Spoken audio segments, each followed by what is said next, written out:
Path to Mediterranean Hegemony. This video is purely for entertainment and does not infringe on copyrights or laws. The rights to the novel and image belong to the original author. We do not claim ownership. Don't like waiting and want to listen to this fanfic in full now? Subscribe to our Patreon, where you'll find the best fanfics. Chapter 501, On the Importance of Face. Austro-Hungarian Empire. Since the outbreak of the World War, the domestic conflicts of the Austro-Hungarian Empire have been stimulated, and the Hungarians who want to be independent have been strongly suppressed by the Vienna government. However, this oppression did not make the Hungarians dispel the idea of independence, but strengthen their determination to become independent. However, the present Hungary is no longer the Hungary of the past. A large number of ethnic minorities have been separated from the Kingdom of Hungary and have become the direct jurisdiction of the central government. The Vienna government freed these ethnic minorities from the oppression of the Kingdom of Hungary,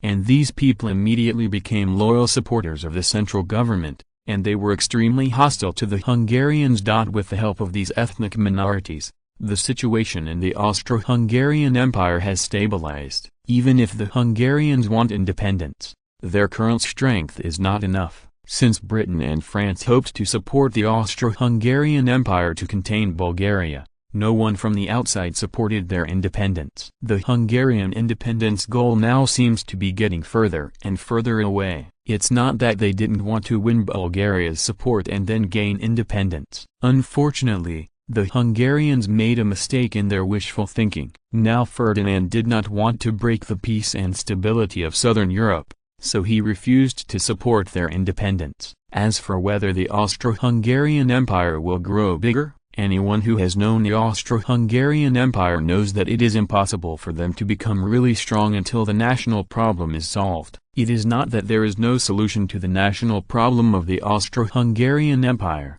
but that the Vienna government could not make up its mind. Otherwise the problem would not have dragged on until now. It can be said that as long as the Kingdom of Hungary is settled, half of the national problems of the Austro-Hungarian Empire will be solved, and the remaining half will be solved. Now, on the surface, the Austro-Hungarian Empire has solved most of the national problems. Except the Hungarians are restless. Other nations have united around the Vienna government under the leadership of the Habsburg family. As a bystander, Ferdinand knew that these ethnic minorities who were now separated from the Kingdom of Hungary, grateful that the Habsburg family had given them a better life, would naturally support the Vienna government. What about the future? People's hearts will always change. Once certain policies of the Vienna government harmed their interests, or under the provocation of careerists, it is not impossible to move towards independence. No sense of national identity is the root of national independence. This is also the reason why the War of Independence broke out in the 13 states of North America, while Canada, New Zealand, and Australia have never been independent. 13 states in North America are multi-ethnic mixed places. The proportion of British immigrants is too small, and they have become local minorities. Among these British immigrants, the Irish who hate the British government account for the majority.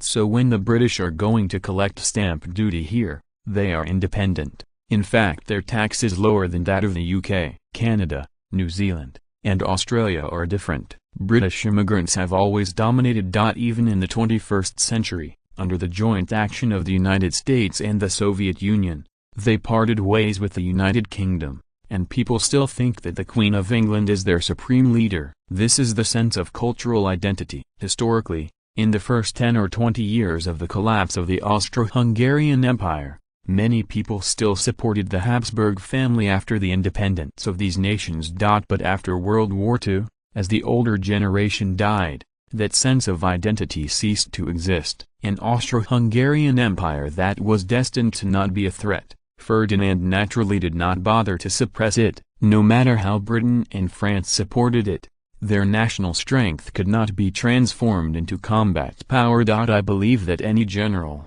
who is told that there are more than a dozen languages in his troops, will probably have a tingling scalp. If you want all units to cooperate, let the officers learn foreign languages first. This kind of army, once the establishment is broken up, is really scattered, and the language barrier wants to reorganize. It is just talking in sleep. Due to the relationship between the World War, the young labor force of the Austro-Hungarian Empire suffered heavy losses, and the domestic economic recovery was not fast. In addition, there is a Russia in the civil war next to them. They can export some industrial products, so this time the Great Depression in Europe, they can be considered to have escaped. France, one of the winners of the First World War and one of the losers of the First World War. After defeating the biggest enemy Russia, he also expanded his native area, obtained valuable mineral resources, and gained the largest share of the enemy, becoming the hegemon of the Central and Western European continent. On the surface, they are a big winner,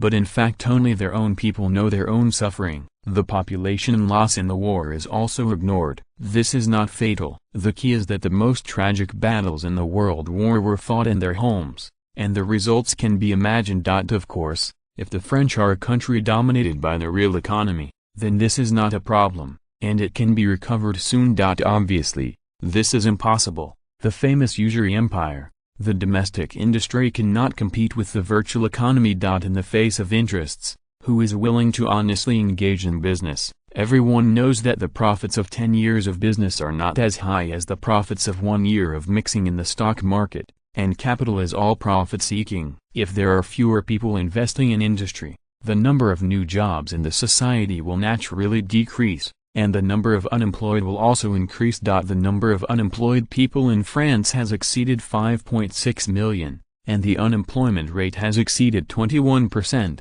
which is in stark contrast to Bulgaria, where the number of unemployed people has been less than 1 in 1,000 for a long time. Unemployment equals unemployed, working-age population. With such a high unemployment rate, the French economy will naturally not get better. The political struggle within France is also the fiercest among European countries. What about the British Empire, the biggest winner after the World War, the biggest winner of the American War? It is simply standing at the pinnacle of life. But their domestic economy is also in a recession. Although it is not as high as the 21% unemployment rate of the French, it is still close to this figure. After the end of the World War, the British Empire will increase the number of unemployed people by 1.1 million every year on average. Want to ask why? Similar to the French, capitalists are keen to invest in the virtual economy and are not active in industrial investment. Now the three kingdoms of North America have been added, and new competitors have appeared in their colonial markets. The capitalists are surprised to find that resale of cheap German goods is also more profitable than the products they produce. This consequence is very terrifying. Driven by interests, the capital invested by the British Empire in industry in recent years has not only not increased, but has continued to decrease. As of 1921, the total amount of new investment in local industry for the whole year actually dropped to £12 million, which is inversely proportional to the increase in investment in Bulgaria year by year. You must know that the equipment of the enterprise also needs to be updated. As far as the new investment scale of the British people is concerned, it is estimated that, not to mention the expansion of the industry, the scale of their local industry will not shrink. Of course, from the perspective of capitalists, their approach is correct. Now that the overall market in the capitalist world is shrinking, tightening investment at this time is the best way to avoid risks. Anyway, because of the decline in the purchasing power of the people, the processing and manufacturing industries are also facing excess capacity. As for whether it will cause an increase in the unemployed, further shrinking of the market, and feedback to the vicious circle of overcapacity in the manufacturing industry, this is none of their business. This is the prelude to the London Conference. With the recession in the continental European economy, all countries hope to reduce military expenditures through disarmament, and then invest the money in the country. Among them, the British and French are the most urgent. The total tonnage of the Royal Navy has reached the highest peak in history. There are thousands of warships, with a total tonnage approaching 3 million. As a price, the British Empire's naval military expenditure has always been high. Even in peaceful times, to maintain this large navy, the naval military expenditure also accounts for 38% of their financial income. If you add the Army and Air Force, the military expenditure has accounted for 43.7% of the fiscal revenue. which is more than when the arms race with the Germans was carried out before the World War. If there is an enemy, it is nothing for them to maintain this large navy, but now looking around the world, there is no navy with a total tonnage of more than 1 million tons. Even the gross tonnage of the British Royal Navy /U003E, the sum of Bulgaria plus France plus Japan plus Russia plus Austro-Hungary. Is it really necessary to maintain such a large fleet? These are the top 5 standards. Now the navies of all countries in the world, all united together, may not be able to win the battle against the Royal Navy. After discovering that there was no powerful enemy, the satisfied congressman decided to cut military expenditures. The first cut was the Navy, which had the highest military expenditure. London Conference. We propose that the British Royal Navy retains 1 million tons of total naval tonnage as the base 10, and the proportion of the total naval tonnage obtained by each country is, France 2.8, Bulgaria 2.7, Japan 1.8, Russian Empire 1.8, Austria-Hungary 1.3, Spain 1.2, the Netherlands 1.1, Portugal 1. Gray said solemnly. In addition to Japan being suppressed, the ratio given by the British is still in line with everyone's actual situation, so everyone does not have much opinion. It's just that the total tonnage of the Navy has doubled compared to the Washington Conference in history. This is also because the British now have stronger financial resources and can afford more military expenditures. Seeing that no one came out to object, Uchida Yasushi had to bite the bullet and jump out, saying, "No, I'm against it. This ratio is too low. The Empire of Japan must get at least 5 shares, otherwise we can't accept it." Mr. Yasuichida, this Navy ratio is the most scientific number calculated by everyone after synthesizing various factors. With your country's financial income, it is already very difficult to support a naval fleet with a total tonnage of up to 180,000 tons. Why do you need to fight for one, which is beyond the standard of your own affordability? Gray said earnestly. This is only a superficial meaning, and in essence it implies that Yasushi Uchida, Japan's comprehensive national strength is just like this: there is no strength to fight for a fart. Didn't you see the French and Bulgarians drinking coffee leisurely? None of them jumped out to fight. What are you worried about? Of course, even if Ferdinand wanted to fight, he would not fight with the British now, at least after the disarmament is completed, then jump out to engage in an arms race. Now the British naval superiority is too obvious. Although everyone's tonnage ratio has not changed much after the disarmament, the tonnage gap between the two sides has narrowed. From the gap of more than 2 million tons, it has narrowed to several hundred tons. How can the latter be easier to catch up with? As for the contract signed, it has always restrained the weak. For the strong, it is a contract when it is needed, and it is a piece of waste paper when it is not needed. Just tear it up. I'm sorry, Mr. Gray, I just lost my temper. But 180,000 tons is too little. Our bottom line is 400,000 tons. If it is lower than this number, China will not approve it. Uchida Yasushi said politely. Gray was also lost in thought, as if hesitating to agree to the Japanese request. After all, even if the total tonnage of the Japanese Navy remained at 400,000 tons, it would not threaten the sea power hegemony of the British Empire. If Japan obtains a total naval tonnage of 400,000 tons, then we also ask to increase the proportion. After all, the scale of the Navy must match our international status. Medvedev broke the silence with a smile. The French Republic also needs a navy that matches our international status.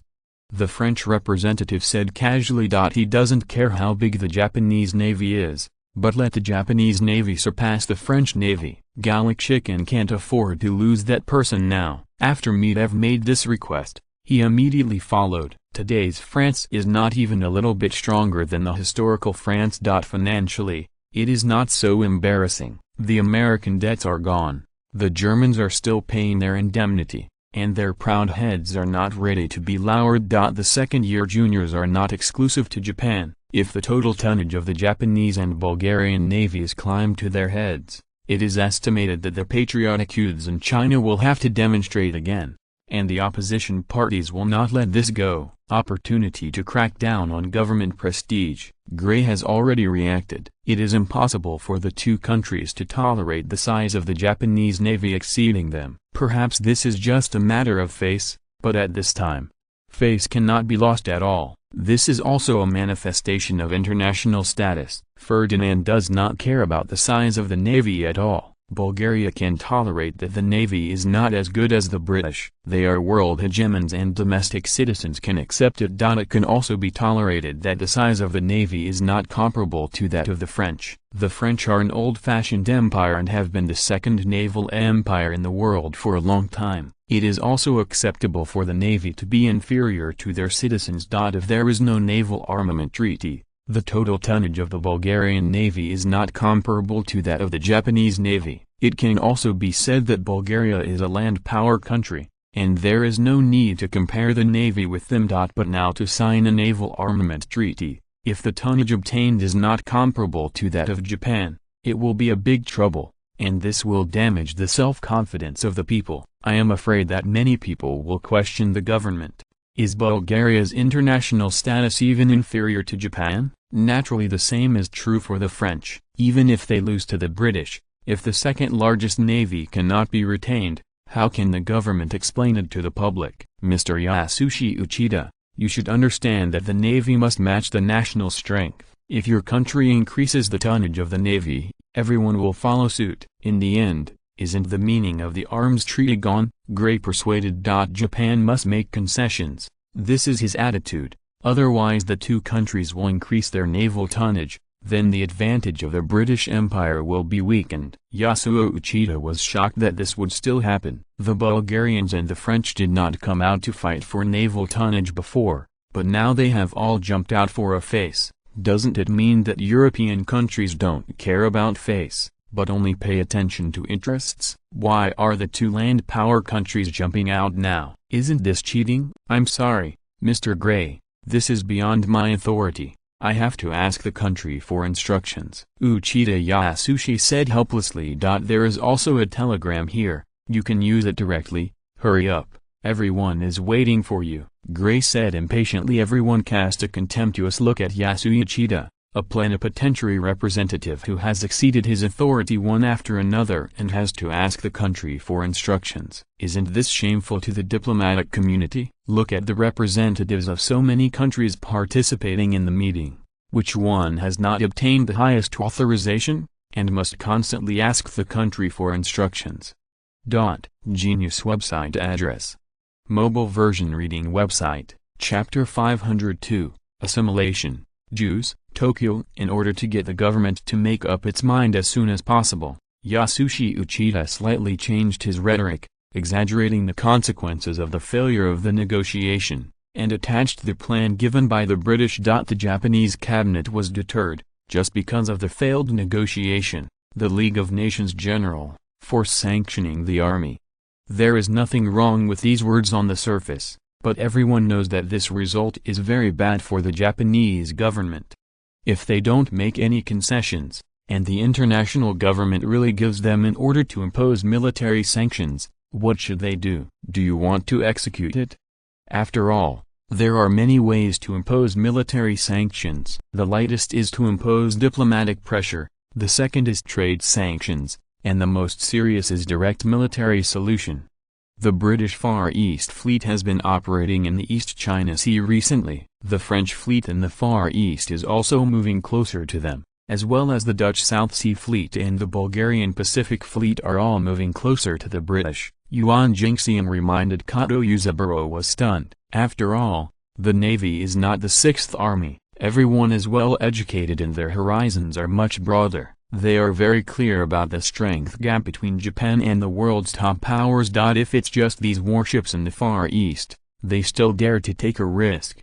As long as they attack suddenly and destroy each of them before they complete the assembly, then the odds of winning are still very high. It's a pity that they didn't dare to take risks. This is just a squadron of other people. Even if they kill all of them, it will have no effect. The last time they attacked the United States, they saw the strength of European countries. Okay, the Navy agrees to make concessions. Let the foreign minister talk to them. Kato Yosuburo said gloomily. The Navy is willing to back down. Naturally, everyone has no opinion. The current cabinet is still under the leadership of the Xianui, and it belongs to the cabinet of Democrats. The war madman has not yet come to power. Received a response from the government. Uchida Yasushi was very injured. What he hopes most is that the cabinet will directly give a bottom line, and then he will not have to take responsibility. It's a pity that as a politician, there are no fools. In the end, the ball was kicked to him again, and all the authorization was given to the Ministry of Foreign Affairs. Once the result is not satisfactory to the Navy, after returning to China, I don't know how many people want to punish him as a national traitor. This is already a Japanese tradition. Even Ito Bowen was on the blacklist of radicals. After the First Sino-Japanese War, he was almost punished by heaven, and finally he was assassinated in North Korea. In history, the former Jinxian was also punished by heaven. For the sake of world peace, the Japanese Empire is willing to make concessions, and we agree to reduce it by another 10,000 tons. Uchida Yasuya said. Mr. Yasushi Uchida, this is not a vegetable market, nor is it a house for children. I hope you can show your sincerity. So many of us are waiting for your reply, but I can't see your sincerity. Gray seriously repeatedly because of the Japanese opposition. The negotiation process has been delayed, which has made the London government very dissatisfied, which is clearly not taking them seriously. After the annexation of the 3 North American countries, the British Empire's national strength has reached its peak, and it has become the only superpower. Matching it, their arrogance has also reached the highest peak in history. At this time, Gray will naturally not have a good temper when it comes to the Japanese who challenge their authority. Anyway, if he offends him, he will offend him. The British Empire is such a dick right now. Then what does Mr. Gray think? Isn't negotiating just about negotiating? If we're not given the chance to talk, why are we still in London? Why don't your country directly make a decision, take your decision as an order, and let all countries in the world implement it according to your wishes? Uchida Yasushi argued. At the same time, he is also provoking dissension. Even if he cannot get the support of various countries, everyone will increase their dislike of the British. It's a pity that in terms of shit-stick skills, who can match the British Empire? Looks like Uchida Yasuya-san has a deep misunderstanding of us. The British Empire is a peace-loving country. We hope that all countries in the world can coexist peacefully together. How could such a thing be possible? Although it is a negotiation, it still requires everyone to show sincerity. This conference on the limitation of naval armaments has been going on for more than a month, and all countries have basically reached an agreement. And what about your country? The issue of your country's navy has been discussed for 18 days, and there is still no result. Does this still not explain the problem? Gray asked rhetorically. This is caused by the unfair treatment we have received. If we had been notarized, this situation would not have happened now, Uchida Yasushi said without changing his face. Mr. Yasuya, there is no wind and no waves. If there is no reason, how can everyone target you for no reason? Since you all know that you have been resisted collectively by everyone, why don't you reflect on your own reasons? If it weren't for your country's aggressive nature, which had a very bad impact on world peace, I believe that everyone would not hold you back today. Midev said meaningfully. Yes, Mr. Yasushi Uchida, what your country has done is really worrying everyone. For world peace and stability, we have to be a little stricter with you. Presumably you can understand, if our countries do not stare at you, I am afraid that it will not be long before the stability of the Far East will be broken again. The Russians followed suit. Although I don't know if the Japanese are now fighting the idea of the Far East, but opposing Japan is also politically correct in Russia, and if it creates a little trouble for them, it will surely allow them to settle down for a while. Yes, Mr. Yasushi Uchida, please reflect on the reasons first. At present, the biggest unstable factor in the Southeast Asia region is your country, so it is very necessary to limit the size of your navy. The Dutch representative added another knife. Mr. Yasushi Uchida, I suggest that you reflect on yourself. Why do you want to be a destroyer of the world order? You must know that countries that want to break the world order will not end well in the end. I hope you can learn from the lessons of the United States and Germany. The French directly threatened. After a while, he was criticized by representatives of more than a dozen countries. Would you believe it if it was said that there was no premeditated plan? Anyway, Uchida Yasushi doesn't believe it. There is no doubt that it is the countries that are putting pressure on them to compromise on the Naval Arms Treaty. As for the reason, during the World War, the hidden dangers were buried, which robbed everyone of the market in the Far East, cut off everyone's fortune, and harmed everyone's interests. In the next battle against the United States, unfortunately they broke everyone's plan again. Although the success rate of that plan is very low, it can't bear the huge benefits. It is normal for countries to put this account on their heads. Now that the British are provoking behind their backs, there is a situation where everyone is shouting and beating. Although his heart was full of anger and could explode at any time, Uchida Yasushi still controlled his emotions. As a politician, he knows that he should admit his counsel. Sorry, we will seriously review these issues after we go back. But the Empire of Japan is also peace-loving. And we cannot conclude that we are ordered destroyers just because of some rumors. Explained Yasuichida. Well, we also believe that the Japanese government is peace-loving, but this requires your sincerity. I propose to limit the tonnage of your navy to 300,000 tons, which is enough to protect your interests, Gray said with a slight smile. Fucked. Uchida Yasushi suddenly thought now that he has been run to the corner. If he continues to oppose it, then it is equivalent to him admitting that the Japanese government wants to challenge the world order. As long as he thinks of the terrible consequences, Uchida Yasushi breaks into a cold sweat. Okay, we agree to make concessions, Uchida said with a wry smile. Very well, it seems that we have completed more than half of this meeting. Do you have any other opinions? If not, let's move on to the next item, Gray said with great satisfaction. Wait a minute. Considering that the Japanese government has obtained 300,000 tons of total naval tonnage, we must also increase the naval quota to match our international status, Medvedev said with a smile. Gray's good mood disappeared all of a sudden. One wave just flattened one wave after another. If nothing else, after Bulgaria asked for an increase in naval tonnage, the French would also make the same request. Mr. Medvedev, what size of naval fleet does your country want to keep? Gray asked angrily. How about 330,000 tons? Medvedev said with a smile. Hearing this number, Gray showed a happy smile. This number is not a problem, and it is far from the bottom line of the British Empire. We have no opinion, Gray replied calmly. We have no opinion, but the French Republic hopes to increase our navy ratio to 3.5. which will be more conducive to maintaining world peace and stability. Not surprisingly, the French representative also threw out their demands. The result is, of course, hello, everyone. The French have kept their position as the second naval power in the world, and Bulgaria has also won the position of the third naval power in the world.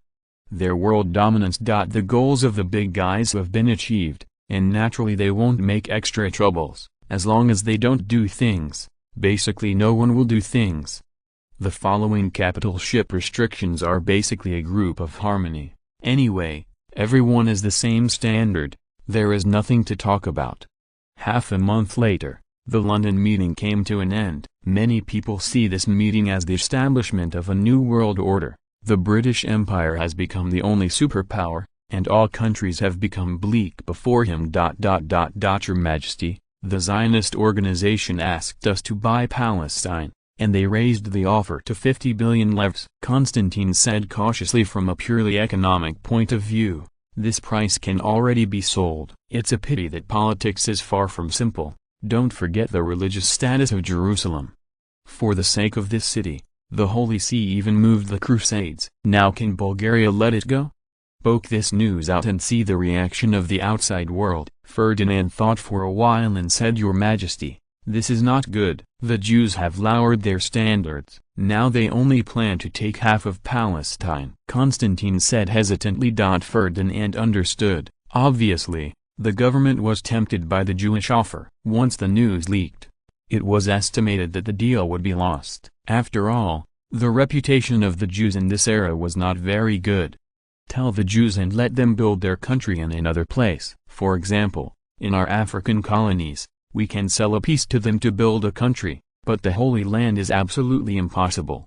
At the same time, he warned them to stay calm, otherwise, once the public anger was aroused, there would be no place for them in the whole world. Ferdinand thought for a while and said, "This is not Ferdinand's nonsense. The United States is on the ground, the situation of the Jews is not very good, and there are not many countries in the world that have a good impression of them."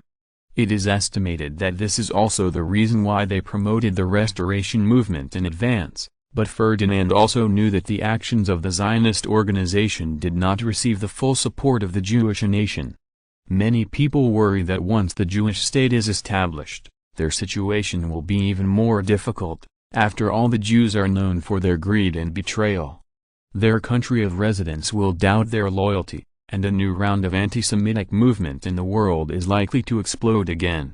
Without the support of these people, they now have less than 200,000 members, which is less than 2% compared to the world's population of 13.4 million. It is worth mentioning that many Jews in Bulgaria were de-Judaized. Under the intentional control of the government, more than 30,000 Jewish immigrants from Russia have been divided and resettled. After decades of marriage, their descendants have abandoned traditional culture.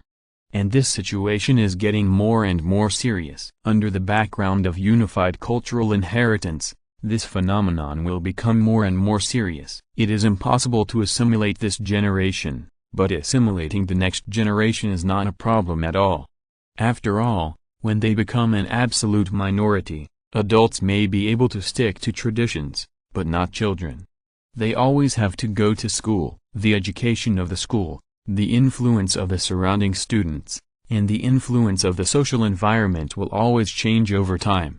If you don't want to be assimilated, you can only emigrate again. Anyway, the social environment has been decided, and you will be assimilated if you stay. In particular, there is no stock market in Bulgaria, and the threshold for banks has been set so high. The Jewish capitalists decided to leave, leaving ordinary people behind. They also have to be bound by firewood, rice, oil and salt, and in the face of survival, they also have to compromise with reality. This kind of frog boiled in warm water is often more effective than a knife holder on the neck. There is no threat or coercion, and naturally there is no resistance. Coupled with the Europeans, the time to become independent is very early. Usually, they start their own lives at the age of 15 or 16. This age group is in a period of rebelliousness and is most vulnerable to external influences! Genius website address, mobile version reading website, Chapter 503, Deindustrialization plus Real Estate. The uproar of the London Conference has come to an end. The cloud of the Great Depression is still looming over the world, inflation has exploded, and the world economy has entered a recession. First, the defeated countries such as Italy and Germany, in order to repay their debts, the government chose to increase the money supply. In just a few years, the German mark depreciated more than 4 times, and private wealth was plundered. In addition to defeating foreign countries, the life of the victorious country is not easy, and no one wants to be alone. After the First World War, France adopted a policy of paper currency inflation, and the franc was devalued. By 1921, its purchasing power had dropped to 41% of that in 1914. The price of the pound fell from 25.02:1 in 1914 to 99.6 to 1 by the end of 1922. Your Majesty, the French government has just announced that it has abandoned the gold standard, said the Chancellor of the Exchequer Kennedy cautiously. Ferdinand's face changed, and history changed again. Originally, he thought that the French would not give up the gold standard until 1926! Do you know why? Ferdinand asked with concern. Your Majesty, the domestic economy in France has deteriorated, and their loose monetary policy has caused severe inflation, and it can no longer be sustained. This is the data we have collected. It is certain that the economic plight of the French is directly related to the war reparations paid by the defeated countries. Before the World War, 92% of the industrial products in France were produced locally, while 38% of the industrial products used by the French now come from Germany, 5% from Italy, and 38% from Germany. 6% came from the Austro-Hungarian Empire. Kennedy replied, handing over a document to Ferdinand. Due to the butterfly effect, the French on this plane received more war reparations, adding two industrial countries, Italy and Austria-Hungary, and more cheap industrial products entered the French market in the form of war reparations. Now France has 49% of the market. The industrial products that were paid by the defeated countries to pay the war reparations were seized. If you count their trade with other European countries, then the domestic industrial products of France accounted for less than half of the market. This means that the French industry will suffer a fatal blow. Countless factories will be forced to close their doors, unemployment will skyrocket, and the normal order of the domestic economy has been broken. What about other countries? For example, the British Empire. Has the same situation happened? Ferdinand asked with concern. Yes, but it's not as serious as France. As long as the countries that receive the debt of the defeated country in kind have happened. According to an analysis of data collected by the Bureau of Statistics, the total industrial volume of the French may have fallen by 23% compared to 1918, and will continue to decline as time goes on. Compared with 1918, the total industrial volume of the United Kingdom has also dropped by 18%. However, with the addition of the three North American countries, their industrial total has greatly increased, which masks this problem. Now the French intend to use the devaluation of their currency to increase the competitiveness of their export goods to save their domestic industry. Kennedy explained. Ferdinand shook his head helplessly. After the World War, the domestic markets of Germany and Italy were basically abolished, except for the most basic daily necessities. They could not afford other industrial products, and then this product was all flowed into the international market. The Austro-Hungarian Empire is not much better, but their reparations pressure is less, and the overall market shrinkage is inevitable. Mao is no exception. After so many years of war, the population has dropped by a quarter, the domestic economy has long been a mess, and the people's spending power has long since disappeared. Not only the European Big Six market has shrunk, but the America's Big Six market has also shrunk, since the division of the United States. In addition to the development of the arms market, other industries have declined. On the one hand, due to the independence of various countries, tariffs appeared naturally, which restricted the circulation of U.S. industrial and commercial products. In addition, in this era, American-made products were inferior to Bulgarian knockoffs. Apart from being cheap, they did not have much international competitiveness at all. When the economic development is not good, the purchasing power of the people naturally declines. After independence, most of the federal states have experienced economic recession, and this decline has far exceeded that of Europe. The purchasing power of so many markets is declining, and the global industrial overcapacity is inevitable. It is no wonder that the international media will ridicule the Bulgarian capitalists for not being able to see and act clearly, but increasing industrial investment under such circumstances. Consummate the theory of deindustrialization that we have prepared, and then sell it to the British. Ferdinand thought for a while and said yes. Kennedy replied cautiously. Industrialization theory does not mean completely abandoning industry, and it is estimated that no country will completely abandon industrialization in this era. Instead, it promotes the idea of limited industrialization, that is, keeping the total domestic industry within a range that can meet the most basic needs of its own war years. It advocates transferring unnecessary industries to colonies with cheaper labor, or to economically backward countries, thereby reducing production costs. Of course, it's not enough to talk about deindustrialization, and we need to give a suitable reason. There is no need to talk about environmental protection. People in this era do not have this awareness. Isn't London the financial capital? Then let the British continue to develop finance. By the way, I also mentioned tourism, service industry, and upstream development of the industry, such as making the UK a manager, or making the world work for the British Empire. Anyway, they are all fooling people. It doesn't matter whether ordinary people believe it or not, as long as the capitalists move their factories out of the UK now, they can make more profits. As for the problem of the unemployed, let them develop real estate. This is a good industry that benefits the country and the people. Whereas London, the capital of the British Empire, the financial center of the world. What are the prices for in London right now? As long as £300, you can buy a house with an area of more than 200 square meters, and the house prices in the suburbs are even cheaper. You must know that this is a freehold property, and the land is sold together. It is too cheap, not selling £3 million.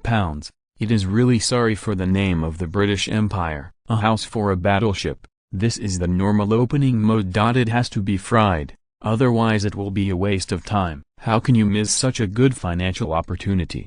It seems that the British have also fired real estate. Ferdinand can't remember exactly when, and it doesn't matter if they do it in advance.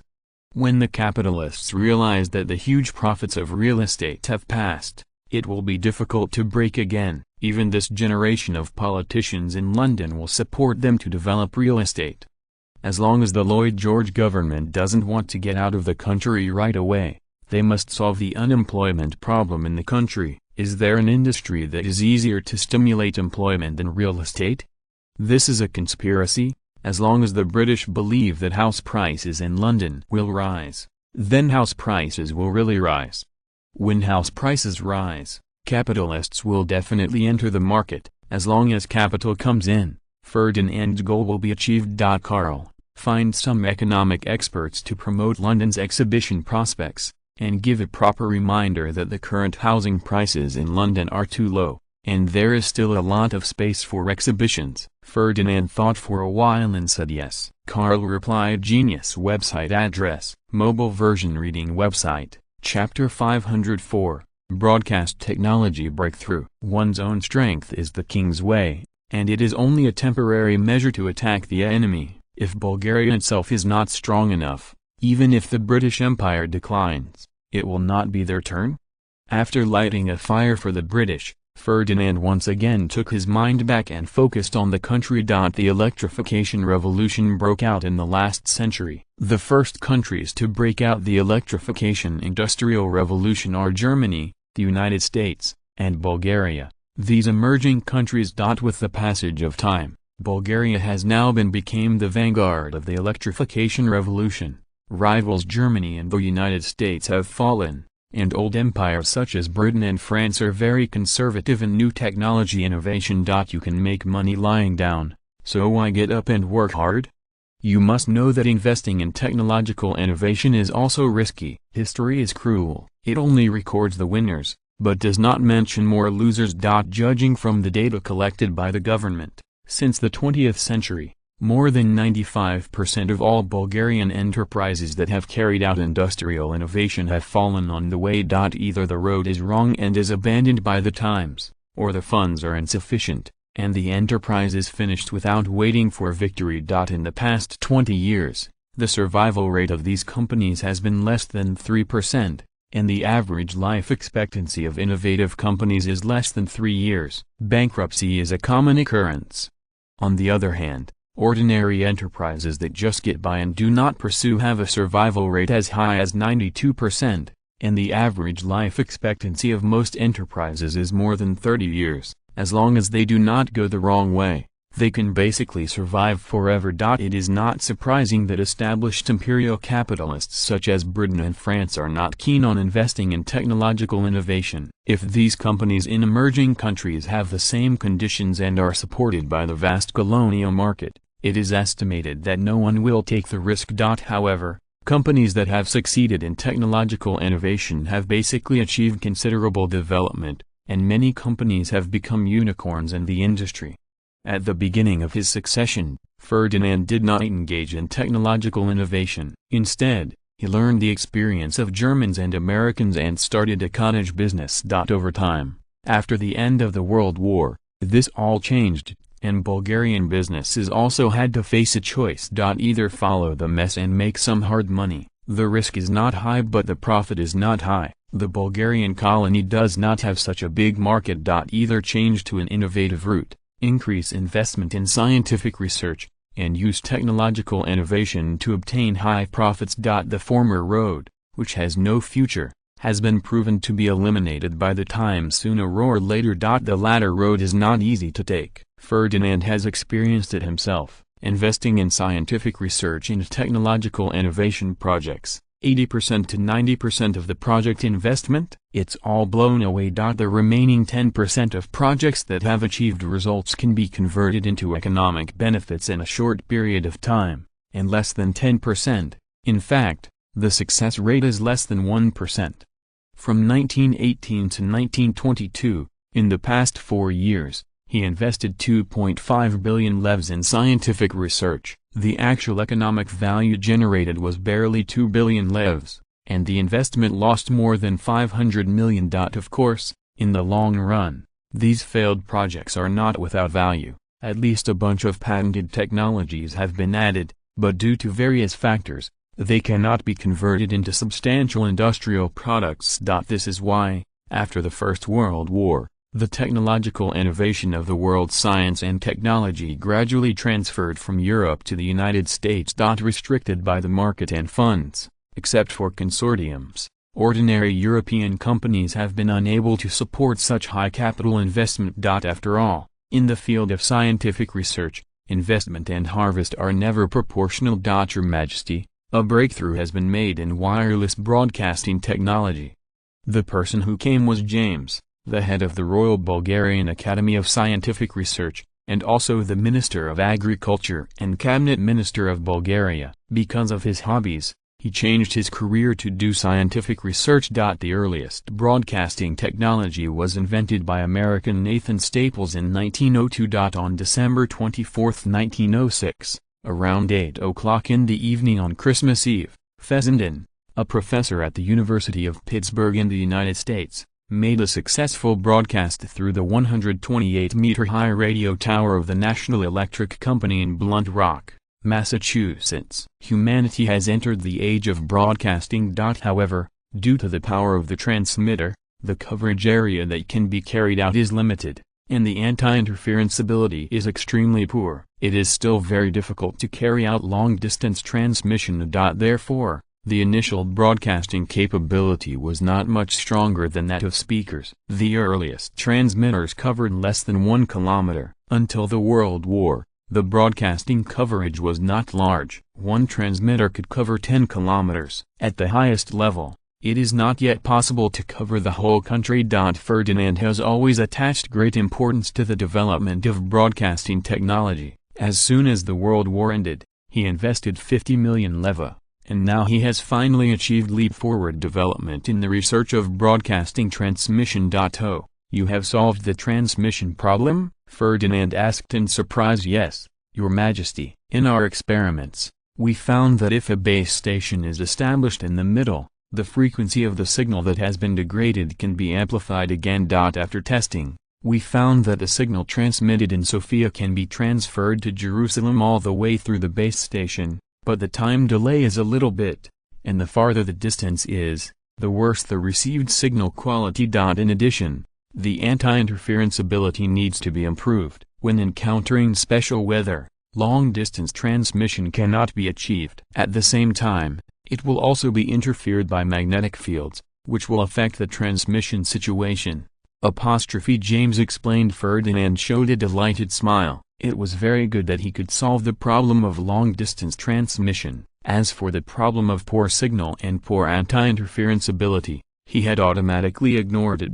It's good to be able to reach this level. At the beginning of the 20th century, do you still want to reach the level of the 21st century? What about the construction cost of the base station? Ferdinand asked with concern. Although laboratory and industrial production are not the same, it is generally possible to speculate on the cost. A base station costs about 10,000 levs, with a radius of 10 kilometers. A base station needs to be established. The plain area can be as large as 20 kilometers. The mountain area depends on the specific situation. The test has not been completed in the area with special climatic conditions, and it is still uncertain. James, think about it. Ferdinand nodded. He had already begun to consider the issue of covering the whole country. Given that Bulgaria's land area is not several billions, it is impossible to get it. But after considering the actual situation, he smiled again. 70 to 80% of Bulgaria's territory does not need this thing. There are no desert people. Why do you want to broadcast African jungle? Is it necessary to give news to black uncles? Is it necessary to popularize the law for animals in the primeval forest? In this way, the main area covered now is the Balkan Peninsula, and then gradually expands to Asia, and finally is the African colony. In this way, plus the required staff, to build a radio station covering the Balkans in the early stage, the total investment is only 1 billion lev. As for the question of profit, you don't have to think about it at all. If it's a big deal, just put your own company's advertisement. Are you afraid of losing money? As long as the domestic public opinion can be controlled, a mere billion leva is nothing, and Ferdinand is not the owner of poor money, and this business will also be a hugely profitable business in the future. The most important thing is that the TV has been born, but it is limited by production costs and cannot be mass-produced. Of course, Ferdinand has not planned to put it on the market immediately. Even if you want to promote it, you must first sell a wave of tape recorders and earn back the money for laying radio and television networks. Then you can directly modify the existing base stations and you will be done. Well, you are doing well. Next Friday, I will hold a celebration dinner for you in the palace. Is there any problem? Ferdinand said with a smile. What do these scientists want? Is it money? Ferdinand can say with certainty, no.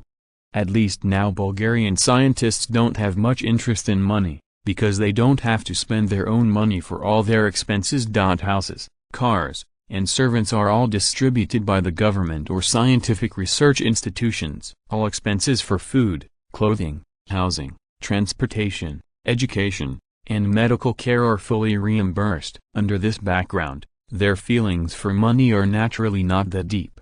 Instead, they are more obsessed with fame and fortune and are eager to gain social recognition. Otherwise, these people will also engage in scientific research. You must know that doing business is obviously more profitable. However, businessmen can never become nobles by doing business, and scientists can easily obtain titles after completing scientific inventions, even if they serve enterprises. It is no exception. It is only the core factor that attracts elite talents in the society to devote themselves to scientific research. Ferdinand knows that scientific research alone will not last long. Now, having both money and lofty status is the kingly way. Yes, Your Majesty. There is no problem. We will be there on time, James said excitedly. Every time a major breakthrough is made in scientific research, Ferdinand will hold a celebration banquet. It is also the most beautiful time for these researchers, and many people will even receive titles on the spot. Naturally, no one would reject such a good thing. There are still very few people who really don't love fame and fortune. Normal people are full of emotions. How could they not be interested in these things?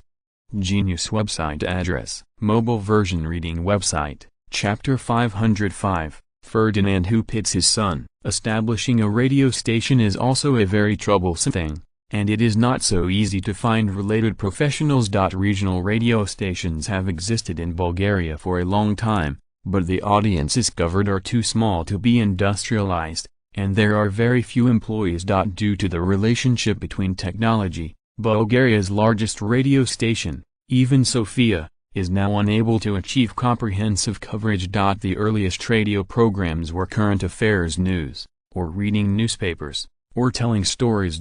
Because the market for them is too small and the advertising fee is very limited, these small radio stations have not shown much improvement after 7 or 8 years of exhibition, and there is not enough profit, so the funds for producing programs are naturally very limited. Otherwise, you will undertake the government's popularization of the law, without spending a penny, but you can get government subsidies. Otherwise, they will use things about international students to make jokes, or play music and advertisements. Anyway, there are no competitors, and the public's requirements for programs are not high. Profit? As a pioneer in the industry, how can we talk about profits? Entrepreneurship, Isn't it all about feelings?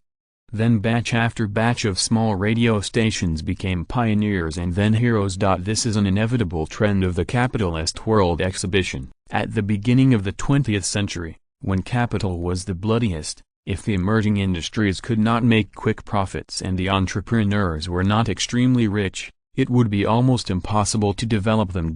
Being targeted by the consortium, accepting their conditions, turning from an entrepreneur into a worker, at least he can get a sum of money. If you dare to refuse, it will be miserable. It's okay to meet someone who understands the rules, but it's a big deal about business competition. In short, this era is not suitable for entrepreneurship. Ferdinand has never encouraged anyone to start a business, even in Bulgaria, where the power of capital is declining.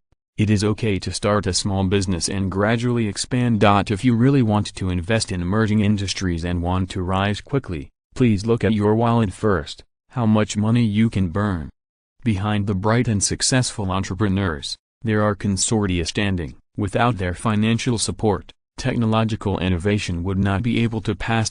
Just like the famous Henry Ford, known as the representative of the contemporary American dream, he established the Ford Group from scratch. Well, Ferdinand can say with certainty that this is all a fool. If you are an ordinary person, you can have your own mechanical workshop at the age of 12. If the average person is 15, you can build an internal combustion engine? You must know that at that time, there was no Baidu or Sogut, and it was not easy to search for information, or if there was not enough social connections, it was impossible to find it at all. Manufacturing an internal combustion engine in 1878 was no simple task. Without sufficient social status, you could not even find relevant information, or have enough wealth, and even the raw materials were not available. These activities are destined to be the patent of the rich. For example, because of curiosity, Little Caesar wanted to build his own car, so he secretly dismantled Ferdinand's car for research, and then never returned. He had to buy this luxury version of the car. For this reason, this little guy, who was not yet an adult, carried a huge debt of 1.5 million lebs for his temporary hobbies. Do ordinary people dare? How many households do they have to squander? He was not the only one. Influenced by the education of the Kohari family, Ferdinand found that his sons did not have fuel-efficient lamps. At least they had a great ability to spend money. The eldest son, Ferdinand, started investing in the military manufacturing industry before the World War, and hoarded a batch of arms. When the war broke out, the factory was directly requisitioned by the government. The arms were also purchased at cost, and the loss was lost. If it weren't for the outbreak of the Russian Civil War, which turned him over, it is estimated that the annuity of his crown prince is not enough to pay the creditors' interest. Peter is a martyr who invested in emerging industries. After the end of the World War, he established his own airline. Unfortunately, his development ideas were too radical, and he soon became the largest airline in Bulgaria. At its peak, it had 3 airlines, with more than 100 aircraft. It has also become the most serious airline in Bulgaria. After struggling for a few years, he found that this was a huge pit, and it was still a huge pit with no prospects, and finally sold it to Ferdinand at a discount. Among his 6 sons, he was the first to become a billionaire. The reason why he was said to be the first was that Ferdinand believed that there was a great possibility that the others would follow in his footsteps. He is very encouraging for his sons to start businesses and invest, but he will not provide them with much help. Even if he knows it is a pit, he has to watch them jump down, so that they can learn a lesson. If you don't have money, you can invest in them. The creditors are usually Queen Ferdinand and Queen Xenia. As long as you can persuade any of these two, the funds will be available. If this debt cannot be paid, it is deducted from their future inheritance. Anyway, the family has a big business. Even if it is not the eldest son, the small part of the property is enough for them to spend money to buy a lesson. If you fail, first summarize your experience and find out the reasons, then continue to jump into the pit, and then continue to learn the lessons of failure until you succeed in the end. If you keep failing, it proves that you have no investment talent. So let's be a rice moth honestly. Anyway, there is no pressure on my son. Born into a royal family, political acumen is a must. If you don't have a business acumen, you will be gone. and there is nothing wrong with guarding the industry to live a life. Of course, this is only because Ferdinand asked them to hide their identities. Otherwise, if they go out to do business under the banner of the royal family, it will be difficult for them to lose money. There are even some pits that Ferdinand dug himself. The purpose is very simple. It is better to be pitted now than to be pitted later. For example, scientists at the Royal Academy of Sciences have proposed a spacecraft plan, a moon landing plan, and a Mars transformation plan. Ferdinand laughed and laughed. If these little guys foolishly ran to invest in these bottomless pits, it is estimated that no matter how big his family business was, it would be lost. Now let them experience what it means to be half a step ahead to be a hero, and one step ahead to be a hero. This is very necessary. It is very helpful for their future life. What Bulgaria needs now is a conservative monarch. The era of adventure and struggle has passed. In order to educate little Ferdinand, the crown prince, Ferdinand also had good intentions. These little guys naturally came along, and the education of children must be treated equally. Father, I hope to apply for an investment to invest in radio and television. Prince William came over with an investment plan. Why? What are you going to make a profit on? Ferdinand asked. Another warrior who is to be a martyr has appeared. As usual, if he cannot be persuaded, he can only seek the help of their mother, but it seems that Xenia invested in their project and did not see a profit. Ferdinand secretly despised it. All projects must be profitable before he will invest. These must be analyzed by themselves. Ferdinand will never tell them where the profit is. First of all, TV is a high-end commodity, and the people who have the strength to buy them are rich people. I can broadcast luxury advertisements on the TV station, and even if I charge a viewing fee, making a profit is not a problem. Secondly, TV stations are tools of entertainment in the new era. If you control other radio stations, you will control public opinion, which is very suitable for investment in the long run. William said solemnly. Very good. There is progress. It's a pity that you failed again. I'm not optimistic about your project. Do you know why? Ferdinand said with a smile. The problem of signal propagation has not been solved yet. With the current technology, the effective distance of video signal propagation is only 5 kilometers. There are too few potential users. William thought for a while and said no. The technology of signal transmission is not insurmountable. As long as you are willing to spend money, it can be as short as 3 to 5 years, or as long as 10 or 8 years, and you can always come up with it. The reason, you should think about it slowly by yourself. If you figure it out, you can also fool your mother. Anyway, she is easy to deceive and so rich. Ferdinand said calmly. Oops, it's really bad news, but it seems that the project invested by Mrs. Mother has never been profitable. Could it be that this is a curse? William muttered. You can tell her this, and she will definitely tell you that she loves you so much that she approved your plan without thinking about it. Ferdinand said helplessly. I'll send you a message for free. I'm going to build a national radio station. William, why do you just think of establishing a TV station instead of a radio station first? Ferdinand added. Because of radio stations, they can't make a profit.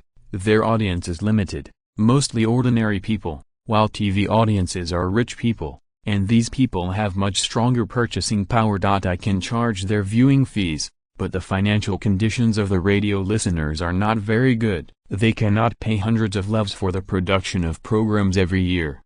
But I'm curious, dear father, how do you make money? It is very troublesome to manage radio stations covering the whole country. William said earnestly. It's very simple. I just need to set up a radio station in Sofia, so that listeners all over the country can receive it. No problem. Ferdinand said calmly. Have you solved the problem of signal transmission? Then my TV station's signal transmission problem, hasn't it been solved? William asked with concern. Of course, I have always been a technology leader. As for your TV signal problem, it's a pity that you can't do it now, or even if you can do this cost, you can't afford it. The radio station I set up to cover the Balkans requires an investment of more than 1 billion yuan. If it covers the whole country, I don't know how much it will cost. Your TV station, the cost will only be higher. I can put the boundary line established by the signal tower, then my audience has a potential coverage of 60 million users. What about your audience? 100,000 or 200,000? Don't you want them to pay an annual fee of tens of thousands of levs? Even if they do pay you this amount, it won't be enough for you to complete your homework. In another 10 or 20 years, your idea would be a very good investment, but right now it's a complete rubbish project. Explained Ferdinand. Damn, my father, I found that you have serious problems with our education. Don't you realize that our brothers are too far-sighted? Obviously it is a high-quality project, but now it is garbage. You should be responsible for it. Said William angrily. Oh, is it? I think this is a good thing. As long as you learn to focus on your feet, then the future world will be yours. Investing is just an ordinary homework. My requirement for you is only to increase the capital tenfold within 10 years. This is not difficult. You have to believe in your ability. In this regard, you can learn from your father and me. Since I inherited the family business, my assets have increased by thousands of times, or more. Don't you think it's very simple? You have inherited my excellent talent. It is impossible to be stumped by this little problem. You have to believe in yourself. As for the problems of the project, there are many problems. If your sword chi is strong enough, you will have completed it long ago. It is you who are arrogant and give up the simplest choice. For example, if you buy a leva and a pair of gloves to move bricks on a construction site, how could your monthly salary be 100 leva, which has increased dozens of times? Do you still think I am responsible for this? I'm not responsible for you. What you lose is all mine and your mother's. Although it will be deducted from your future inheritance, isn't this also for fairness? Ferdinand said calmly. Really? It's all about training us? William asked in disbelief. Of course, Ferdinand answered affirmatively. Genius website address, mobile version reading website. If you're listening to this novel on a channel other than Fanfic World, it means they downloaded and uploaded it without effort. We cordially invite you to visit our channel, Mundo Fanfic Novelist. There you'll find the original version of this story and you can explore many other novels of various genres. We are waiting for you to immerse yourself in a world of incredible novels. Chapter 506, Planning. London. Now many people are discussing a question: how big is the exhibition potential in London, and where is the exhibition ceiling?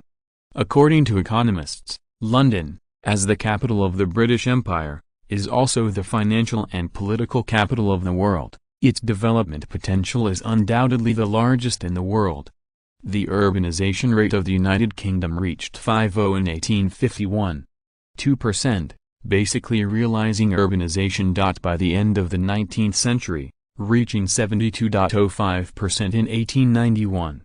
Britain had become a highly urbanized country. From the end of the 19th century to the end of the 20th century, the level of urbanization in the UK began to slow down. In 1911, its urbanization level further rose to 78.1%, and the proportion of the population in urban areas peaked at 79.85% in the census year of 1915, and then declined again due to the influence of the World War. According to the data survey, the population of the already urbanized British Empire began to concentrate again, from small and medium cities to large cities. After the end of the World War, the population of London began to increase year by year. From 1917 to the present, the average population growth rate has exceeded 8%. Housing and transportation have become the core factors restricting the London exhibition. Economists boldly predict that the population of London will exceed 10 million in the future, and housing will become a scarce resource in the city. Sure enough, he is a professional cheating person. He is justified in bragging, and he did not mention the house price, but it gives everyone the feeling that the house price in London is going to rise.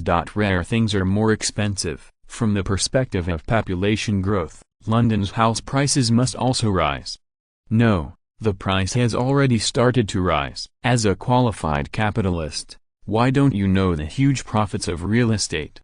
So Ferdinand was already buying in London. In just 1 month, 50,000 houses have been purchased, and there are not many houses in the market. Ferdinand was not the only one with this investment vision. but local British capitalists soon joined in as well. The property is out of stock. In this case, is there any reason for the price not to rise?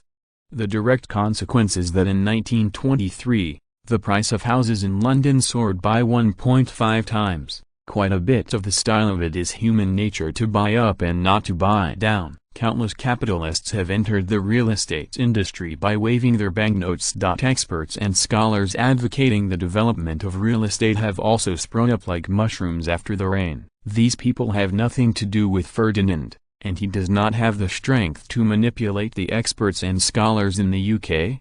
Under the influence of interests, everyone has become a supporter of the real estate economy. There are already capitalists lobbying members of Congress to list the construction industry as a new pillar industry in the country. They directly take Bulgaria as an example. Now Bulgaria has more than 6 million people directly engaged in the construction industry. If the British Empire follows suit, the unemployment problem will be solved. After getting this news, Ferdinand was dumbfounded. There are many people in the construction industry in Bulgaria. They are building roads and building infrastructure, which is fundamentally different from real estate. But for politicians, this is not important. As long as the interests are sufficient, and integrity is enough, they cannot. Anyway, everyone is gone.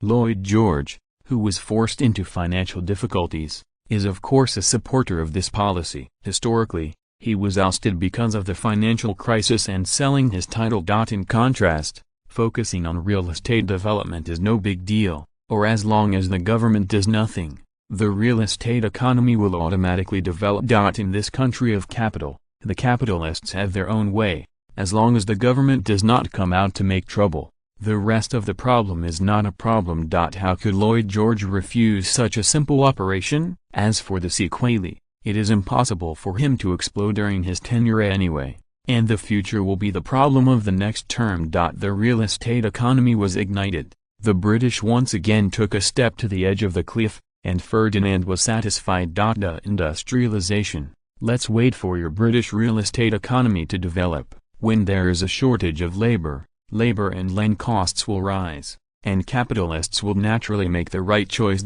Perhaps at the right time, this wind can be blown all over the world, and one can be counted as one. With the integrity of the capitalists, Ferdinand believes that as long as the British succeed, everyone will follow suit.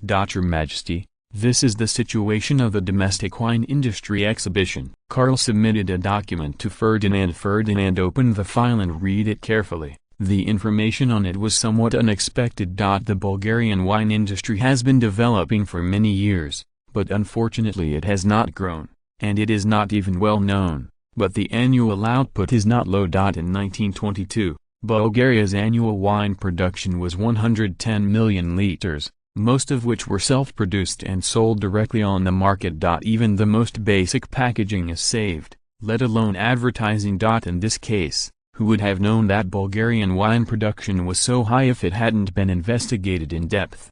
There are more than 300,000 businesses engaged in wine production, with an average annual output of more than 600 liters of wine, typical of family workshop production. The production of wine is so low, not to mention the scale of grape planting, most of which are just a little bit of planting. Anyway, the cheapest wine, don't expect their profits to be high. Karl, who made this business plan? Ferdinand asked. It was made by a planner named Marshal Hepburn. Is there any problem with your Majesty? Karl asked nervously. No, I just think he's a talent, and this plan is perfect for us, Ferdinand said with a smile. Such plans are very common in later generations, but in this era, few people have such a business vision. As Ferdinand imagined, it would take too long to manage the vineyard directly. This plan mainly adopts the acquisition of grapes in the main producing areas of grapes for processing and winemaking, which is nothing new. The key point is to directly purchase the wines sold in bulk in the market, classify them according to their quality, carry out packaging and publicity, and then introduce them to the market. The feasibility of this plan is very high, and it can establish a wine brand in the shortest time and achieve profits. Just follow this plan. If nothing else happens, I think you can see results next year, Ferdinand added. Okay, Your Majesty. I will get it done as soon as possible, and try to hand over a satisfactory answer sheet next year. Carl replied solemnly. Genius website address, mobile version reading website, Chapter 507, The Madness. Since the French abandoned the gold standard, the value of the franc has plummeted. At its peak, the value of the franc was equivalent to the lev, and now it has fallen to 1.01. Under the slump, the French government plundered a lot of wealth from the people, got rid of the government's financial crisis, and a large amount of cash was put into the market, and the domestic economy also began to recover. In the first half of 1923, French exports increased by 38% compared to the same period in 1922, almost catching up with the peak level of the same period in 1913. In a favorable environment, the unemployment rate in France has also begun to drop significantly. As a price, the living standards of the French people have also declined year on year. The pros and cons of abandoning the gold standard are in sight, and Ferdinand is also considering whether to follow up. With the current Bulgarian economy, it is far from being able to keep the value of the lev. The most serious consequence is that the export trade volume has shrunk seriously, but now Bulgaria's total export trade does not account for a large proportion, and Bulgaria's customs revenue only accounts for 4.8% of fiscal revenue, while export revenue accounts for only 4.8%. Proportion is smaller. It is mainly the Bulgarian-Russian trade, which accounts for nearly half of the import and export trade. The two sides implement symbolic tariffs, which reduces a lot of tariffs, but also increases other taxes, which are generally profitable. After all, after exporting goods, after customs duties are levied, they must be exempted from many domestic taxes, such as stamp duty, value-added tax, business tax. If all these taxes have to be levied, it is estimated that enterprises will no longer need to export, and the cost has already gone up. Who can afford it? Xiang, what do you think of the French's new monetary policy? Ferdinand asked. Your Majesty, in the short term, the French used currency devaluation to increase the currency's circulation and boost the economy, but in the long run, this just delayed the crisis. The French economy is already in trouble. But they didn't solve the problem fundamentally. How can the problem be solved just by printing money?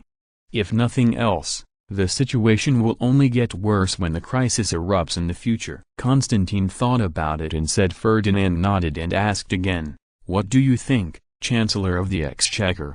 Your Majesty, my view is similar, except that I think the crisis for the French has just begun, and as France adopts currency devaluation to pull it out, other countries may follow suit. If this goes on, the advantages brought by the devaluation of the French currency will soon be wiped out, so that all French assets will shrink except for the bankers who make a fortune. Excessive concentration of wealth can easily lead to insufficient currency in the market. Unless the French government can keep printing money and keep printing it, the shortage of funds in the market will explode sooner or later. And finally, the economic crisis, Kennedy said cautiously. Ferdinand nodded. Historically, countries all over the world abandoned the gold standard after World War I, which was imitating France, and finally caused the short-term prosperity of the world economy. Until 1929, the U.S. economic crisis exploded, detonating the world economic crisis,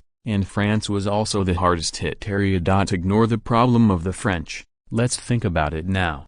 Do we want to follow up and estimate how much impact it will have on us if all countries in the world adopt currency devaluation? Ferdinand said cautiously. Your Majesty, if all countries follow suit, our total export volume will probably drop by 1/3, or even more.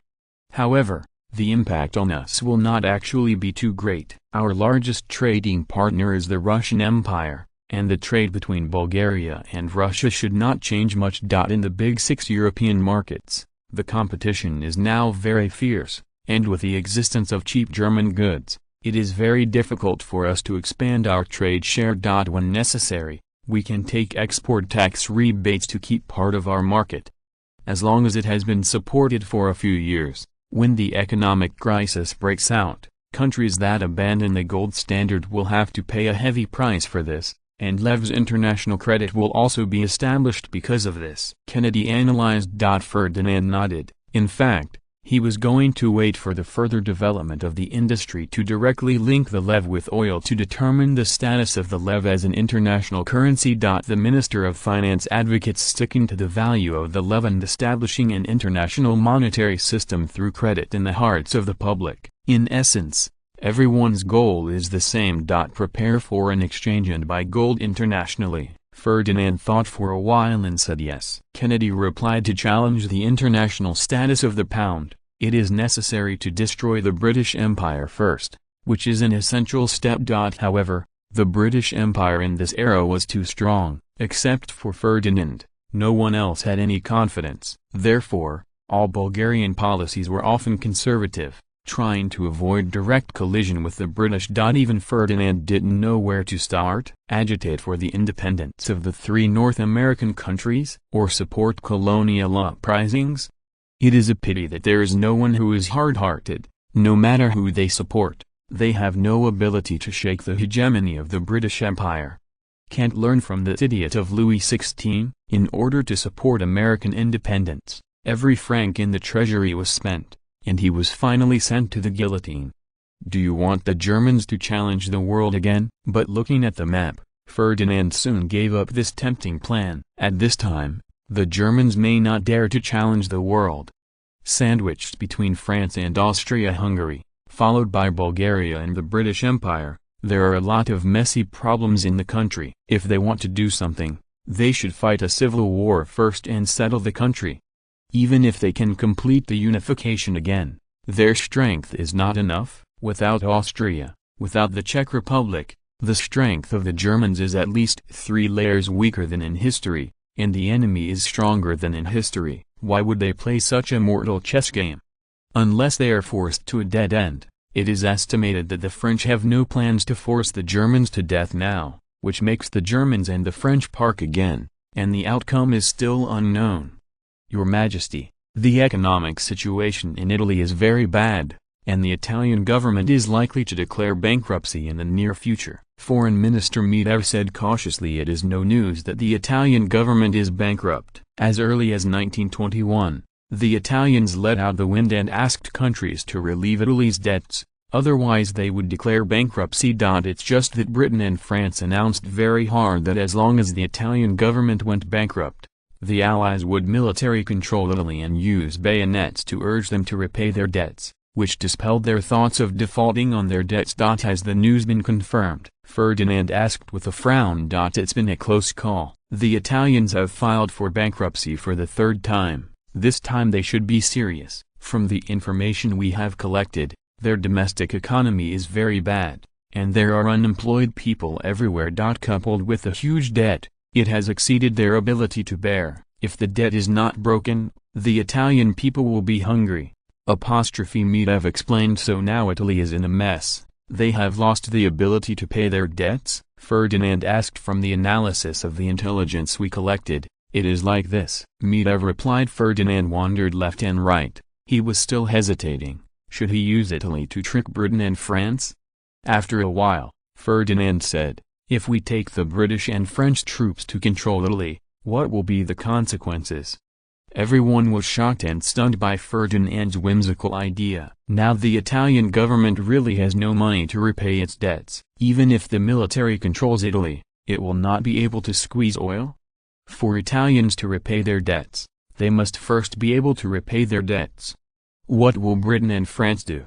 Help Italy recover its economy? Or directly squeeze and exploit the Italian people? How much oil can be squeezed? Your Majesty, what is the purpose of doing this? Constantine asked suspiciously. This is clearly a detriment to others. No matter how to deal with the Italians, Bulgaria can't get half a cent of the benefits, so is it necessary to participate? It's very simple. Is the current labor wage in Italy much lower than in Britain and France? As long as we delineate several economic zones, is it possible for the British and French capitalists to transfer part of their industries to Italy? As long as they move some industries into Italy, can the Italian government collect taxes, and rely on these taxes to pay off debts? As for our interests, the British industry is too strong. We must let British capitalists learn to find cheap labor and reduce production costs. It's better to let them transfer all the local industry out. That's even better. Explained Ferdinand. Is it possible to transfer all local industries out? Standing at the national level, this is definitely not in the national interest, but it is in the interest of the capitalists. By reducing production costs, greater benefits can be obtained. With the current labor costs in the UK, many real industries actually have little profit. If the factory is transferred out, this profit can be recovered immediately, and there is no reason for the capitalists to quit. The consequences, what does it have to do with them? When the British mainland has no industrial support, once the economic crisis explodes, the resulting social crisis will be irreversible. It's really hard to bring down the British Empire from the outside, but what about from the inside? A British Commonwealth with serious internal problems, is it so terrible? Once there is a problem in the British mainland, can they still suppress the colony? Will the three kingdoms of North America still be the little brothers in peace? Once the United Kingdom declines, there will be more people who will attack them, and Bulgaria has been hidden behind the scenes from beginning to end, and at most the last moment makes up for it. Your Majesty, I'm afraid this success rate is not high. With the strength of the British, it is estimated that no one dares to stand up to challenge them. As long as they are given time, they will still get out of the predicament soon, Constantine said with a wry smile. Did I say that I want to crush them all at once? Does the latter have anything to do with us? Now our task is to dig holes for them, dig more holes for them, and watch them jump. Whether or not they can be buried in the end is up to them. If the Commonwealth of Nations is united, then we will continue to weaken them, stick to the road ahead, and continue to dig holes for the British. The British Empire is old, and when it gets old, it loses its strength. Sooner or later, they will sink in and never get up again. If the British Commonwealth cannot be united, then we will help and let them divide themselves. At least we will take back the Suez Canal at the door, said Ferdinand sternly. Everyone breathed a sigh of relief. As long as Bulgaria was not shirtless, they would just park with him in person. In the First World War, didn't the Germans be made up for the last night by Bulgaria? Even the Austro-Hungarian Empire was beaten to death by the Russians first, and Bulgaria finally jumped out and grabbed the head?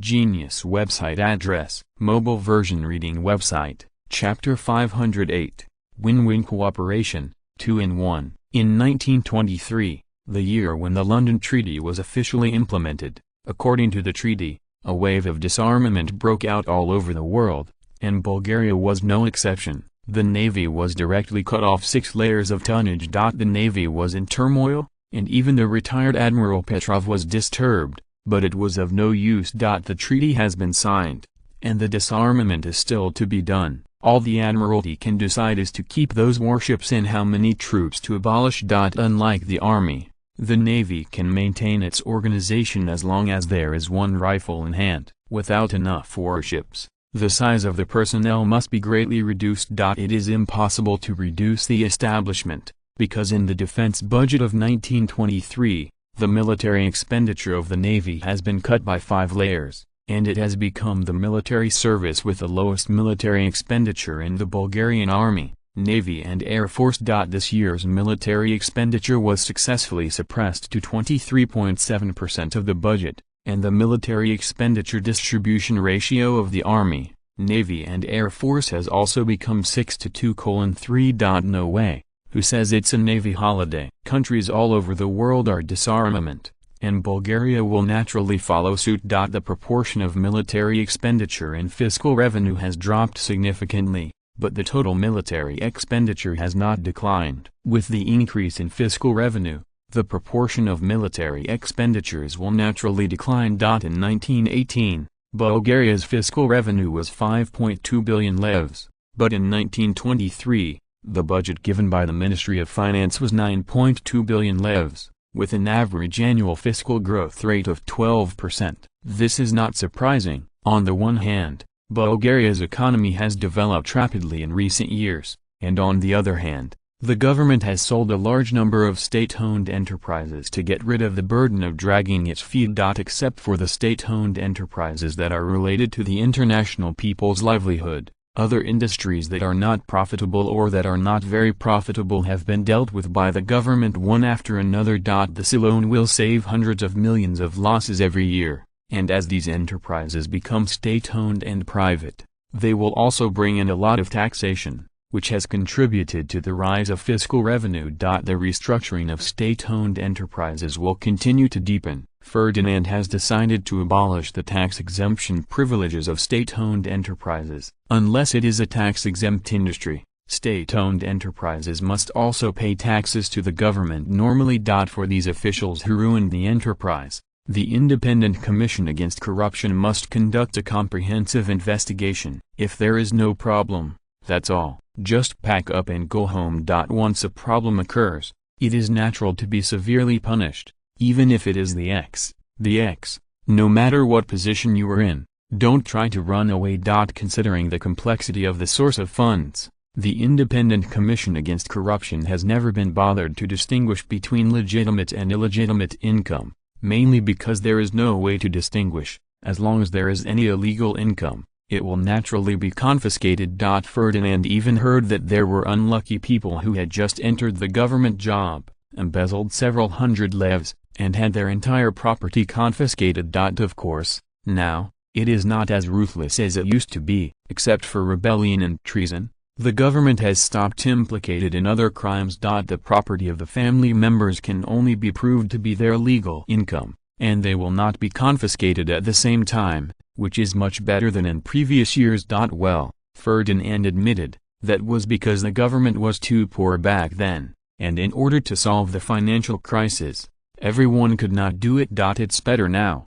Everyone also began to pay attention to eating, but the property of the party was confiscated in full, and the relatives accepted the property of the party and had to pay back double. The government's determination to fight corruption remains unshakable. The biggest news in the world is undoubtedly that the Italian government directly declared bankruptcy, and the Germans also demanded a suspension of the payment of the 1924 cash reparations on the grounds of the devaluation of the mark. I have to say that the Germans chose a good time this time. The Italian government declared bankruptcy very single, which put the Allied countries in a very embarrassing situation. The so-called military control of Italy by the British is just to scare people, and the ultimate purpose is to make the Italians pay the war reparations honestly. The French have a very strong interest in military control of Italy, but John Bull does not agree. At this time, military control of Italy will not allow France to annex Italy. Ferdinand also expressed interest very cooperatively. After France sent troops, Bulgaria also sent troops at the request of the British consortium. On the surface, there is nothing wrong with it. According to the agreement between Bulgaria and the British consortium, Bulgaria must guarantee the payment of reparations, so military action is inevitable.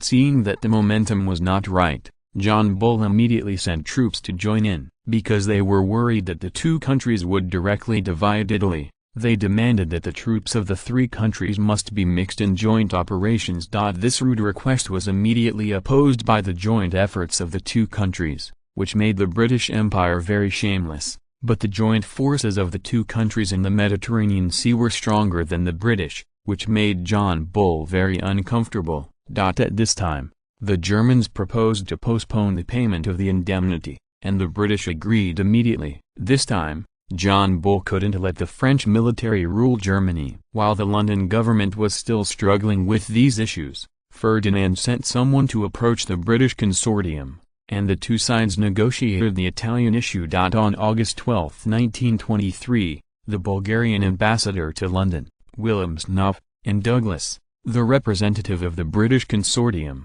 had a secret talk on the Italian reparations. Mr. Williamsnov, according to our agreement, now the Italian government has defaulted on its debts, and your country needs to take responsibility for this. Douglas Howe said rudely. Mr. Douglas, haven't we already taken action? Now the Bulgarian army has taken control of southern Italy, isn't it just to solve the problem of reparations?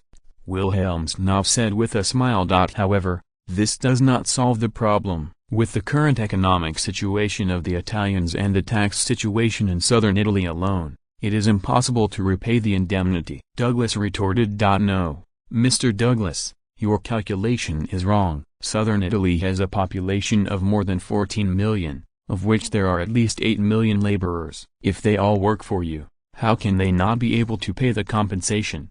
William Snow asked rhetorically. It's impossible. We don't need so much labor at all. Mr. William Snow's joke is not funny, Douglas said angrily. Don't get excited, Mr. Douglas. You can look at it this way. Now that the domestic economy in Italy is doomed and labor costs have hit rock bottom, as long as you give them a bowl of rice to eat, they can work for you. In Italy you don't have to worry about those pesky unions, you don't have to worry about strikes, and if you're in a good mood, you can drive a tank around the factory, with your strength. Is it difficult to make money, using so much cheap labor without having to bear heavy taxes? Isn't this benefit enough to pay off the debt? William Snow said calmly. Douglas fell into contemplation. Obviously, the proposal of the Bulgarians made him tempted. The real economy is not unprofitable, but the rising labor costs and tax costs of the British Empire, and the profits of enterprises are so low that they are chilling. If the consortium's factory was moved from London to Italy,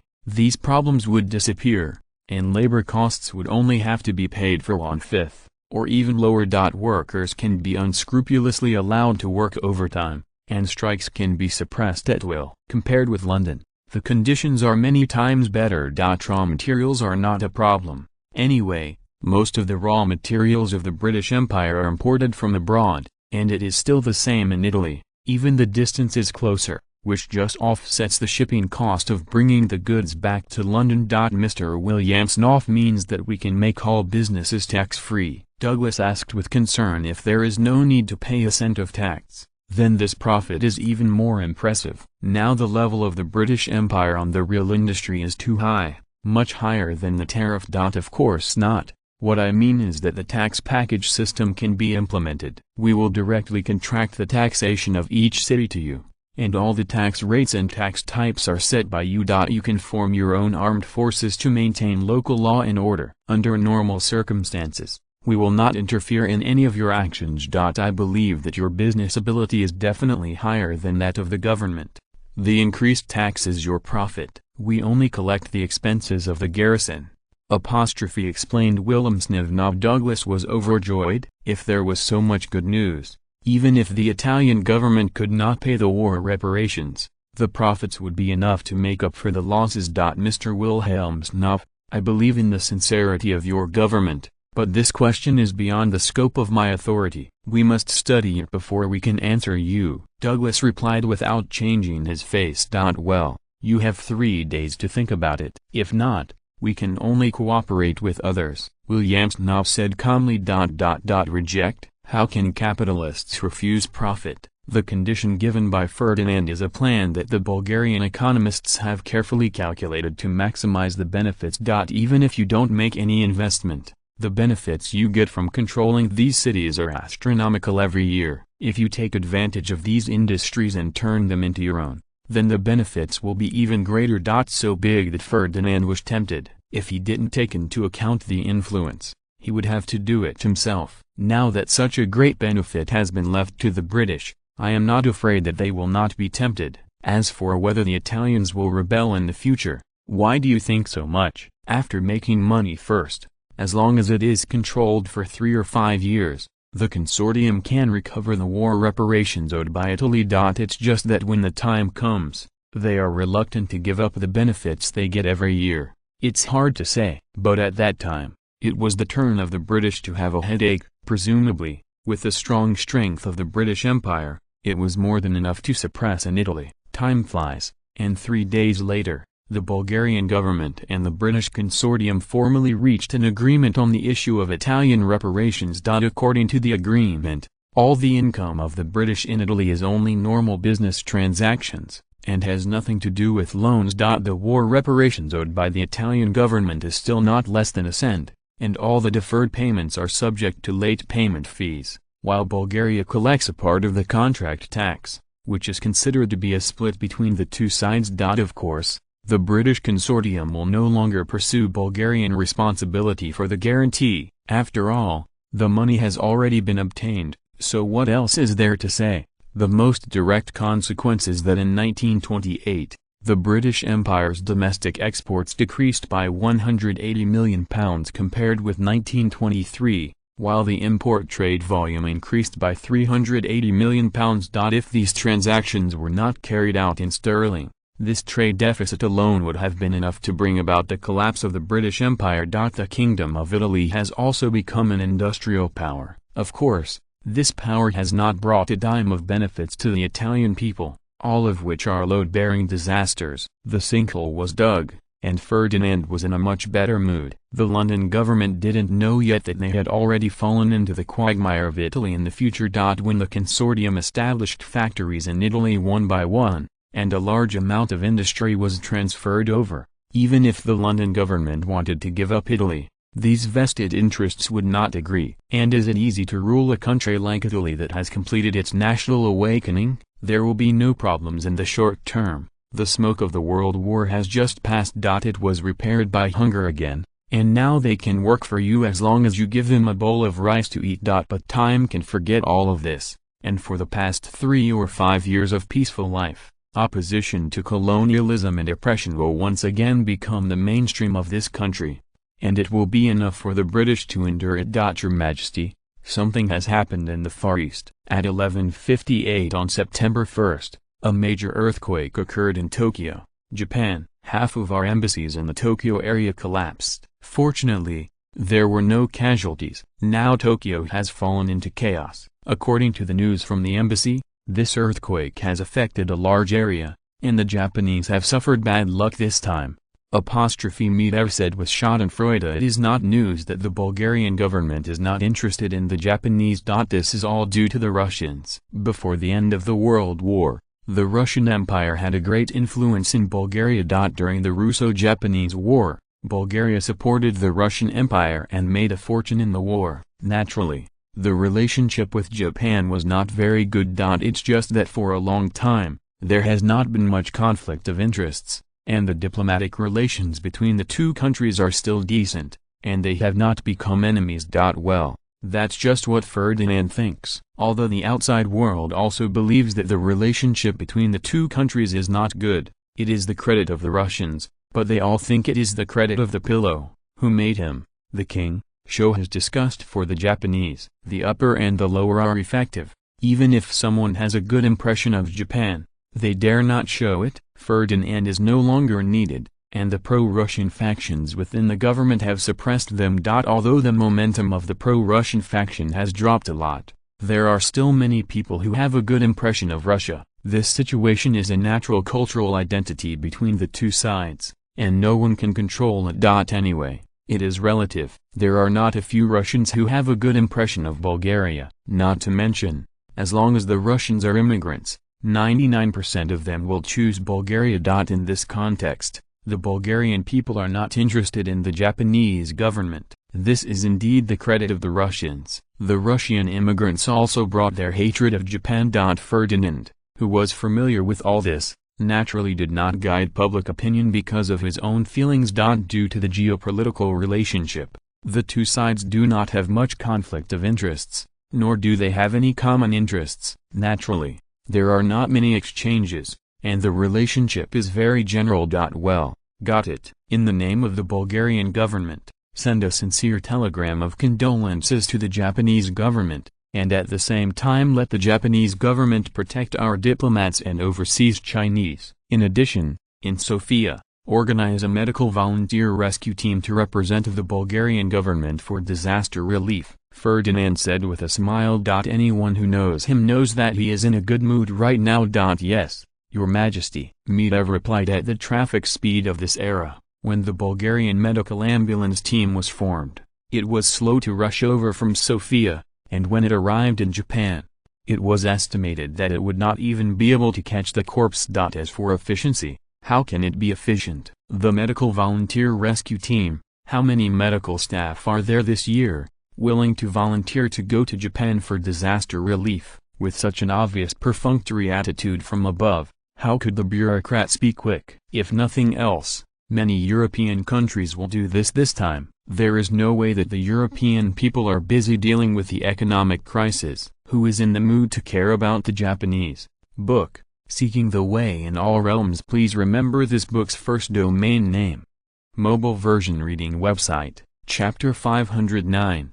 Germany has defaulted on its debts. Italy was under military control very smoothly, but unfortunately the war reparations that the Allies wanted were still out of reach, and due to the entry of the coalition forces, Italy's economy further deteriorated. In the Kingdom of Italy, where the unemployment rate is as high as 50%, the people are already very poor. Don't pay attention to the payment of war reparations. They are still counting on the Allied forces to distribute relief food. The southern Italian region is not bad. The local industry is backward.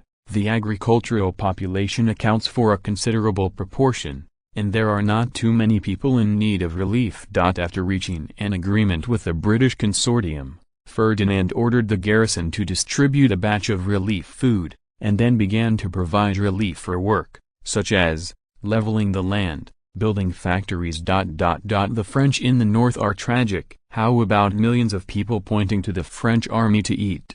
Let them be in a dilemma. Distribute relief food. The congressman can't pass the test. If the relief food is not distributed, Italy will soon be in chaos. Italy is in chaos, and the war reparations will fall through. The French government is worried. The Englishman, who was one step behind in his reaction, is now starting to see jokes. Due to their military strength, they only controlled Rome, and their pressure was relatively minimal. Withdraw troops from Italy. Just think about it. If it fails, how will you explain it to the country? Not everyone sold the debt like Bulgaria did. The cooperation between Bulgaria and the British consortium is not kept secret, and everyone will know it soon, but it is still in the wait-and-see stage. In 1924, after the first batch of factories was put into operation, under the stimulation of interests, the participating British consortia increased their investment. Soon the French began to follow suit. The world's first industrial migration broke out. Italy seemed to have become a huge industrial park with factories all over the coast. The London government suddenly realized that it was at a disadvantage. They had not received the share that belonged to the British Empire. Bulgaria and France occupied Italy on the east and west sides. How could one Rome be enough for the British Empire? Negotiation. Must negotiate. The part that belongs to the British Empire must be taken back, especially the French-controlled areas. The southern Italy occupied by Bulgaria was developed in partnership with a British consortium. This is acceptable to them. But the French control the most elite northern part of Italy. All were eaten by the French consortium, which is unbearable. Negotiations on the Italian issue have not yet started. And Germany has another problem. The war reparations that were supposed to be paid at the end of 1923, the Germans applied for an extension of payment. With the support of the British, the Allies agreed. At that time, everyone was restrained by the Italian problem and did not want Germany to have another problem. The French also made concessions and agreed to the Germans to delay payment for a quarter. Now that the time is approaching, the German government once again asked for an extension, and also asked the Allies to reduce or exempt some of the war reparations. The Weimar government really had no choice this time. The major kingdoms with the best economic recovery in the country only subscribed to the part they had originally divided, and the rest fell to the central government. In the area controlled by the central government,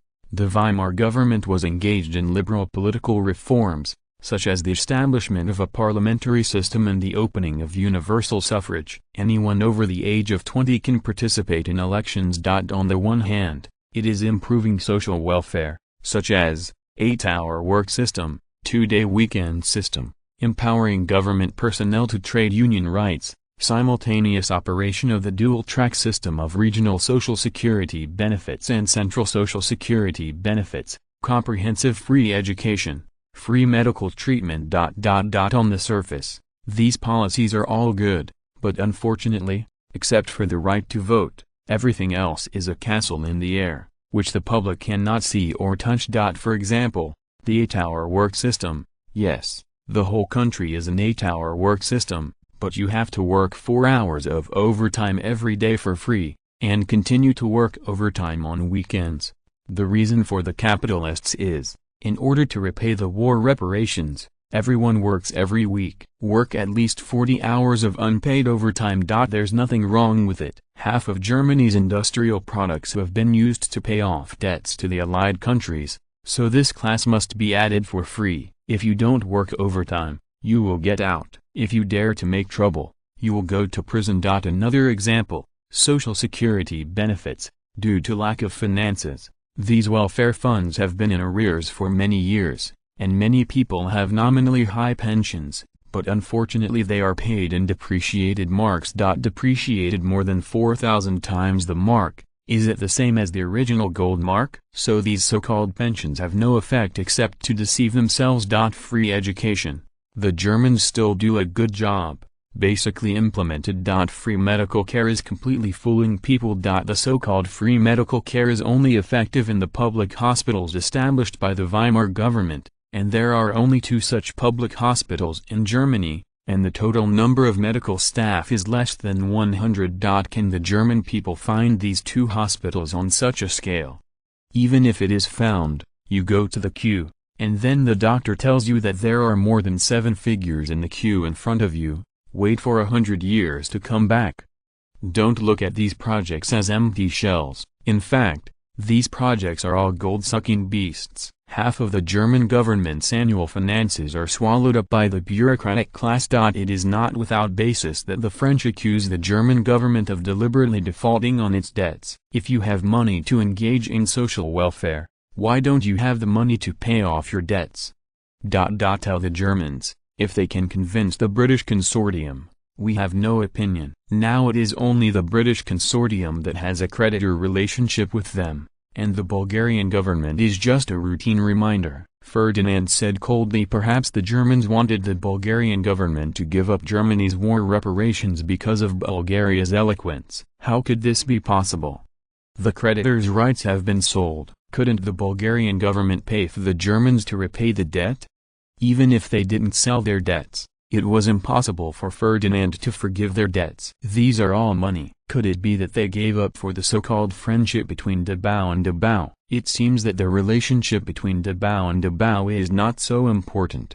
Yes, Your Majesty. Medeva replied, perhaps annoyed by the attitude of the Germans. Ferdinand added, at this Paris conference, we will be responsible for watching the show. If the British support the Germans' proposal, let them be responsible for domestic affairs. Consortium. Get a domestic consortium? If the London government had such a strong ability, they would not have to worry about financial problems. The capitalists are not easy to mess with. Whoever dares to touch their cheese, they will invite whoever eats sweet potatoes. Politicians in London, who are not so selfless, are taking their own lives for the benefit of the Germans. Chapter 510. The German version of Foxconn. On February 26, 1924, at the strong request of the French, the Paris Conference was held at the Palace of Versailles. The topics of this meeting included the division of the territories occupied by the 3 countries in Italy. Of course, the topic was how to deal with the Germans who defaulted on their debts. The war reparations paid by the Germans were mainly industrial products, and some coal and cattle were paid to the French. The remaining small part is paid in cash. With the current financial resources of the German government, it is simply unable to pay this part of the indemnity in cash, and the in-kind repayment cannot be increased, otherwise they will not even have the money to import raw materials. Everyone is very clear about the current situation of the Germans. For humanitarian reasons, I suggest lowering their war reparations. British Foreign Secretary Grey said cautiously, objection. This war reparation is a punishment for Germany for provoking a war, and it is also used to make up for the losses of the participating countries. How can it be easily reduced? Besides, do Germans really have no money? If they don't have money, how do they get their social benefits? You must know that the current social welfare of Germans is higher than that of many countries we are sitting in. If social wealth is consumed because of high welfare, and there is no money to repay the indemnity, then the international order will not be challenged by anyone. Anyway, it doesn't matter if you lose the war, as long as you use all the money to give benefits to the people, you don't need to take responsibility. The defeated countries lived better than the victorious countries. How should we explain to the people, French President and Foreign Minister Alexander Milorand said angrily. Are the Germans doing well? Of course not. The Germans above the 7th floor all owe bank loans. In order to repay their debts, they have to work overtime and work every day. Not to mention ordinary people. Even many low-level junkers aristocrats owe huge debts. Many people are forced to give birth because of debts. Except for big bankers, life is difficult for everyone.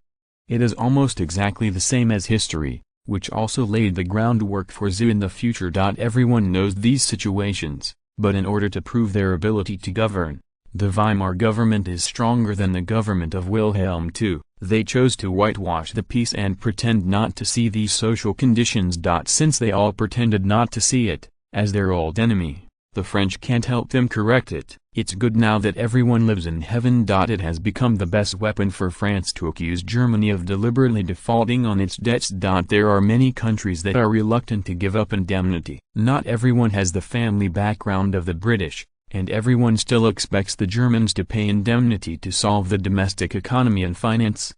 Mr. Alexander is right. Germany's behavior of not paying back money cannot be tolerated. Looking at all countries in the world, which country has a welfare plan that is as high as that of the Germans, as the richest German in the world? Is it not a joke to have no money? Are they rich with free medical care and free education, rich when they pay their pensions, but no money when it comes time to pay off debts? Belgium Foreign Minister Thomas sneered. His words made many people feel the same way. The welfare plan that the Germans came up with is like roasting everyone on the fire, and now they want to cry poor? How is this possible? Everyone turned their attention to Bulgaria. As one of the 3 major European countries, Bulgaria's attitude will directly affect the outcome of this meeting. We have no opinion. Even if we give up the war reparations, it has nothing to do with Bulgaria. Since Mr. Gray suggested reducing the Germans' war reparations, do you think your government has made a decision? If it is, I suggest that it should be deducted from the indemnity of our 2 countries first, and the specific amount will be decided by Mr. Gray. Now you have full power to decide the reparations for the war between Bulgaria and the British Empire. Medvedev said with a smile. All eyes were on the British, only this time with schadenfreude. Everyone knows that Bulgaria has sold its creditors' rights cheaply to a British consortium. As the Foreign Secretary of the British Empire, he has the right to be a plenipotentiary. However, it is difficult to say whether the latter consortia will agree. If one is not handled well, the London government will be in big trouble. It's not that Bulgaria wants to cause trouble for the British. It's all the British themselves. Since they are supporting the Austro-Hungarian Empire against Bulgaria, it is not an exaggeration for Bulgaria to take revenge on them in international diplomacy. At least the British attempt to cut the Germans' war reparations is out of the question, and it is even more impossible to ensure the balance of Europe by loosening the Germans. If it is not taken into account that the Germans are much more difficult to deal with than the Italians, maybe now France has already sent troops to occupy German cities. After all, after the occupation of Italy, everyone has added a batch of cheap labor, which has already made a lot of money for the capitalists of the 2 countries. And what about Germany, which is more valuable? Many people have been tempted, but the strength of the Germans still exists, and the French dare not act alone. In case the Germans suddenly broke out, the current German war potential is still not much smaller than the French, and if they lose both, the French will not be tragic. Now they are barefoot and not afraid to wear shoes. The Germans clearly believed that the French did not dare to do it alone, or that they had full confidence in the British and believed that the British Empire would prevent the French from occupying Germany. Since everyone is against the issue of reducing the indemnity, we should consider the long-term plan first. Now let's talk about it. The Germans now owe the war reparations for 1924. Note, the war reparations are paid at the beginning of the year, or at the end of the previous year. Everyone knows whether the Germans have money or not. It is definitely unrealistic to want them to pay the war reparations immediately. So have you considered letting the Germans repay in other ways? For example, we provide raw materials, let the Germans process products for us, and let the Germans pay the war reparations through labor. Gray decisively changed the subject. This is an alternative plan presented by the London government. Since Ferdinand started the real estate fire, the British economy has recovered at a speed visible to the naked eye. The idea of deindustrialization also began to take root in the British Empire, and many capitalists made a fortune outside by relocating factories. These people have become loyal supporters of the idea, shouting slogans such as, "Make all Britain's managers," "Eradicate poverty from ... Anyway, it is to announce to everyone the superiority of deindustrialization. How could Ferdinand not know about this situation? Just deindustrialization? There are still a few years of dividends to enjoy, but don't let an economic crisis break out. Otherwise, you will find that without the real economy as the backbone, the virtual economy in the economic crisis has no ability to resist risks at all. This idea is good, but unfortunately it is not suitable for Bulgaria. We are too far away from the Germans. The high transportation cost is enough to exhaust our dividends, Medvedev said disappointedly. In fact, his heart is already blooming. The British have already jumped into the pit. Even if they can't be buried, they can still hurt their vitality. One Germany and one Italy transferred a large amount of industry to these two countries. Only they themselves knew what medicine the British sold in their gourds. Anyway, the more the British invest now, the less they will be able to let go in the future. In the face of interests, people are always prone to overheating. This plan can be considered, but the salary standard of the Germans must be determined by us, and the location of the factory must also be determined by us. The German government must cooperate with us unconditionally and shall not collect any taxes. Alexander Milorand said three must in one breath. Obviously, the French jumped into the pit themselves. The real estate that was originally going to be pitted by the British was also brought to France by the capitalists, and the problem of people's employment was solved. So it doesn't matter to the government whether these factories are opened at home or abroad, no matter there are any hidden dangers. They will not break out in the short term. For politicians, they just need to keep the economy prosperous during their term without problems! In the end, the General Assembly made a decision to let the German government build a huge foundry to produce industrial products for the Allies. Countries provide raw materials, and Germans are responsible for organizing production. Within a certain period of time, Germans must produce corresponding industrial products to serve as war reparations for countries. History has once again entered a new page. Both Germany and Italy have embarked on the road of labor repayment, while Britain and France have gone further and further on the road of deindustrialization. Chapter 511, Turbulent Germany. Your Majesty, the British want us to withdraw our troops from Italy and let them take over, Medvedev said. Sure enough, the interests are moving. Ferdinand sighed, and then made a decision, promise them, but the agreement we reached with the British consortium, the British government must fulfill for us. But Your Majesty, should we give up such a big benefit? Medvedev said hesitantly. The benefits are great, but unfortunately it is poisonous, Ferdinand said. Your Majesty, sociologists have analyzed that after the transfer of light industry, Britain and France are shifting domestic social conflicts by plundering Cameroon, and they have achieved results. According to the data we collected, in the first half of 1924, the British domestic economy grew by 5% compared to the same period in 1923, which was a new high for them after the outbreak of the World War. Capitalists have also loosened their grip on the working class following the shift in manufacturing, and average wages in London have risen by 5%! At the same time, the UK's unemployment rate did not increase due to industrial transfer, but instead showed an uncharacteristic downward trend. This is the first time the UK's unemployed population has declined since the outbreak of the World War.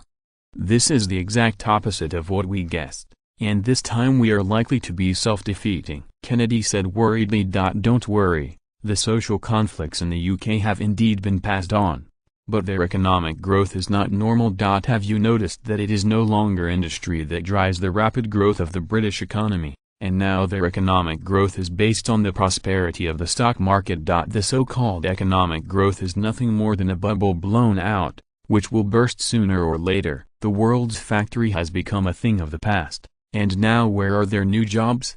Service industry, finance, insurance, real estate. These industries all have an Achilles heel, and there is no way to increase their hard power. When the economy is prosperous, these industries will flourish. Once the economic crisis is encountered, after the bubble is punctured, it will be back to the prototype immediately.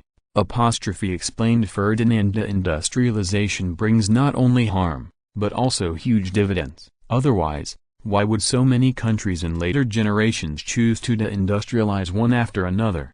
And this bonus / it can still be seen in the short term. The completion of deindustrialization will also trigger a new round of economic prosperity in the society. Even if they hesitated about Ferdinand's butterfly effect, Britain and France deindustrialized ahead of schedule, but this dividend will still exist for a long time. In theory, as long as Britain and France can control Italy and Germany forever, and the industrial capacity they have transferred out is also under their control, then this crisis will be suppressed to the lowest point. The big deal is that after the outbreak of the economic crisis, they will industrialize again, and they can also directly upgrade their industries. They have done all these things in later generations, and they have done it very successfully. Is deindustrialization the first occurrence? Obviously not. Otherwise, how did the French get the title of usury empire? It's just that the previous method of operation was different. In the past, it was hit by the financial industry, and capitalists reduced their investment in the real economy. This time it was an industrial transfer. In 1903, the British engaged in manufacturing accounted for 47% of the British labor force. By 1923, the British engaged in manufacturing had dropped to 33%. This downward trend is very obvious. Not only the United Kingdom, but all developed countries in the world, the proportion of the population engaged in manufacturing is showing a downward trend. On the contrary, the proportion of the population engaged in the service industry is increasing year by year. In 1903, the proportion of the British labor force engaged in the service industry was only 28%. By 1923, the proportion of the labor force in the British service industry had risen to 51%. This ratio is not very high. Later, Ferdinand has also seen a country with more than 99% of the labor force engaged in the service industry. In any developed country in the future, the proportion of the labor force engaged in the service industry will not be less than 70%. Establishing a foundry in Germany is a good thing for the Allies to kill two birds with one stone, but unfortunately the German trade union does not buy it.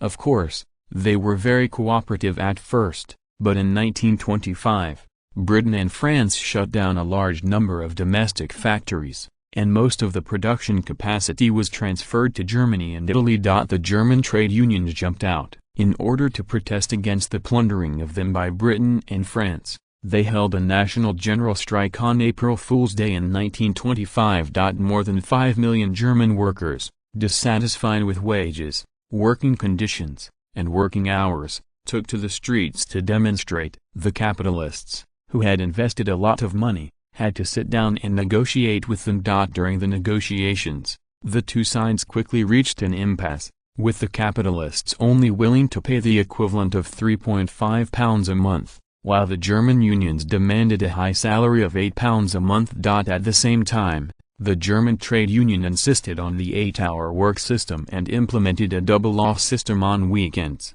while the capitalists required a 10-hour workday and a single-off system on weekends. Of course, this has nothing to do with Bulgaria, and there is no Bulgarian capitalist who wants to invest and build a factory in Germany. Ferdinand is naturally watching the fun. The treatment requirements put forward by the German trade unions are definitely impossible for the capitalists to meet. If they can be satisfied, they will not have to relocate their factories. This wage standard for Germans was formulated with reference to the average wage level in London and Paris, which was the highest level in the world at that time. I don't know where the confidence of the German guild comes from, thinking that the capitalists will agree to their conditions, or that they simply want to destroy. You know, the average wage in Britain in 1923 was only £7.80 per month, and the wage in France was almost the same. The average salary in Bulgaria is only £7.60. This salary is based on the fact that everyone works overtime. At that time, the average working hours of the working class in the three countries were between 56 and 66 hours per week. British workers had the shortest overtime hours at 56 hours, while Bulgarian workers had the longest overtime hours of 66 hours. Nominally everyone works an 8-hour workday, plus 2-day breaks. In fact, it is necessary to work overtime. Under the pressure of life, everyone has to work overtime for overtime pay.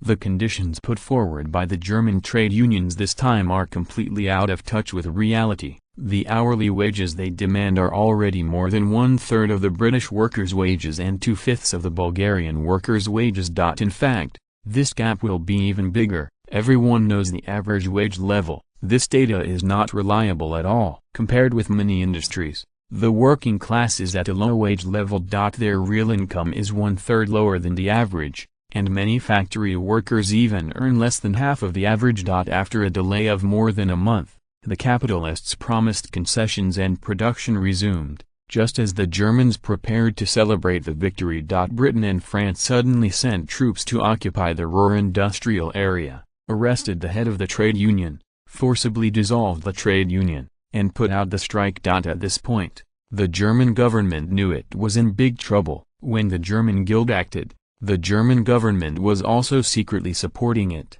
otherwise it would not have been so big, because 1/3 of the workers' wages would be used to repay debts. The German government also hopes to improve the treatment of workers to ease the pressure on them to pay war reparations. Before the strike, the wages of German workers were equivalent to only £3. After deducting the war reparations, they received only £2. With this little money, they can't even live a normal life, which is why the strike is supported by so many people. At present, the number of industrial workers in Germany working on behalf of the Allied countries has exceeded 8 million. Based on a salary of £3 a month per person, the debt can be repaid at £8 million a month. According to this data, the German government will continue to work hard to repay the debt, which is far from enough to repay the debt every year. If the monthly salary of £8 per person can be repaid with £10,000 per month, then the German government will not have to worry about debts, and they can develop the economy with peace of mind. Obviously, the German government underestimated the determination of the capitalists to safeguard their own interests this time. According to the plan, they also planned to wait until the negotiations between the two sides reached a deadlock and the capitalists could no longer hold on, and then the German government would come forward to mediate the disputes between the two sides. Everyone makes a step and raises the wage level of workers a little bit, but it is within the range of the capitalists, so everyone can accept it. It is a pity that in the face of interests, the combat effectiveness of the capitalists is often overwhelming. They did not understand the intention of the German government at all, and directly used their influence to let the government send troops to occupy the Ruhr industrial zone. Your Majesty, the German government has invited us to mediate their conflict with Britain and France. Medvedev said, tell the Germans to mediate, but this time we will only be neutral and will not favor any side. Ferdinand said calmly, Your Majesty, shouldn't we create a little trouble for Britain and France? If they use cheap labor to produce a large number of industrial products, our exports will also be affected. Medvedev asked suspiciously. Do you think Britain and France will listen to us? Since it is impossible to persuade Britain and France, why should it be useless? Besides, do you think the German government can withstand the pressure of Britain and France? The current British Empire is not the British Empire of the past, and the former mighty German Empire. Now all that remains is a fragmented German Republic, with a central government and 28 states under it. Is the Weimar government still capable of controlling this country? Asked Ferdinand. Medvedev fell into contemplation. Yes, Germany's internal problems are already very serious. The following states, after the end of the World War, decisively took advantage of the power struggle of the central government to grow and develop. For their own benefit, the major kingdoms did not hesitate to take advantage of the opportunity. The French wanted to divide Germany, and obtain the military command power, personnel power, financial power and diplomatic power. In addition to not yet proclaiming independence, in essence, they are already independent kingdoms. When paying the war reparations, didn't you see that the major kingdoms settled with the allied countries individually? Now that the German central government cannot pay the war reparations owed to the allied powers, while the major kingdoms are watching the show, how can there be no contradictions within Germany under such circumstances? How long can the unity of the German government last? Your Majesty, I'm afraid the Weimar government won't last long, Mitter said hesitantly. Ferdinand nodded. There is no harm if there is no comparison. If Germany's economy is the same, everyone will turn their hatred on the Allies. Now the days of several kingdoms are not bad, and the economies of other small countries are also barely passable. However, the central government's direct jurisdiction has a rotten economy. Under such circumstances, the people of course have to doubt the government's ability to govern. Originally, the Weimar government's ability to govern was rotten, but after a comparison, it becomes even worse. The lies of democracy and freedom have been smashed. High welfare is more like a castle in the air. Except for high-level public officials and capitalists, it has nothing to do with ordinary people. You must know that the Prussian region has always been the most economically developed region in Germany, and the living standards of the people have always been much higher than those of other states. Now this situation has reversed. Can they accept this gap? The revolution has not yet broken out, which means that the Germans have enough patience. If it were left in France, the revolution would have already occurred, but it will be soon. This problem, let the British have a headache. If they don't want Germany to split, they should take action. For us, either the restoration of the Kaiser or the annexation of Germany by the French is acceptable. Ferdinand thought for a while and said, Your Majesty, it's okay to say that the Kaiser is restored. It's not easy for them to reunite Germany. Even if Germany is really unified, the threat to us is very limited. But if the French annexed the German region, there would be a behemoth on the European continent, which is also a serious threat to us. Mitter said cautiously. It's not that simple. The British will not let the French succeed. We also need the French to attract the attention of the British. With the strength of the French, even if they really occupy Germany, they want to digest the German region. At least it will take decades. They have to get these more than 60 million Germans away first, or prepare to choke to death. Do you think the French government has this executive power?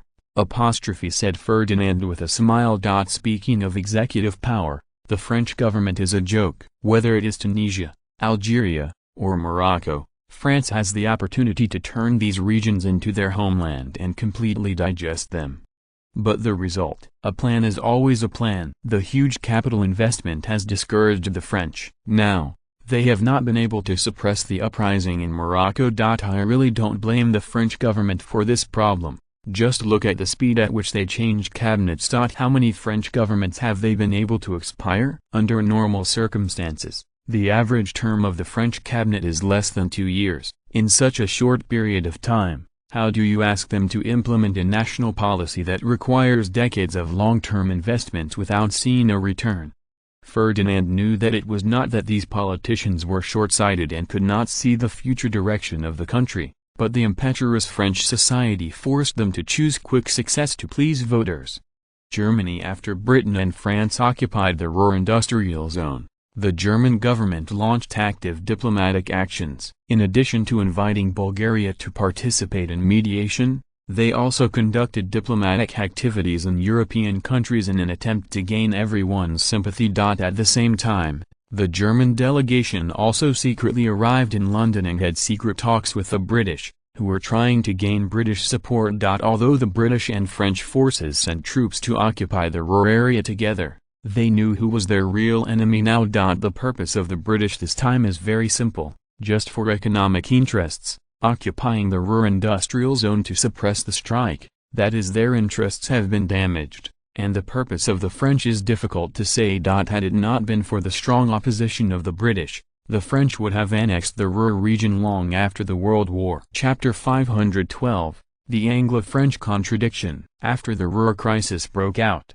local residents took to the streets to protest against the occupying forces. which were brutally suppressed. The occupying forces arrested the leader of the demonstration and shot and killed 18 protesters at the scene. On April 15, at the funeral of the victims, 500,000 Germans appeared, causing panic among the occupying forces and forcibly dispersing the crowd. In addition, a strict population movement law has been enacted. Any gathering cannot exceed 30 people. German people must open a way for the occupation army to travel, otherwise it is illegal. The atrocities of the occupying forces aroused the resentment of the Germans, and the German people soon launched a passive resistance movement. Namely, not cooperating with all the actions of the British and French occupying forces, such as workers' strikes, businessmen's strikes, and collective closures of hospitals, schools, and government departments. In order to win the support of the voters, the German government supported this passive resistance movement and ordered all government officials not to cooperate with all the activities of the occupying forces. Soon the passive resistance movement broke out in Germany. So far, the German government has interrupted all reparations payments. In the later stage, the Germans took the initiative to blow up local railways, canals, factories. However, these passive resistance movements did not frighten the occupying forces. The British, French, and Belgian forces blocked all communication routes in Germany and prohibited the flow of materials to force the local residents to compromise. On July 12, under the pressure of material shortages, the German central government had to announce the end of the passive resistance movement. Before that, many factories in the Ruhr area actually resumed work. No matter how insistent, people always have to eat. In the face of hunger, Germans have to choose to compromise. It is not that the local German people have not launched an armed uprising, but unfortunately they were quickly suppressed by the occupying forces, and the people who participated in the uprising were brutally slaughtered. After seeing the determination of Britain and France, the German government had to make concessions and admit the fact that Britain and France occupied the Ruhr area. However, this resistance also has a positive side. In order to appease the workers, the capitalists have to raise their wages, improve their food standards, living and working environment, and reduce their labor intensity. The bad influence of this incident is far from being eliminated. The German government, which was weak in this incident, has been abandoned by the German people. The deteriorating economic situation has also caused political chaos in Germany. In this context, Germany's right-wing forces have grown rapidly. Faced with this situation, the British took immediate action and began to actively respond to the crisis. On August 2, 1925, the Allied powers convened an international conference in Paris again. This time, a German representative participated in the conference. Except for France's peeping over Germany's territory, the rest of the countries saw all to allow Germany to repay its debts smoothly. A chaotic Germany is not in everyone's interests. I express regret on behalf of the British Empire for this Ruhr incident, and the performance of the German government in this crisis is very disappointing. Taking into account the actual situation, we propose to establish concession areas such as Ruhr, Cuxhaven, and Williamsport, and the League of Nations will form a coalition to maintain local law and order. The occupying forces of Britain, France and Belgium will gradually withdraw from the current occupation area and hand over power to the German government. Regarding the debt owed by the German government, I propose to suspend the implementation, and at the same time reduce the current 1/3 of the workers' wages to 1/5. In order to restore Germany's economy. British Foreign Secretary Gray said cautiously. That's right, the British are supporting Germany now, but unfortunately they also want benefits. The annual profits are as high as hundreds of millions of pounds, which makes the British capitalists unable to stop. In this case, how could Gray ignore it? Although the achievements of the United States have been eliminated, freed Lloyd George from a political crisis, but the opposition remains strong. If it is not possible to win over the support of domestic consortiums, then it will be a matter of time before the cabinet falls. In this context, the interests of the Germans will naturally be sacrificed. No. What is the concession? This is a trampling on the sovereignty of an independent country. The German Republic will never tolerate this happening. The German representative immediately retorted, since the German government refuses, I think it's fine to establish a concession area. Let's maintain the status quo first, and after the German government repays all the debts, we will withdraw from the current occupation area. If the German government cannot afford the war reparations, then I propose to let the German government use its territory to cover the war reparations, and directly pay off the debt at one time, so that everyone will not worry about it all the time. Proposed French Foreign Minister Alexander. Mr. Alexander is right. If the German government is unable to pay the war reparations, then it is also a good choice to use land to cover it. If you are worried about the price, you can hold an auction and let the countries all over Europe participate together, and it will surely sell for a good price. The Belgian representative goes downhill. President Gernot has been mad. Who is worried about the price? I have never promised to sell the land. With the huge debt owed, it is estimated that the entire German territory will not be sold. Isn't this the French inviting all countries to carve up Germany together? If there is an auction, it is estimated that the German Republic will not exist. There are not many countries in the world that are interested in Germany, but there are not many. It is estimated that any neighboring country, as long as there is a chance, will not mind tearing a piece of meat from the German mainland. In addition, with the old enemy of France, does Germany still have a future? No. Unless I am dead, you absolutely don't want to take any land from the German Republic. President Gunno roared angrily, seeing the performance of France and Belgium. The British knew that they had reached an agreement, and the French should have obtained the support of Belgium with great profit. After all, Germany is not small. If Germany were to be divided up, Belgium could at least double its territory. Such a big benefit was enough to make them tempted. Even the representatives of the Austro-Hungarian and Russian empires were on the move, and they wouldn't mind sharing a piece of meat if possible. Gray is very clear that the British Empire is not afraid of the French annexation of Germany. Their strength is limited. Swallowing them will also be indigestion. But if the French win over Belgium, Switzerland, Denmark, Austria-Hungary, the Russian Empire, Sweden, and the Netherlands to carve up Germany together, they will be in big trouble. In so many countries, each person is divided into a piece of meat, then it is a big trouble. Once the French are successful, the European continent will be respected by the French, and the worst fear of the British Empire will happen. Everyone, we are all civilized countries. How can we do this kind of thing that violates the sovereignty of other countries? The British Empire absolutely cannot tolerate this kind of thing happening on the European continent.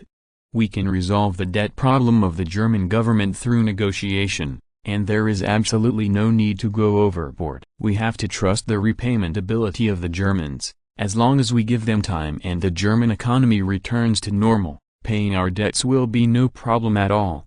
Don't forget that pre-war Germany was the second most economically powerful country in the world, with their wealth generating £2.46 billion a year, and given them a little time, they will have no problem paying our debts. Gray objected. Talking nonsense with eyes open is a must-have skill for diplomats, and Gray has undoubtedly reached the pinnacle of his training, so he is so serious about talking nonsense. If the British Empire did not violate the sovereignty of other countries, where did their colonies come from? Knowing to know, but not to expose. On this issue, everyone's bottom line is not so clean, so it's better not to delve into it. Gray's attitude finally made President Gunno breathe a sigh of relief. If the French were to dominate the meeting, then the German Empire would become a thing of the past. In the face of interests, the integrity of each country is very low. Fortunately, the major powers bordering Germany are not very in shape now, otherwise even the British would not be able to stop their determination to carve up Germany. Gunno is worried when he thinks of this. The strength of the French is about to recover, the Austro-Hungarian Empire is now recovering a bit, and Nicholas II of the Russian Empire seems to be about to unify the country. If Germany does not recover, will these neighbors have a place to stand when they are strong?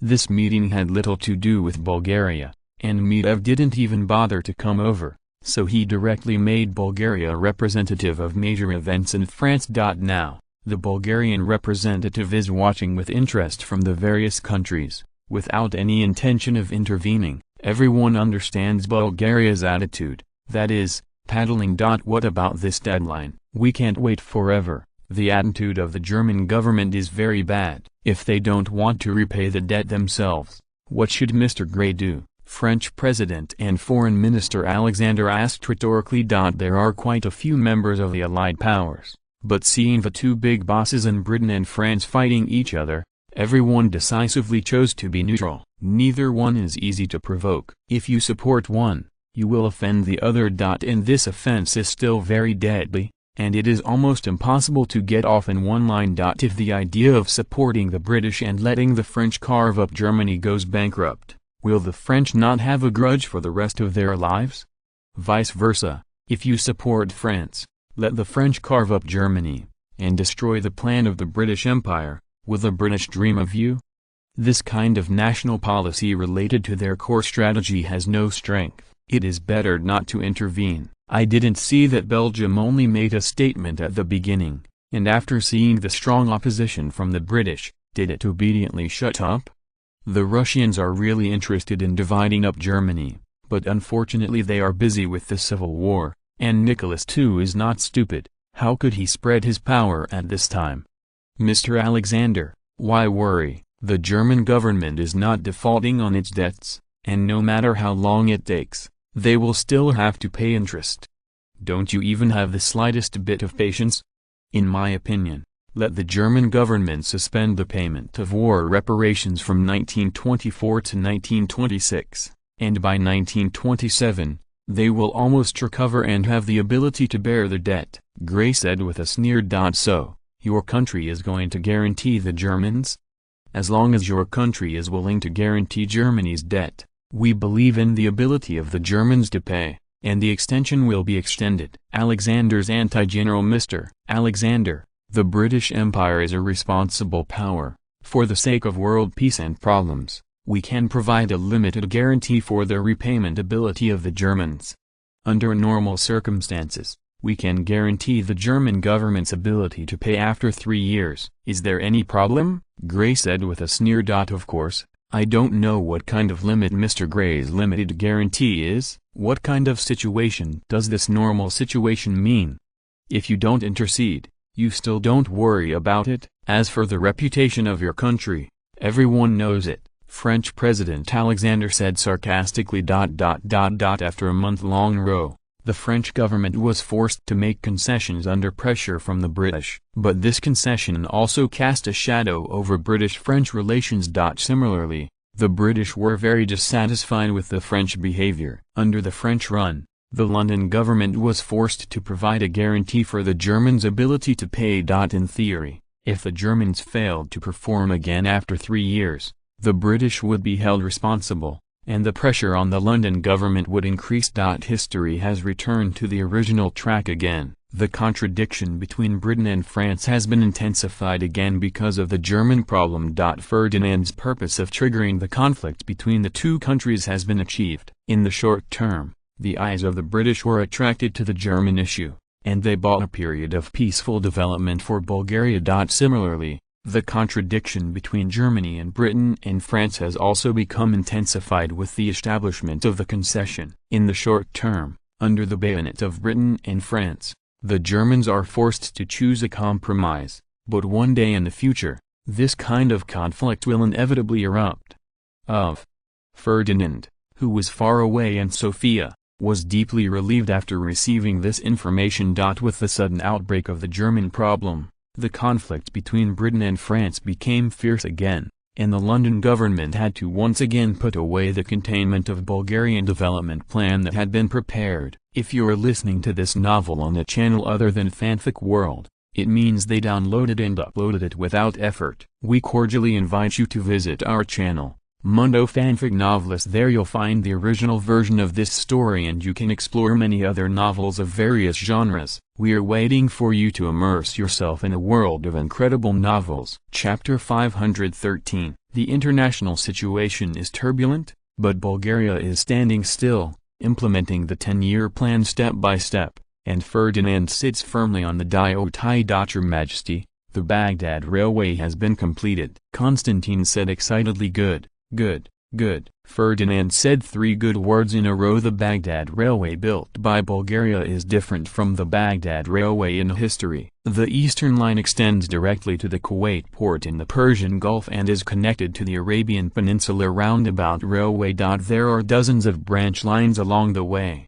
and the more famous ones are the Anda Railway and the Asia-American Railway. The total design mileage is as high as 12,000 kilometers, but the Germans have built a part of this railway before, and the Ottoman Empire has also built a part. On this basis, Bulgaria dismantled the original railway and rebuilt it.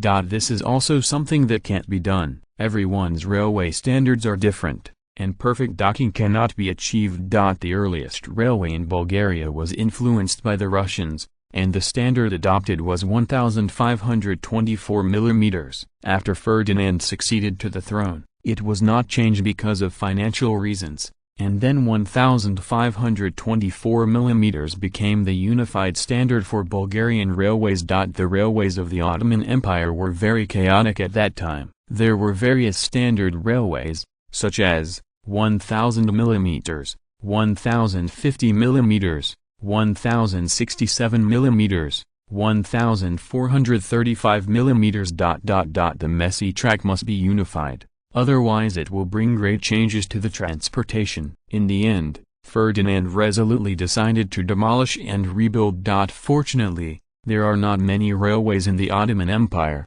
otherwise Ferdinand may not be able to make up his mind. After all, this is all money.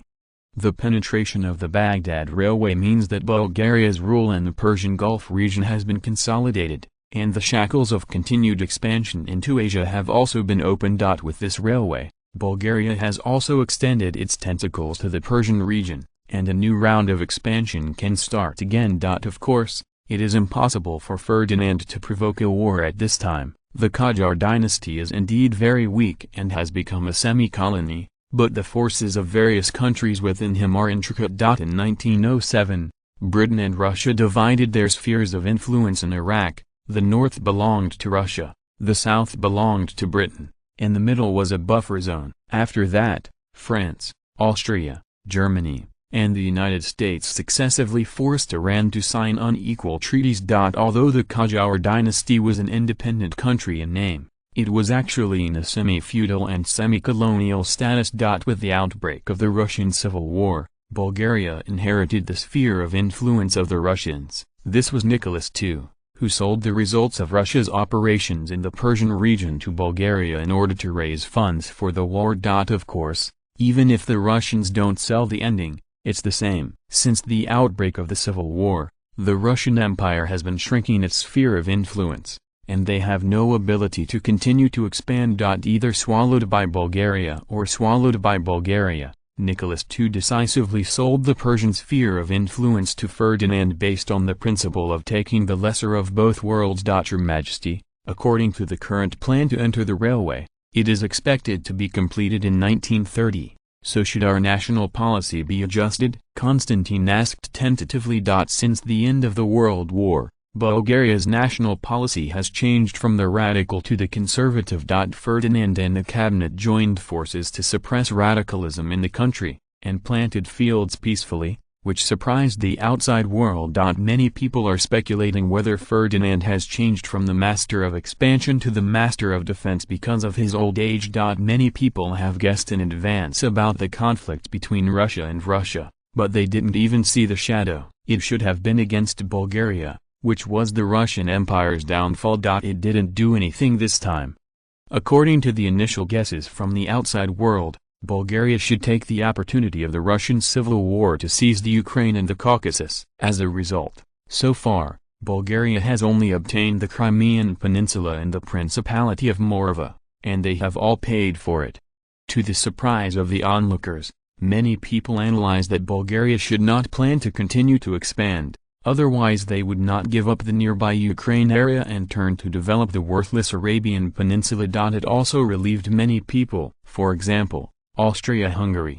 They were worried that after Bulgaria annexed Ukraine, its strength would change qualitatively again. As for the Middle East and Arab regions, everyone's impression is that they are back country, except for a few oases. They are all sand. If there is no population, no industry, and even industrial raw materials are very scarce. In the eyes of the outside world, after the end of the World War, Bulgaria has been making frequent moves, such as supporting the British to launch the American raiders, making the British Empire even stronger. After all, Bulgaria's geographical location determines that they are too far away from the Americas, whether it is through the Indian Ocean to enter the Pacific Ocean, or the Atlantic Ocean is too far. Even if the countries jointly carve up the United States, Bulgaria is naturally at a disadvantage, compared with Britain and France. It is destined to be the loser. This is indeed the case at present. The British annexed the three kingdoms of North America and became the biggest winner. The influence of France in the American countries has increased greatly. In addition to the acquisition of Cuba, the speed of French capital expansion in North America is also very amazing. If it weren't for the French institutional constraints, the French would have annexed one or two kingdoms this time, at least in the South American kingdoms. The pro-French faction has already taken power. And Bulgaria's gain is undoubtedly the smallest, with the exception of a few African colonies compensated by the British, almost nothing was gained. Another example, Bulgaria handed over the dominance of the European continent, and had the opportunity to compete for the position of European hegemony, but due to the initiative of the Bulgarian government to withdraw, the French became the new European hegemon. There is also the development and growth of the Austro-Hungarian Empire. After the end of the World War, Bulgaria had the opportunity to dismantle the Austro-Hungarian Empire, but due to its conservative foreign policy, the Bulgarian government gave up its support for the national independence movement within the Austro-Hungarian Empire, which, in the eyes of many, was undoubtedly feeding tigers. No need for the time being. In the short term, our national policy is still conservative diplomacy and peaceful rise, at least until the 10-year plan is completed. This national policy should not change. Ferdinand thought for a while and said it's not that Ferdinand doesn't want to change the national policy, but that the British Empire in this world is a little too sturdy. I thought they would fight endlessly because of the participation of the three kingdoms in North America. Unexpectedly, the British actually used diplomatic means to make the three kingdoms of North America submit to the London government, which made Ferdinand dare not act rashly. He would rather keep digging holes and slowly lead the British to the side, rather than directly challenge the world hegemony, even though he knows that the British Empire is a foreign power and a core force. However, the broken ship also has three-point nails. With the British heritage, no matter how Ferdinand calculated, it is impossible to defeat them all at once. The current pattern of the three major countries in Europe is actually dominated by the British family. Although the strength of the two countries is not as good as that of the British, they both have the power to make the British feared. If you work hard, both France and Bulgaria have the strength to severely damage the British Empire. Because of mutual jealousy, everyone can live in peace. Chapter 514, Germany. After the Gounod government fully accepted the British conditions and resolved the Ruhr crisis, it was not flowers or applause to greet him, but a ruthless dismissal. It has to be said that the political tactics of their current government are too immature. It's a mess economically, and it's a mess politically. When the Ruhr crisis broke out, the major political forces in Germany, although they were dissatisfied with the government, did not turn down the cabinet, mainly because no one wanted to be the takeover. The Gounod government. On September 6, 925, the German Centre Party first launched an attack, criticizing the Gounod government for its incompetence at home and its betrayal of the country outside. Later, political forces such as the People's Party, the Socialist Party, and the Democratic Party also joined. On September 2, a strike broke out in central Germany, demanding the Gounod government to step down. Within a week, the strike spread to the whole country. The Berlin Trade Union Organization also played the banner of overthrowing the Gounod government and establishing a proletarian regime, and the political power of the proletariat grew rapidly in Germany. The frightened German society also asked the Gounod government to resign to prevent the situation from worsening. After being abandoned by supporters, the Gounod government announced its resignation on October 3. Gustav Stresemann stepped onto the stage of history, the greatest modern German diplomat. He changed Germany's previous policies and reversed the crisis in Germany as soon as he came to power. First, He introduced the real estate mortgage mark to alleviate the scourge of hyperinflation on German society and economy. Since he insisted on refusing to issue more money, the inflation problem was solved. In order to revitalize the economy, he took the initiative to reduce government administrative expenditures, simplify the bureaucracy, and cut social welfare expenditures.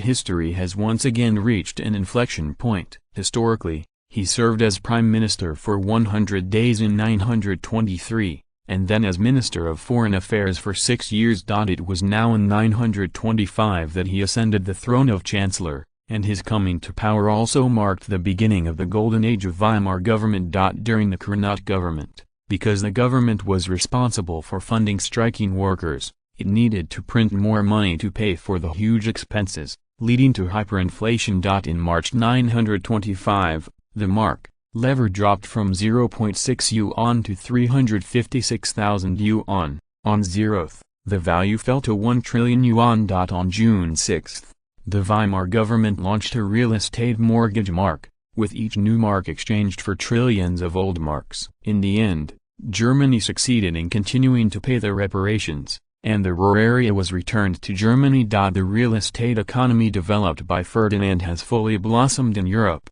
and the three major European countries of the United Kingdom, France and Germany have all entered the pit one after another.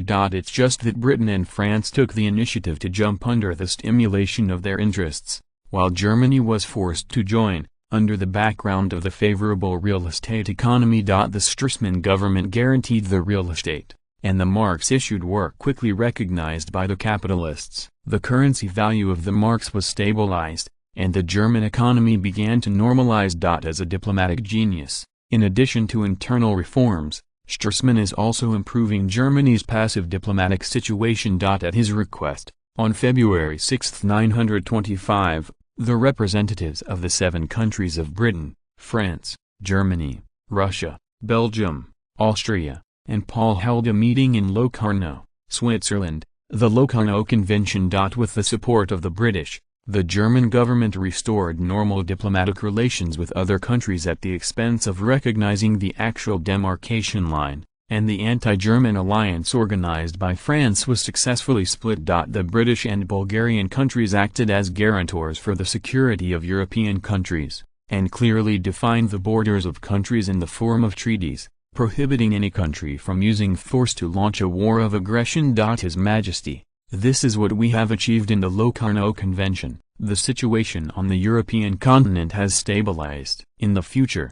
any country that wants to break this balance of power will be unanimously opposed by everyone. Among them, the one that has a direct relationship with us is the About Treaty. According to the provisions of the treaty, the boundary line between our two countries has been clarified. The Germans have succumbed. They have now fully recognized the Treaty of Versailles. And on the issue of the border, they have also made concessions to the Austro-Hungarian Empire and the Russian Empire. Their understanding, Meder said excitedly. The Locarno Pact is what Ferdinand likes to see. A stable Europe is in the interest of Bulgaria in the short term, otherwise they will not guarantee the national defense and security of the countries. This is good news. Britain and France have foolishly loosened the bonds of the Germans. With the German heritage, I'm afraid it won't be long before they can recover again. The future European continent is destined to be another bloody storm. With Stresemann's diplomatic means, I am afraid that internal conflicts in Germany will also be suppressed to a minimum. I don't know how the Germans will choose this time. Will they continue to challenge the world order, or will they develop slowly like us? Ferdinand exclaimed. Your Majesty, it may not be easy for the Germans to rise again, and the French will not watch them grow. Moreover, we have dug out a part of their heritage, and now Germany's technological innovation capability has been reduced to the lowest point in the past century. In terms of scientific research and technology, Germany is basically at a standstill. The huge war indemnity has overwhelmed the German government, and they have no ability to continue to invest in scientific research. Restricted by the Treaty of Versailles, their military power has also suffered a devastating blow, and the major kingdoms in the central government have long since parted ways. Even Germany's current industry is sick and cannot be economically autonomous. Now the British and French capitalists want them to produce what they want to produce. Taking heavy industry as an example, Germany's steel output has only retained a quarter of its pre-war level, and its shipbuilding industry is only 16% of its pre-war level. Judging from the current situation, the German industry will continue to degenerate, due to lack of capital investment. Their advantages in the machinery manufacturing industry have been gradually lost. Now Germany's pillar industries have become labor-intensive textile and garment production, followed by construction. Products in the real high-tech field are saying goodbye to Germany. Whether it is the chemical industry, metallurgy, or even the medical industry, they are all shrinking. If it continues, I don't think the Germans have the strength to continue to challenge the world. France alone is a mountain they can't jump. Medvedev analyzed. Ferdinand nodded, and there was nothing wrong with the data, because Bulgaria dug the German corner too hard. Germany in this era is much weaker than in history. Even if Britain and France transferred a large part of their industrial production capacity to Germany, the problem is that most of them are light industries. These industries can make money and solve employment problems, but they cannot increase Germany's war potential. And it also makes the German economy seriously dependent on the international market. Once war breaks out with Britain and France, Germany will first increase the number of unemployed by 7 or 8 million. It can be said that when London sneezes now, Germany's economy will tremble 3 times. Does Germany still have a future in this case? Well, it is true purely from the data. It won't be long before Germany and Italy become economic colonies of Britain and France, as long as their economies cannot escape the control of the British and French consortia. There is no future at all.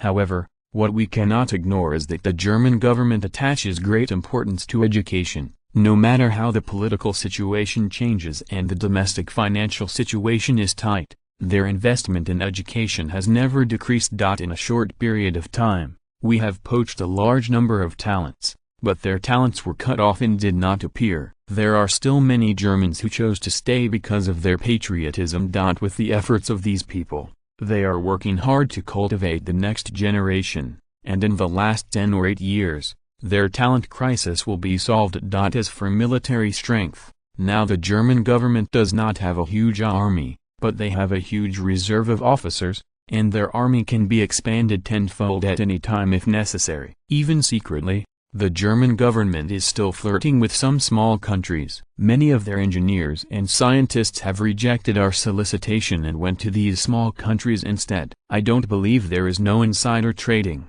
Their military technology may not have been derailed from the world as everyone imagined. The strength of these small countries is limited, and their scientific research speed may not be able to catch up with us, but the gap across the times will still not happen. The economic problem is the most serious problem for the Germans, and it is also the flashpoint of their conflict with Britain and France. How about the integrity of the capitalists? Under their exploitation, the Germans could not even want to avoid conflict with Britain and France, unless they could endure it forever. Once the conflict breaks out, the war is not far away. The only problem is that Germany's strength is insufficient.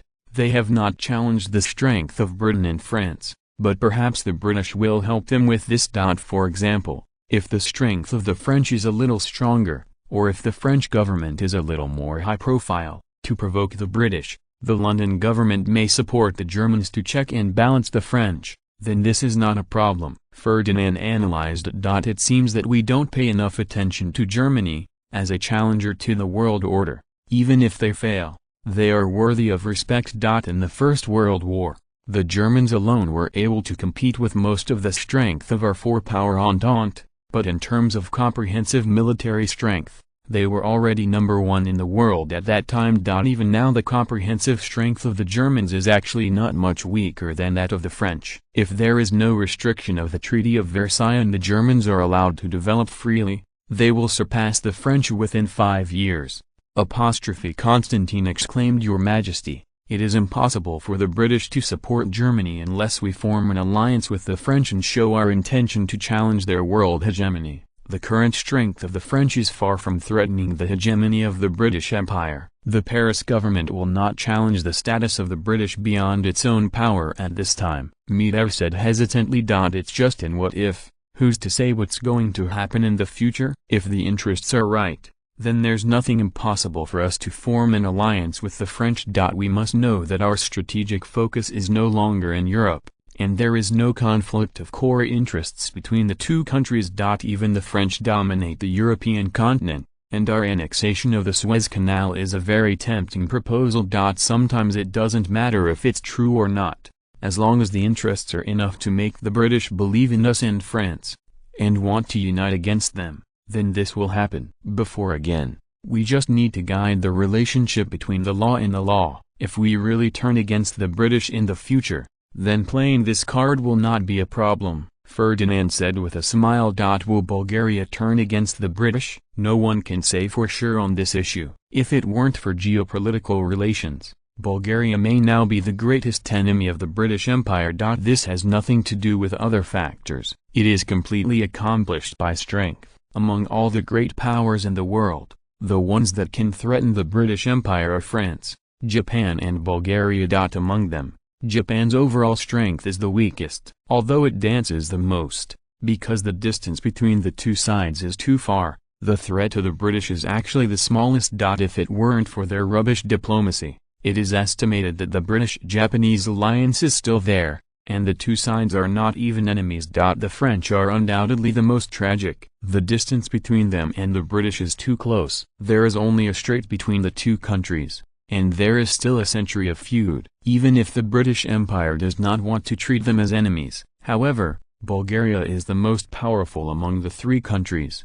and its geographical location is precisely stuck at the center point of the Eurasian continent. If Ferdinand wanted to, he could cut off the Suez Canal at any time and cut off the main artery of the British Empire. In this context, not the enemy of the British Empire, but also the enemy of the British Empire. If the London government knew that Bulgaria was developing so fast, they would have curbed Bulgaria's development long before the World War. After all, Bulgaria before the World War was just an emerging country that had just entered the threshold of the great powers. According to their plan, after the annexation of the Ottoman Empire, Bulgaria would be choked to death because of its appetite. After all, the Ottoman Empire left a very deep impression on Europe. Even now, many people do not believe that this European nightmare was directly digested by Bulgaria. Unfortunately, when the British Empire reacted, it was too late. Bulgaria had completed the annexation of the Ottoman Empire,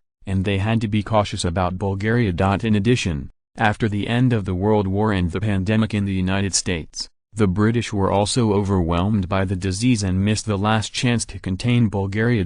When the flu virus was over, Ferdinand pushed the Americans to the front again. Compared with the Americans who were clearly challenging the British hegemony and whose overall national strength had caught up with the British Empire, Bulgaria was undoubtedly a possible future threat. And Americans have become the immediate threat. Fueled by public opinion, the London government was surprised to find that they had the opportunity to kill their biggest rival, return to North America, and restore the world hegemony of the British Empire. In this case, of course, it is more important to deal with Americans. Of course, this decision cannot be considered a mistake. The hegemony of the British Empire is now based on the bones of the United States. Without this American war, the hegemony of the British Empire would have been lost long ago. When an arms race started, the British would not be able to compete with the wealthy and powerful American upstarts. After dealing with the American issue, Ferdinand has consolidated his rule over the Ottoman Empire,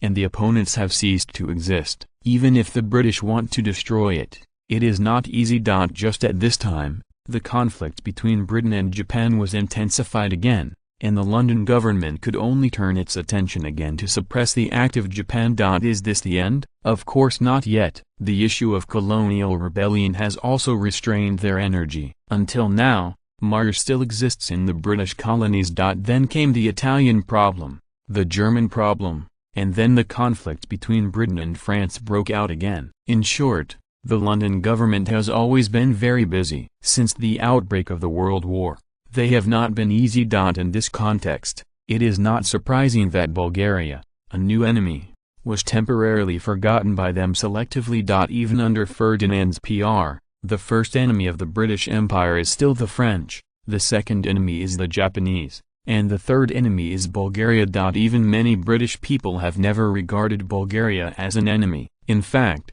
there has never been a direct conflict between the two sides. Where does the hatred come from? There was no hatred, and the London government was too busy to guide public opinion hostile to Bulgaria, so Ferdinand naturally helped them make a choice. For example, the century-old feud between Britain and France, how the French hated, and how the Japanese challenged the authority of the British Empire. These methods can't fool politicians, but they can fool ordinary British people, and they have also affected the attitude of their MP''s. With the addition of money and public relations, the French have honorably helped Bulgaria to top the tank. Now that the British-French conflict broke out, even if the British government wanted to find trouble with Bulgaria, it had to solve the enemy in front of it. Chapter 515, Agricultural Issues. By the end of 1925, more than half of Bulgaria's 10-year plan had been completed, and many projects invested in the early stage had now come to harvest. Up to now, the total industrial volume of Bulgaria has increased by 63% compared with 19 years, and the average annual industrial growth rate is 13%. The growth rate ranks first in the world. In contrast, the biggest competitor in Ferdinand's mind, the British Empire, has experienced a negative growth in the total industrial volume in recent years. Compared with 19 years, it has not only not increased, but has fallen by nearly 13 percentage points. Ferdinand was not surprised by this situation. Historically, the British industry was also in a state of decline. Before the economic crisis broke out in 1929, the total industrial volume of the British Empire accounted for only 9% of the world, compared with 1913. Fell by a third. Without the help of the three North American countries to pull the data, the total industrial volume of the British Empire is actually terrible, and the local industrial volume has been overtaken by Bulgaria. The manufacturing population fell by a quarter from the previous year, a drop that would have been even greater had it not been for the chaos in Germany. No matter how it falls, the British Empire is still the world's largest industrial power, accounting for 3.6% of the world's total industry, followed by Bulgaria, which only accounts for 10% of the world's total industry. At 8.3, the gap between the two sides is still huge. In contrast, the industrial growth rate of Germany and Italy is very impressive. The annual growth rate is more than 10%, although the growth is only light industry. The total industrial volume of Italy has now surpassed its peak, and it has increased by nearly 18% compared with the peak in 1914. Germany also returned to its 1907 industrial volume, a figure that would have been even higher had it not been for the sudden Ruhr crisis. If Britain and France continue to transfer production capacity, it may take a few years for German industry to recover, and Italy will have the opportunity to surpass France and become the fourth largest industrial country in Europe. Although Britain and France are on the decline in industry, their economic development speed is not slow at all, far exceeding the world average economic growth level. With the dividends of deindustrialization, in 1925 the British grew at a rate of 6.3% and the French at 7.1%. At least half of this growth has been contributed by real estate, which in 1925 averaged more than 40% growth in UK house prices, while London house prices nearly tripled. The average house price increase in France is also more than 20%, and the price increase in Paris is as high as 100%. These are all inevitable. The British Isles have a limited area and the rapid growth of housing prices is also inevitable. By contrast, France's mainland is much larger, more than twice the size of the British, and the populations of the two countries are almost the same. Ferdinand didn't bother to read these false data. According to economists, the economic growth of Britain and France violated the laws of the market, and the artificially hyped economy would have disastrous consequences once the bubble burst. However, it seems that every economic crisis in the capitalist world is artificially hyped and relied on by the market to adjust itself. How is that possible? Capital is profit-seeking, driven by interests. There is nothing that capitalists dare not do. When it comes to economic research, the black hands behind the scenes are the most professional. Your Majesty, this is the work summary table of the government in 1925, please take a look.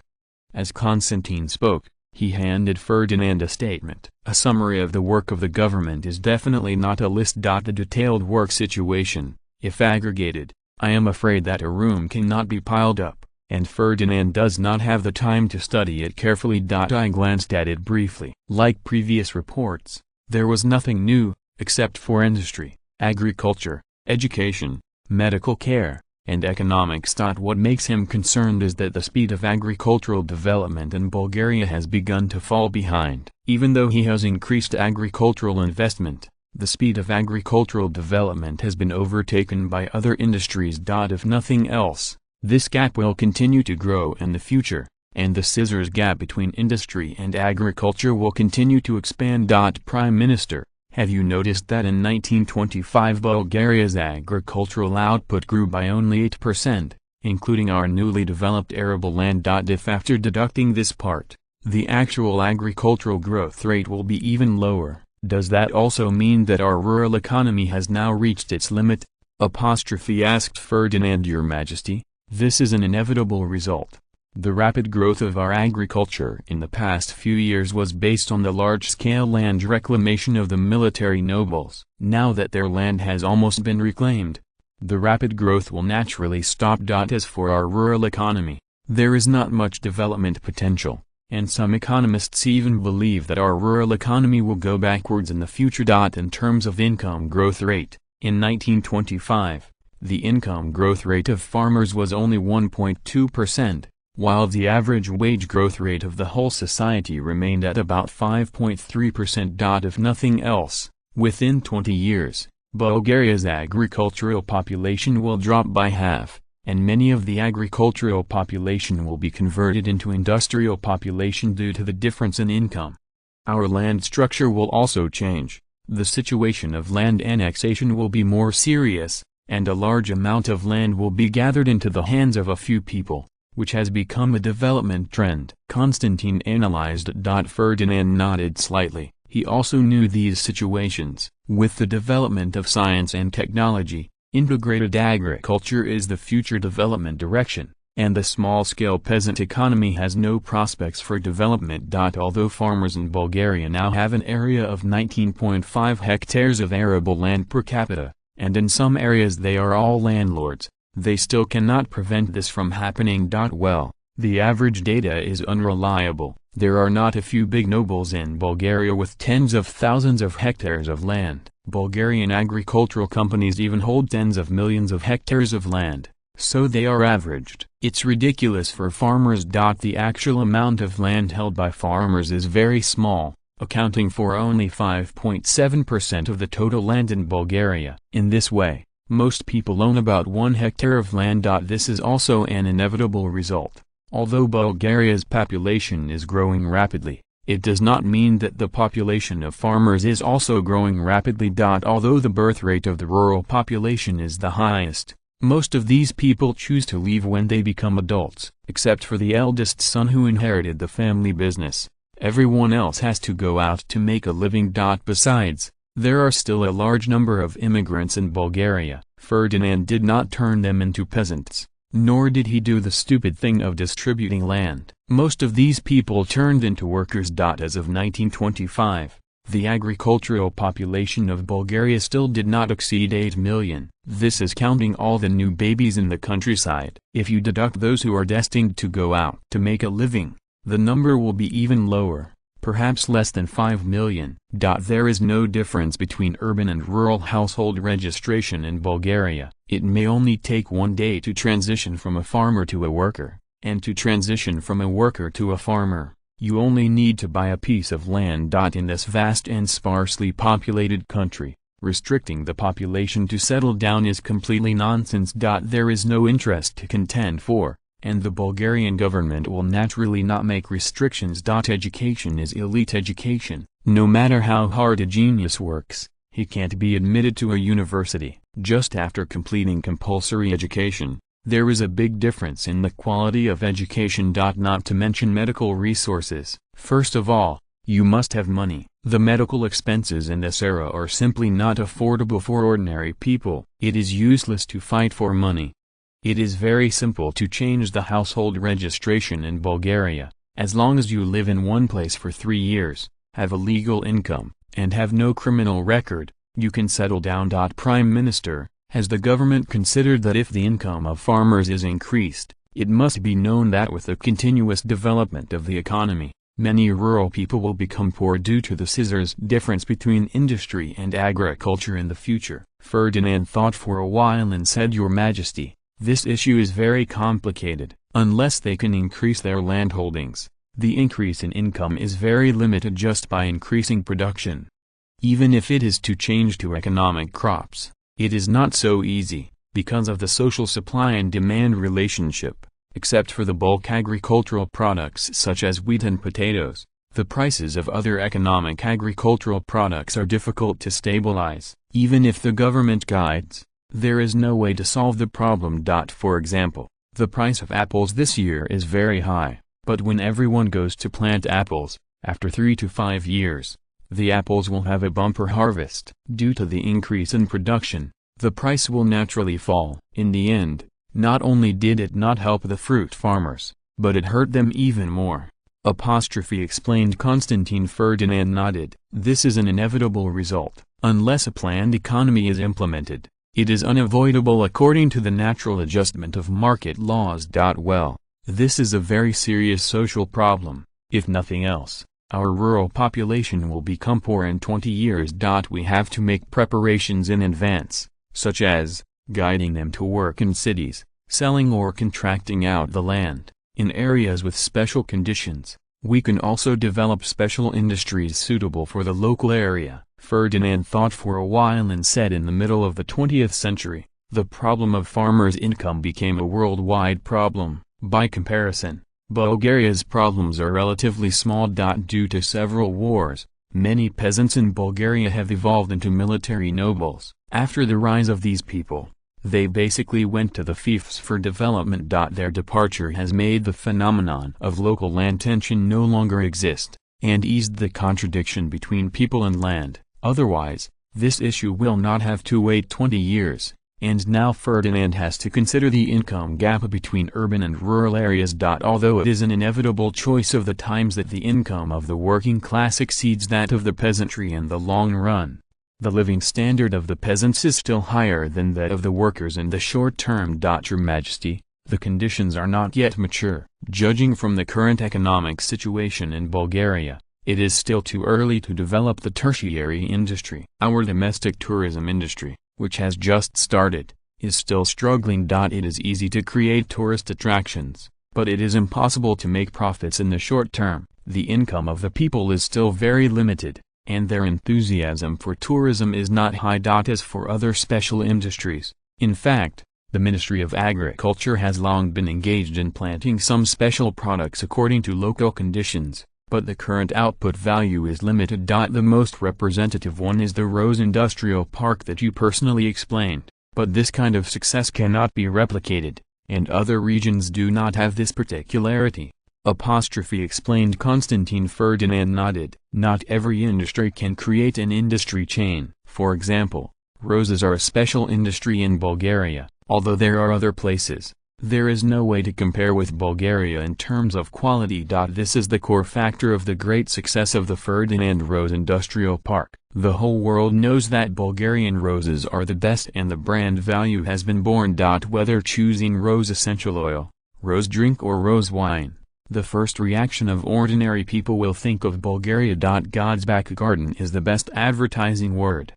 Under the operation of Ferdinand, this sentence has been deeply rooted in the hearts of the people. The additional brand value is reflected in the interests. The success of the Rose Industrial Park is not as simple as it seems. In contrast, the wine industry chain that Ferdinand is still operating has far less development potential, and its profitability is incomparable. The French wine brand has been established, and the Bulgarian wine can only succumb to it. Although it is not a winner-take-all, the winner still takes the biggest share. It is impossible to achieve a counterattack in the short term, without dozens of hours of hard work. It is difficult to establish a Bulgarian wine brand. If the brand cannot be established, there will be no brand value, so the profit will be very limited. In the end, the profit is fed back to the grape planting. The profit of wine is not high, so the income of fruit farmers who plant grapes will naturally not be high. Ferdinand recalled that on such a large country as Bulgaria, there are still those special products, and those agricultural products have the possibility of international promotion, and finally found that there are many things, but not many with economic value. For example, handmade leather shoes, handicrafts, corals in Serbia, tourism and fruits in Greece, carpets and dates in the Arabian Peninsula, plant resources in Asia Minor. These industries may have room for development in the future, but in this period, they do not have any economic value. People all over the world are not yet rich. Isn't it nonsense to develop these industries? Who is still interested in traveling when there is not enough to eat? Tourism can't develop. Who can these industrial souvenirs be sold to?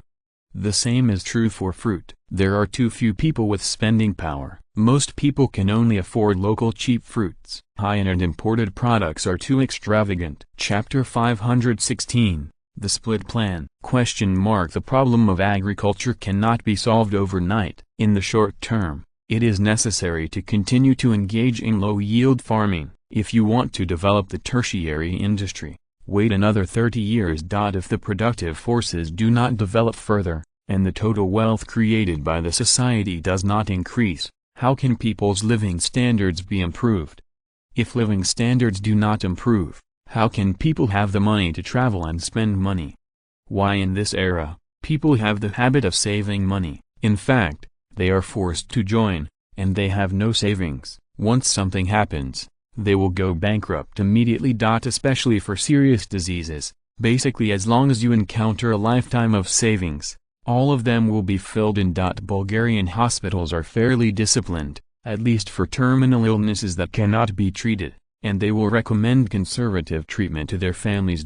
What kind of conservative treatment is to be considered? For the rich, it is natural to continue to spend more money. When a doctor's experiment is a guinea pig, it is a chance to bet. Those who have no money can only use cheap drugs to relieve the pain of their patients, and how long they can live depends on luck. Ferdinand is also very aware of these situations, but he is powerless. In the world, Bulgaria has a high level of medical care. Even so, in the face of major diseases, you can only gamble on luck. The rich have to gamble on luck, let alone the poor, who don't even have the chance to gamble. There are many social problems in Bulgaria now, and these problems are still unsolvable. As a result, Ferdinand often wondered, how did the other seniors of the transmigrators manage it so easily, and how did they become a stubborn disease in society when they came to him?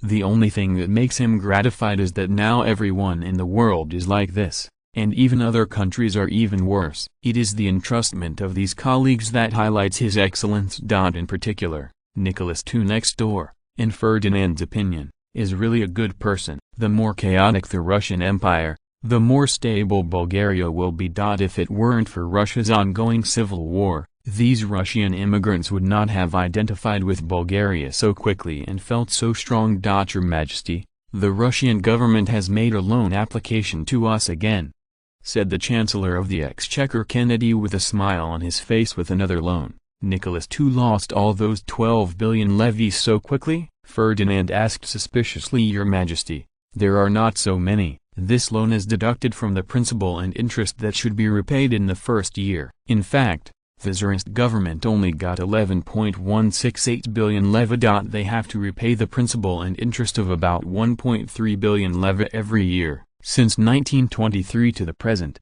they have paid 3.9 billion leva. If all these are deducted, then they have only spent the remaining 7.268 billion leva. The debts of 1926 they have now paid, so now they are forced to take out new debts to pay off old debts, and to deal with the next war, which requires money. Kennedy explained. Really thick and black, Ferdinand thought to himself. The 2.468 billion levs that the Tsar received from the sale of land should not be 2.466 billion levs. Russian officials have integrity, and these public relations expenses can be deducted from the final payment. Of course, this money is not discounted at all, and the Bulgarian government paid it directly in one go. The loan of 10 billion levs is not so easy to get, according to international practice. After deducting the principal and interest for the first year, 8.7 billion levs will be obtained. In 3 years, the principal and interest of 3.9 billion levs were repaid, and Nicholas II only used 4.8 billion levs of them. Of course, if Nicholas II had a financial sense, he might be able to make a fortune elsewhere to make up for the loss. However, this possibility is unlikely. If Nicholas II had this talent, the Russian Empire would not be so short of money. Based on the industry of the Tsarist family, if it is invested reasonably, the current income is estimated to be enough for the cost of war. The easiest way is to go to London to buy stocks and get a few times the annual rate of return from real estate, which is enough to fill the gap. Of course, people who don't have the vision and background to play will most likely die in a corner. There are still some Tsarist families in the background, and the only thing lacking is vision. After thinking about it, Ferdinand suddenly found that the interest charged this time is not too high. Even the principal and interest are only 1.3 billion levy per year. Thinking about the loans of later generations of online platforms, the interest can be doubled several times in a month. Really kind. Even compared with the bank loans of later generations, the monthly interest rate is still low, and the monthly interest rate for a 30-year loan is only 7/1000ths. There is no messy handling fee, the loan is timely, and the loan will never be called if it is not due. It is really conscientious. Ferdinand decisively ignored the fact of conspiracy to Ukraine. War is the biggest beast of gold. Nicholas II can last for so long with such a little money, and the young Nicholas I who is still fighting is dying. If there is no blood transfusion behind the British, he would have killed this opponent by now. What are the Russians going to take as collateral this time? Ferdinand asked with concern. This time the Russians are no longer going to take the land as collateral. Nicholas II now probably regrets it. The unification process of the Russian Empire has been delayed. With their financial situation, it is almost impossible to repay the loan. So the Russians have learned their lesson this time. They plan to borrow 20 billion levs of interest-free loans from us, which can be used as collateral for customs duties, salt taxes, and liquor taxes.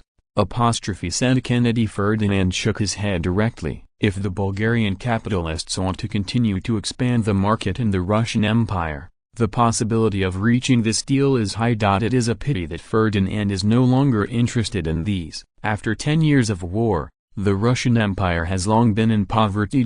He clearly felt that in the past 2 years, the intensity of the civil war in Russia has been greatly reduced. In order to buy off the military heart, Nicholas II is also wanted knighting, attracting a large number of supporters. The Russian Empire has enough land for him to splurge, so Nicholas II's shot is much more generous than Ferdinand. Even so, it only stabilized the military's morale. After all, the war has been fought for too long, and the anti-war sentiment among the people has been high. If he did this in the first year of the Civil War, it is estimated that little Nicholas would not be mentioned, and even the Moscow government that went to Siberia to recuperate would have been pacified long ago. Ferdinand has the most power to discover the combat power of the military nobles. Just look at the Bulgarian army. As soon as he heard that there was a battle, he rushed to fight one by one, for fear of missing the opportunity. Even at the most critical moment, they are the most persistent. Under the stimulation of military exploits, on the battlefield, many can often break out of unimaginable combat effectiveness. Reject the Russians directly. This business is too risky. We in Bulgaria can't afford it. We suggest that they go to the British and the French to try. Ferdinand said with a smile. Don't do it. Do not. In the end, this business can only be done by Bulgaria. The Russian Empire already has a lot of debts owed to Britain and France, which has long been expected. If it weren't for the war reparations obtained by the Russians in the World War, which were used to offset part of the interest, the capitalists in Britain and France would vomit blood, especially the French who were mistreated by the Russians. In order to win over Russia to deal with the Germans, there were a lot of interest-free loans and low-interest loans. Now if the German-Austrian War reparations paid their interest, Nicholas II could only declare a default. The interest is there, but no one knows where the principal is, so the French have the most complicated mood. On the one hand, they hope that the Russians will continue the civil war, so that the Russians will not have the energy to compete with them for European hegemony. After all, this is hundreds of billions of francs, which is not a small amount for any country. Historically, it was because Russia was wiped out that the French financial sector was devastated. Anyway, the Russians are still here, and the transferred war reparations can barely repay the interest. These financial institutions can still accept it, and they will not be directly involved and go bankrupt. At this time, would the French capitalists still dare to lend money to the Russians? Even if the Russians can't take these taxes as collateral, they have to be able to get it. Even Ferdinand didn't dare to take these taxes as collateral. He knew how bad the Russian tax system was. Maybe he got the Russian tax in name, but in fact he couldn't collect the big tax. It's impossible for you to personally send someone to Russia to collect taxes, right? Will the Tsarist government really cooperate with you in collecting taxes? Even if you cooperate, the people below can still keep you from getting money. Don't overestimate Mountain's integrity. If it really reaches that point, the tax that can be received in the end will definitely be 3 melons and 2 dates. The rogue Tsarist government is not afraid of threats from the outside world. In history, there are not only 1 or 2 czars who declared bankruptcy in order to default on their debts. Then these bankers who borrowed money can only admit that they are unlucky. What about the British? Is this even a consideration? Without their troubles, Nicholas II would have unified Russia long ago. Just look at the weapons and equipment of the little Tsar Nicholas. Most of them are British goods. The weapons and equipment left over from the World War were selflessly given to the Russians by the British, so that the Civil War could continue forever. In contrast, although Ferdinand is also engaged in the arms trade, he will be much more restrained. That is, the captured Allied weapons were sold to Nicholas Jr. and the Moscow government, and the Bulgarian equipment was only sold to Nicholas II. On the surface, he never supported little Nicholas. These weapons were bought by British merchants from Bulgaria, and to whom they were finally sold, I don't know. Now the London government has invested a lot in little Nicholas. If Nicholas II unified Russia, wouldn't their investment go to waste? What's more, a split bear is a good bear. Once Russia is reunified, where will their expansion go?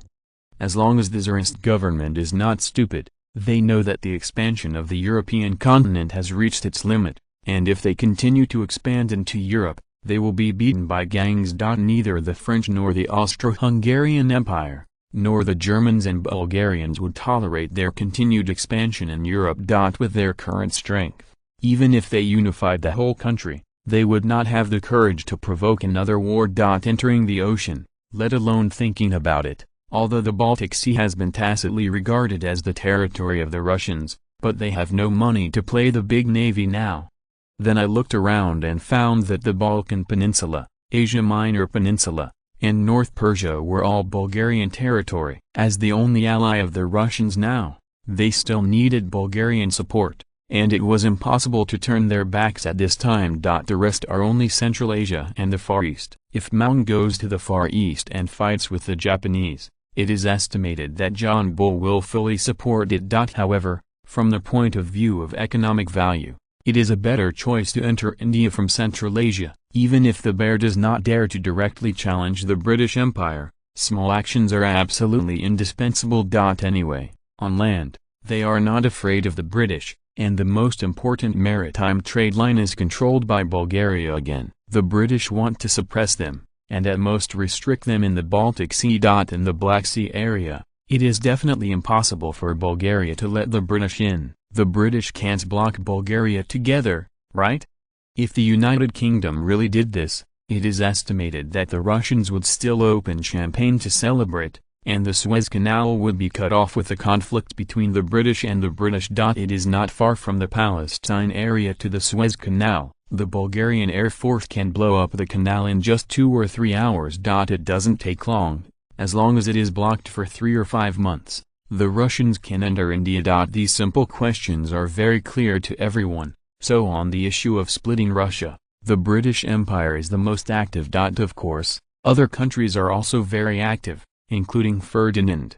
Everyone stands on the same position on this issue. Otherwise, the civil war will continue for so long. Many times, Nicholas II seems to have the upper hand, and the dawn of victory will look again, but every time it comes to the last moment, he fails because of various unfavorable factors. For example, Nicholas Jr.'s government will soon get the support of the British. According to Ferdinand's knowledge, every year the London government has to spend tens of millions of pounds in special funds, which are finally replaced by weapons and ammunition and flowed into Russia. The same is true for the French. The French army's weapons are replaced at an extraordinary speed, and the amount of weapons and ammunition consumed exceeds that of the war. These increased consumption also flowed into Russia, and even many weapons and ammunition here are transited through Bulgaria, and Ferdinand is very tacit and pretends not to know what to do. In addition to Britain and France, there are many countries in Europe that secretly supported the Russian Civil War, such as Sweden and Austria-Hungary, all of which have provided support to the rebels. Did Nicholas II know? Of course he knew, but without evidence, he couldn't do anything. The Tsarist government is about to start telling the evidence to know how badly they have been weakened. Without the support of so many international friends, how could Nicholas II have not unified Russia yet? You must know that the main force of the Russian army is in his hands. Little Nicholas still has some support from the Russian army, and the Moscow government is very short of qualified officers. Even if their organizational ability is the strongest, the troops are brave enough when they are defeated, but their combat effectiveness is not very good.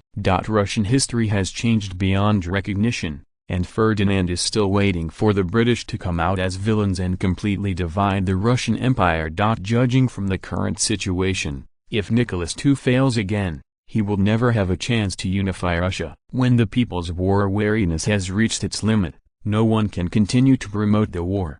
Your Majesty, why don't you talk to the Russians first? Presumably the bottom line of the Tsarist government is already very low now. If we insist, the benefits we will get this time will be great. Kennedy thought for a while and said no. There are some things that we are inconvenient to do too much. Even if we want to take advantage of the fire, the Russians should take the initiative to let us rob, instead of us rushing to rob. Ferdinand said cautiously. Kennedy nodded suspiciously. Anyway, he couldn't see any difference between the two. Anyway, the final result was to take advantage of the fire. Chapter 517. The terrorist debt. St. Petersburg. Nicholas II is worrying about the funds for the next war. The war is going on now. Not only is the Russian Empire impoverished, but even the wealth accumulated by the Tsarist family for hundreds of years has been exhausted. Even the nobles and officials who supported him had their families turned into real estate. In order to raise funds, Nicholas II sold everything that could be sold. For example, state-owned enterprises in St. Petersburg, confiscated property of the opposition, mines. These real estate properties are being sold at a discount, and these things that were once worth a fortune have now become worthless. Originally, the export of grain and mineral resources, which was the biggest financial source of the Russian Empire, no longer exists. Years of war had brought their grain production to an all-time low, and now the Russians would have become grain importers if not for their large and fertile land. The same is true for the development of mineral resources. Under the influence of the war, the output cannot be guaranteed, and the international market is gradually lost. Now the only buyer is left. After the end of the World War, Bulgaria expanded too much, and the vast colonies were able to provide most of the resources. With the continuous development of the colonies, the mineral resources imported from Russia continued to decline. The most obvious is the export of oil. Before the World War, Bulgaria was the largest importer of Russian oil, and half of the countries in the entire European continent were importing oil to the Russians. The Baku oil field has become the largest foreign exchange earning industry of the Tsarist government. After the outbreak of the Civil War, the little Tsar Nicholas also stationed a lot of troops in the Baku area. Worried that Bulgaria would attack there. He was soon disappointed. With the discovery of new oil fields one by one, the international oil price fell again and again, and then never rebounded. The Russian Empire, which was originally the largest oil exporter in Europe, suddenly found that the oil could not be sold. Because of the transportation cost, the oil produced in Baku gradually lost its competitiveness. Bulgaria, the original largest buyer, developed oil fields in Romania, Iraq, Syria and other regions successively after the World War, and changed from an oil importer to an oil exporter. And under Ferdinand's intentional control, the international oil price has always been at a very low level, and many oil fields with high exploitation costs were forced to close their doors. For example, the British oilfield companies in the Persian region closed down because of long-term losses. The Baku oilfield is no exception. When Nicholas II's army conquered the Caucasus, it seized the Baku oil field for the first time, but it was embarrassing to find that it was a tasteless rib. Due to outdated mining technology, outdated refining technology, and the Russians' poor transportation hub, the oil produced in the Baku region is transported to St. Petersburg, and then refined into finished products, which are more expensive than those directly imported from Bulgaria. In this era, the Russians did not build oil pipelines. Oil transportation was carried out by train skins, camels, and carriages. It is no wonder that the cost is low. In the end, in order to save money, Nicholas II had to reduce the production of the Baku oil field. The oil produced can only be used in the Caucasus region, and there is no need to transport it out to lose money.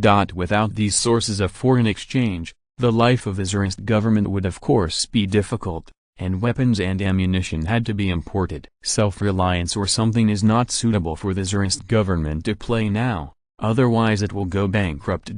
Prime Minister, where else can the government move a sum of money? In any case, we have to ensure the smooth progress of the spring offensive. This time we can't let it go any longer. Otherwise, after this spring, the rebels will come back to life again, and damn John Bull won't make it easy for us to unify. Now we must be fast, otherwise the weapons and ammunition from Europe will be sent back to our enemies again.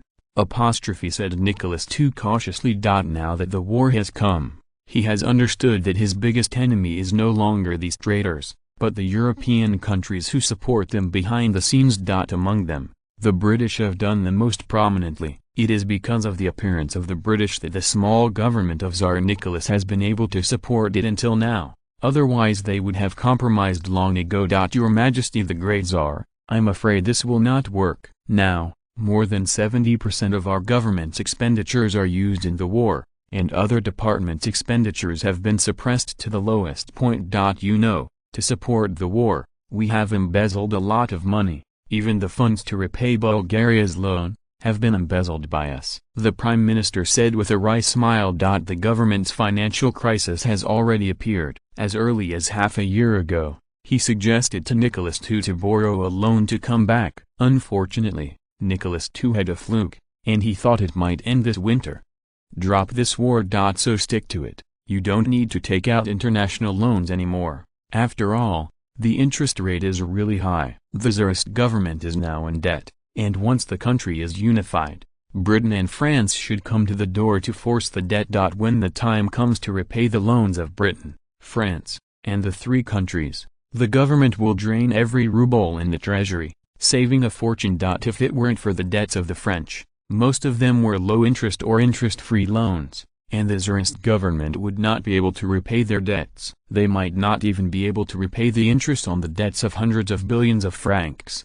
Note: after the French government abandoned the gold standard, the franc depreciated, but international loans are linked to gold, and inflation is fully borne by the debtor. Now Nicholas II also knew that he regretted it, but it was too late. When you are most short of money, don't you borrow money and send it to your door to be robbed. If possible, Nicholas II did not want to borrow money from Bulgaria, mainly because the cost of defaulting on the debt was too high. Based on what he knew about Ferdinand, once the Russian government announced the default, the probability of Bulgaria directly sending troops to occupy Ukraine was as high as 9. Layer 9. You can't fight with others because someone else comes to take the collateral because of default, right? If this battle is fought, the Russian Empire will lose a lot. Not only will it lose its last ally, but its international reputation will be completely destroyed.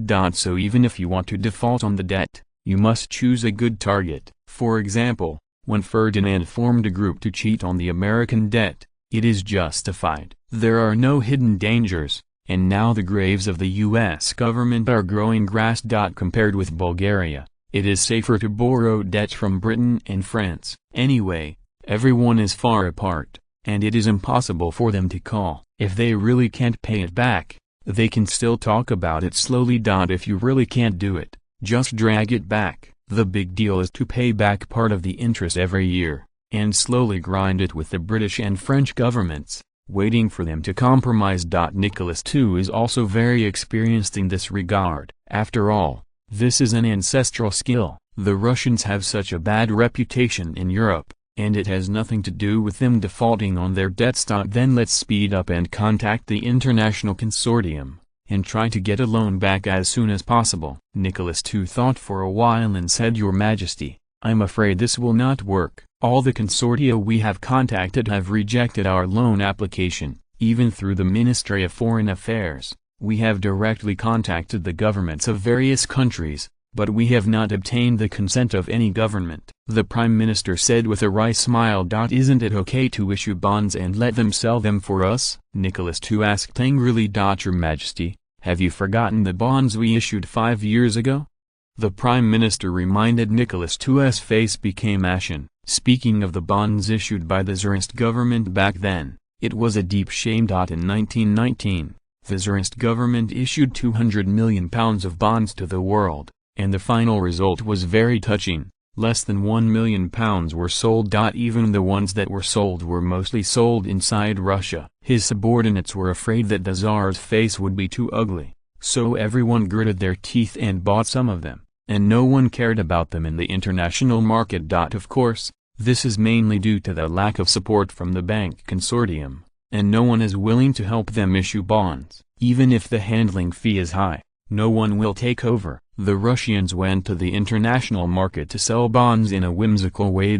Leaving aside the issuance of bonds by banks, then the bank consortia of various countries decided to teach them a lesson, and finally the sales in the international market were less than £10,000. They didn't even bring it back. The person who bought the bond finally came back and asked for a refund. If they didn't return it, they would sue the Russians for fraud. Since then, the issuance of bonds has become a taboo for Nicholas II, and no one dares to presume in his presence. Now the Prime Minister reminds him, mainly to tell him not to be ashamed. As early as a few years ago, the credibility of the Russian Empire was lost. Isn't it funny to issue bonds now, when most of the banks in the Russian Empire declared bankruptcy? The Tsarist government at the time failed to take timely measures, and the credibility of the Russian Empire went bankrupt. The funds of a large number of depositors were swallowed up by the bankers, which not only caused the Russians to suffer, but also killed many foreigners who did business in Russia. They protested to the Tsarist government,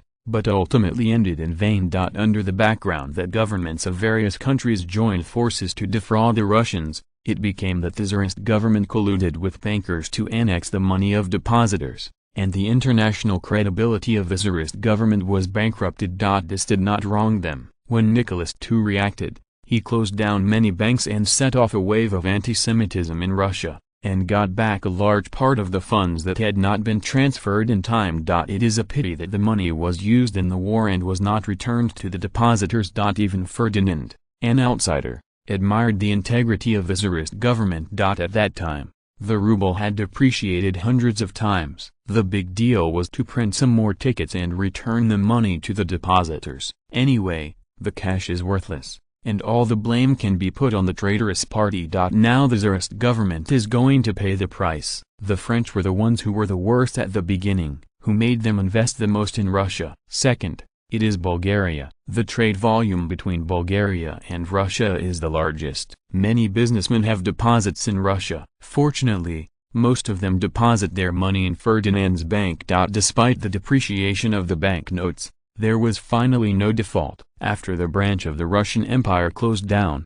the head office continued to complete the payment. As a result, All the blame was taken by the Tsarist government and unscrupulous Russian bankers. Ferdinand not only made a fortune in the devaluation of the ruble, but also gave the bank a wave of prestige. All rejected? How is this possible? Did Bulgaria reject our loan request? Nicholas II asked angrily. Yes, Your Majesty. The Bulgarians have assessed our repayment ability. They think it is too risky to lend us money, and they are worried that we will default on our debts, the Prime Minister said nervously. Humphrey. Nicholas II snorted coldly. At this time of the conscience of the world, he did not want to default, especially the loan with Bulgaria. The collateral is Ukraine.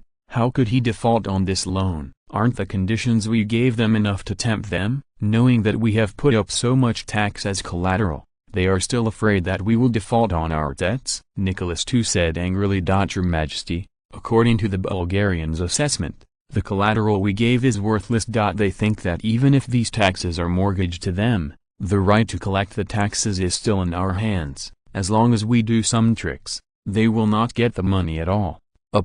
Explained the Prime Minister. Nicholas II was embarrassed. It seems that some seniors have already done this kind of thing. He mortgaged the salt tax, and at the end of the repayment, he shamelessly announced the exemption of the salt tax, and then announced the introduction of the salt tax. What was mortgaged to the merchant was the salt tax, which had nothing to do with the salt tax. The mortgage had already been handed over, so everyone cleared it. With such a foreshadowing, it is obviously not easy to use it when Nicholas II is here. No matter how much he guarantees, people have reasons not to believe it. Well, what conditions did the Bulgarians put forward? Just say it directly, Prime Minister. I know that Ferdinand will definitely take advantage of the fire. Nicholas II said helplessly. Your Majesty, without any conditions, they directly rejected our loan request and attached a detailed assessment report. I have also read that report. They listed all our debts, including the salaries of government officials and soldiers' casualty pensions that we now owe. Add all these debts together, and the Russian Empire now owes £9.85 billion in debt that we are no longer able to pay. Said the Prime Minister embarrassedly. How is this possible? How can we owe so much money? It's all fake, roared Nicholas II. Your Majesty, the data given by the Bulgarians is very watery. It is estimated that their calculation method is somewhat different from ours, but the data they give is still useful for reference. We owe more than 5 million people just for the casualty pension. According to the Bulgarian pension standard, we have to pay more than 85 billion levs, which is equivalent to £3.4 billion. If calculated according to our standards, this number is much smaller. For example, many family members of soldiers have left Russia, and this part of the expenses will be saved, which is about £1.5 billion, and it can be done. The second is our foreign debt, which we are all very aware of. There are about £2.33 billion, one-third of which are interest-free loans, and about 40% are low-interest loans. This is a normal business loan. The remaining part is our internal debt, and the money owed by the government to various departments. This is very complicated to calculate and changes every day. The biggest sum of money should be military salaries. From the World War to the present, we have owed a large sum of military salaries, and it is difficult to calculate the specific figures. But now every year we are adding £80 million to our soldiers' salary debt, and now we're actually only able to pay about 8 months' pay. The Bulgarians' estimate of £900 million is probably fine, but in reality we don't need to pay that much at all, and many creditors don't know where they're going. It's a muddled account. Explained the Prime Minister. Nicholas II rubbed his forehead. He didn't know what he didn't know, and he was startled. If calculated according to this figure, the debt of the Russian Empire has exceeded at least more than £5 billion. Even if the government is a bit more shady, and deducts part of the pension and part of the army salaries, and then deducts the internal debts that do not need to be repaid, then at least £4 billion of debts must be repaid. With the current financial income of the Russian Empire, it is obviously impossible to afford this huge debt. Even paying the interest on the foreign debt is enough. Damn Ferdinand, he is trying to rob him again, Nicholas II complained helplessly. Obviously, He knew that there must be a reason for Bulgaria to give this detailed list. It is impossible to help them with financial statistics for no reason, right? Equals chapter 518. In 1925, currencies all over the world experienced a massive devaluation, and the Bulgarian lev was no exception. It was only because the government stuck to the gold standard that it did not collapse. If looking at gold as a base, the value of the lev has not changed, but Ferdinand knew that this was all used to fool people, and the lev was actually depreciating. Inflation continues. From 1914 to the present, the overall price level in Bulgaria has risen by 24%, and the purchasing power of the currency is declining. This is an indisputable fact. In the past 10 years, the total amount of gold in the world has increased by nearly 50%. Under the influence of supply and demand, the total amount of currency issuance in the world has not only increased by 50%. At least Bulgaria's money supply has more than tripled what it was in 1914, and although gold reserves have tripled on paper, this has only stabilized the international exchange rate. Domestic inflation is still going to be inflated. From an economic point of view, people who have borrowed money have earned it, and the interest on deposits has barely outperformed inflation. All this is covered up under the background of the rapid economic development of Bulgaria. The people may not know, but Ferdinand should not know, these problems must be solved, otherwise, if it continues, Bulgaria's economy will have problems sooner or later. Mr. Kennedy, what do you think about domestic inflation? Ferdinand asked. Your Majesty, this issue is very complicated. Inflation is happening all over the world, and the main cause is the abandonment of the gold standard by the French. Since then, the value of the franc has plummeted, as the currency's depreciation has made French goods more export competitive. Affected by the French commodities, the prices of all countries in the world are now affected, and inflation has spread rapidly to the whole world. Fortunately, the industrial production capacity of the French is not very good, otherwise, the inflation in the world will be even more serious. As a member of the world economic system, it is difficult for us to be immune. Explained Chancellor Kennedy. No, even if the French dump goods to the world, it will only cause prices to fall. How can they cause prices to rise? Ferdinand asked in confusion. Your Majesty, the price of raw materials in the international market has increased, and labor costs have also increased. These factors are the direct reasons for the increase in prices. Kennedy said hesitantly. Lauren, how much industrial raw materials do we purchase every year? Can you find a way to change suppliers? Asked Ferdinand concerned. This issue is very important. If the Bulgarian industrial system has not been able to get rid of its dependence on overseas raw materials, the Germans will learn a lesson in front of them, and they will have to live with their tails between their tails for a long time to come. We import about 2.56 billion levas of industrial raw materials every year, of which rubber is the main one, followed by cotton. At present, our domestic rubber and cotton production capacity is limited and cannot meet our industrial production needs. Lauren Holman, Minister of Industry, thought about it and said the cotton problem is good to say. We have already started large-scale cultivation in the colony, and these renewable energy sources, we can be self-sufficient in the future. The problem of rubber is more troublesome, and the geographical environment for planting is higher, but it can also be produced by chemical means. The Germans have set an example. 10 years ago, they could synthesize rubber. There is no reason why we can't do it. The key is rare ores, such as tungsten ore, molybdenum ore, titanium ore, vanadium ore, zirconium ore, tantalum ore, niobium ore, lithium ore, beryllium ore, rare earth. Although these special industrial raw materials are not in great demand, they are indispensable minerals in industrial development. Said Ferdinand, frowning. Your Majesty, these minerals are actually not a big problem. Most of the minerals can be found in our country. Because the usage is not very large, we only need hundreds of tons of minerals every year, and even a few tons at least. In our strategic reserves, we have reserves enough for us to use for 2 or 3 years. Under normal circumstances, as long as our country is not lost, It is difficult to be blocked unless we become the public enemy of the world. The real threat to industrial production is the bulk of industrial raw materials. Because the demand is too great, there is no way to reserve them in advance. However, we have little shortage of these things. Lauren Holman explained. Ferdinand nodded. The current Bulgaria is no longer the Bulgaria of the past. Due to its geographical location, it happened to be stuck in the middle of the Eurasian continent. On the huge land area, some minerals can always be found. Although the output of some rare minerals may not be high, at least some are not. It is impossible to have a tragic situation where the factory is blocked today and the factory will be shut down tomorrow. The domestic production capacity is not enough, and smuggling can still be done. Even the Germans persisted for a few years under the Allied blockade, and finally collapsed because of lack of food, followed by lack of bulk industrial raw materials. These rare metals were hoarded in advance, and there were capitalists who helped to smuggle them, but they were not very good.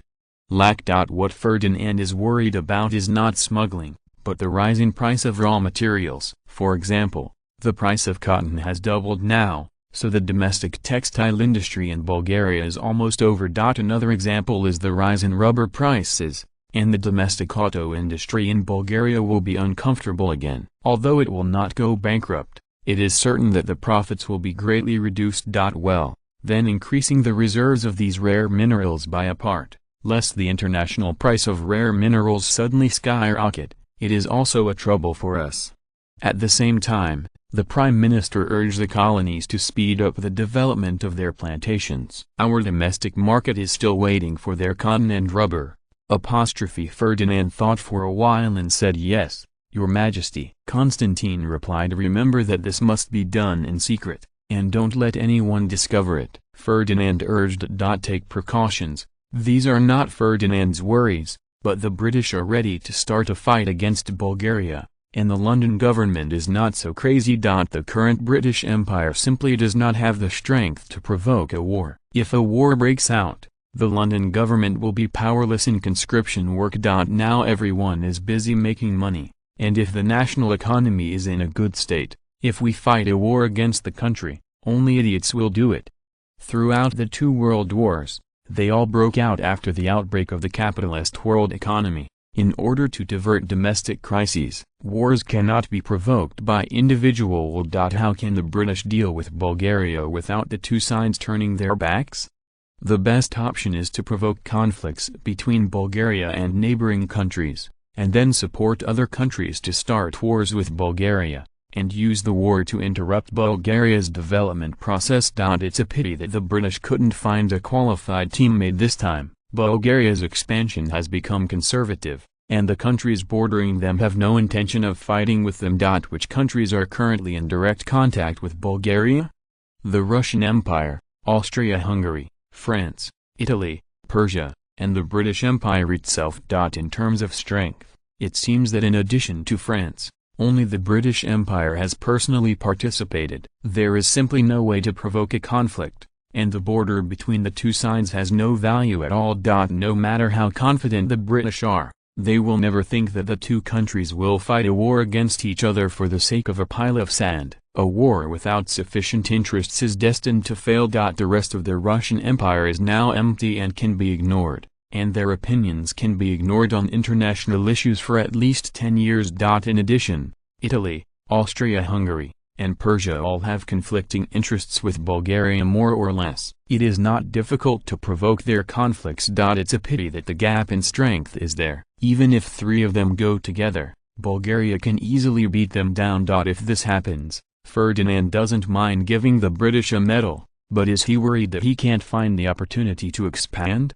These cases were ruled out, and the rest was trade, and the only thing the British could restrict Bulgaria was economic sanctions. And this economic sanctions, they have to hide behind the scenes, and it is impossible for the Royal Navy to block the coastline of Bulgaria. Then it is a good choice to drive up the prices of raw materials, increase the tariffs on imported Bulgarian goods, and use their influence to snatch the international market with Bulgaria all over the world. Complete commercial means, which can not only hit Bulgaria's economic development, but also take the opportunity to make a lot of money. I have to say that John Bull's abacus is very loud. Looking at the report sent by the think tank, Ferdinand immediately felt relieved. Isn't it a trade war? He has seen a lot. Since the British did not dare to provoke a war directly, for Bulgaria, this risk factor was within the tolerance range. There are also many people in the world who are dissatisfied with the British Empire. If Bulgaria can combat the arrogance of the British, it is estimated that many people will be happy to see it.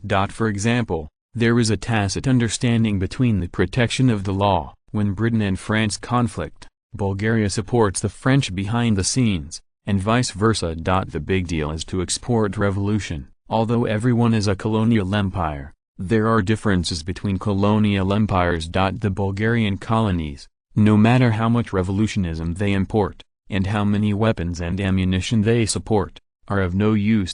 You can't expect a native tribe of only 800 people to lead a war of independence. Many times the struggle between tribes is bigger than the conflict between them and the Bulgarian garrison.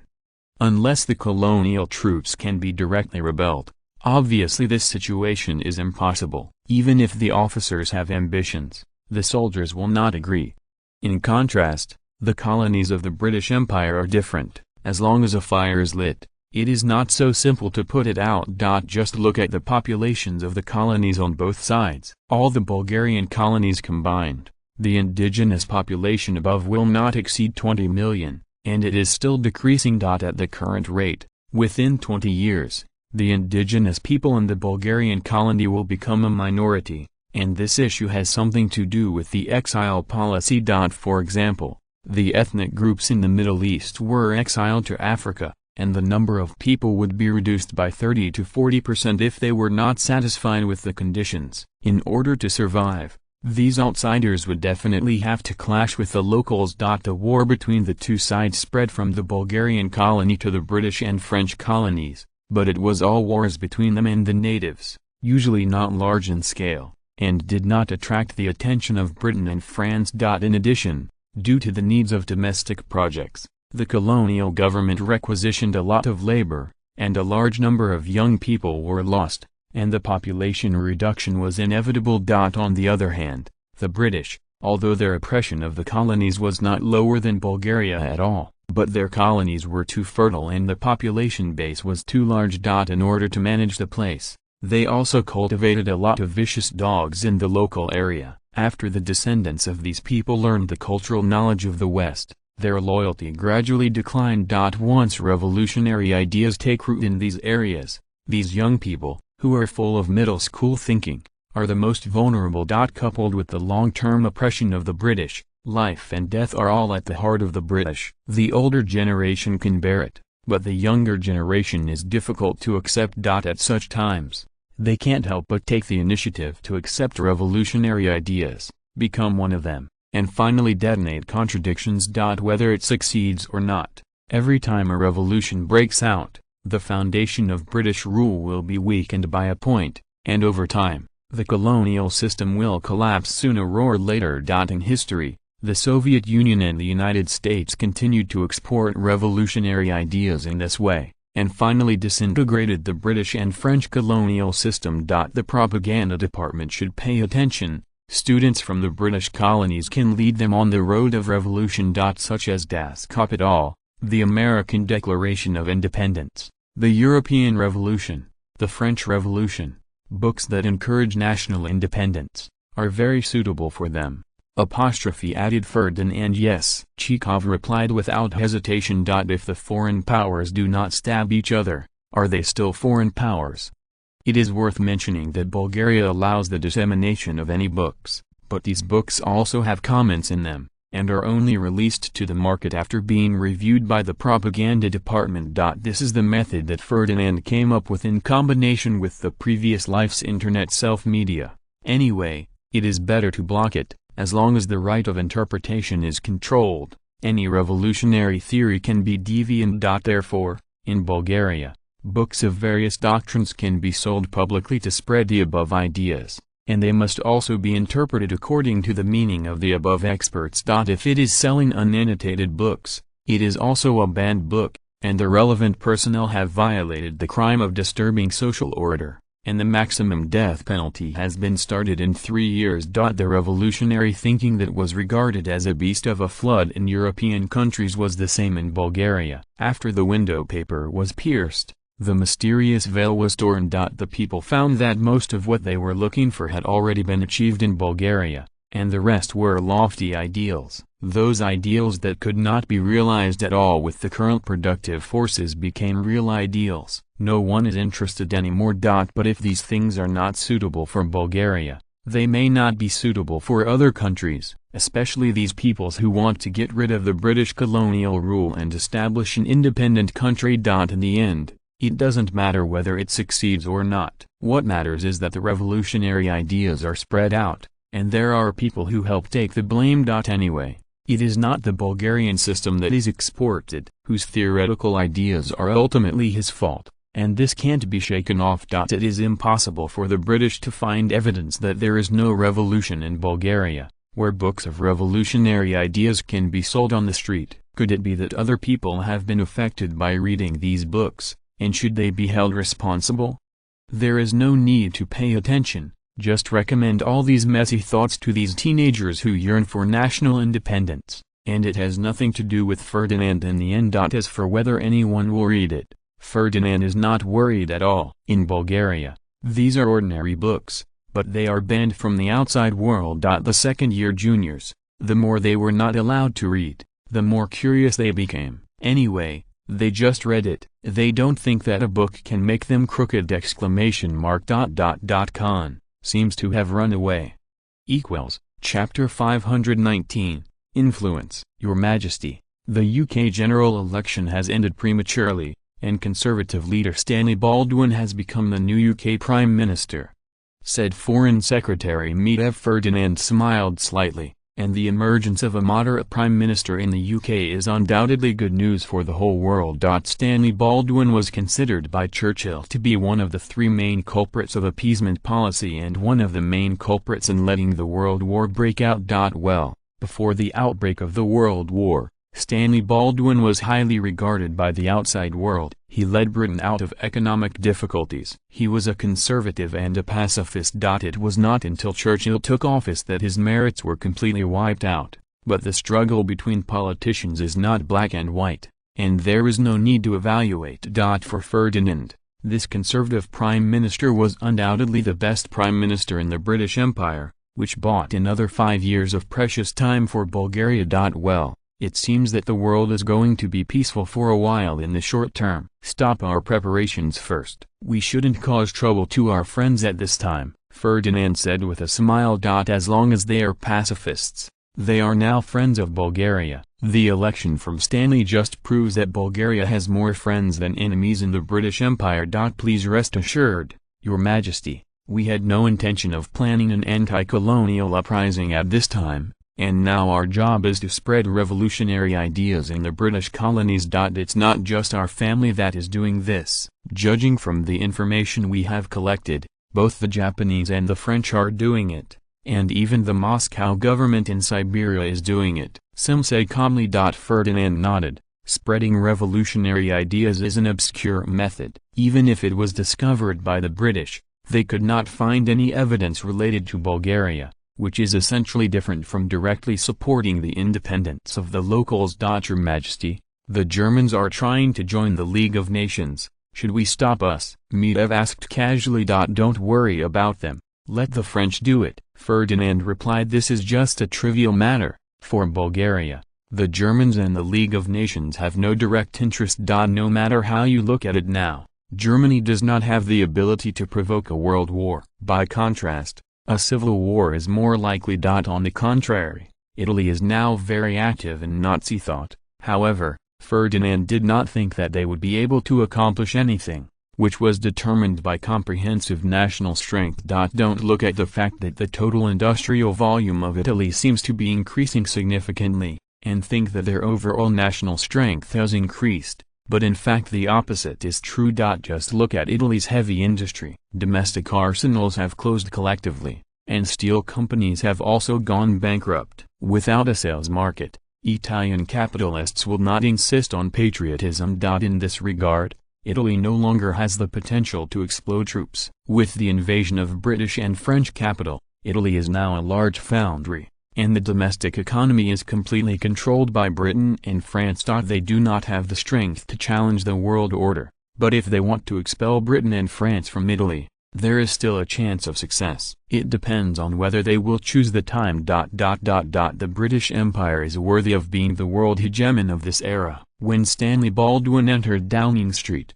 the whole world paid attention to it. Paris French President Gaston d'Mergue is holding a meeting to discuss the impact of the change of British government on the conflict between Britain and France. The meetings are usually chaired by the French Prime Minister, and now the President is chairing them. Don't be surprised. French people change their government like women change their clothes. They always like the new and hate the old. From the end of the World War to the present, they have changed the cabinet in double digits. The French cabinet is reorganized every year, and the highest record is 7 times a year. Even the French tried several times of anarchy very willfully, and finally found that it was too inconvenient to have no government, so they reluctantly formed a government. There is no country in the world as capricious as they are, and it only takes a vote of no confidence through the parliament to bring down the cabinet. If someone has been prime minister up and down several times in a year, it must only be in France, and only in France can it be possible to go up and down non-stop. From the establishment of the French Third Republic to the present, no cabinet has been able to serve until the end of the term. The shortest cabinet term is only 2 days, and if calculated accurately, it may be less than 48 hours.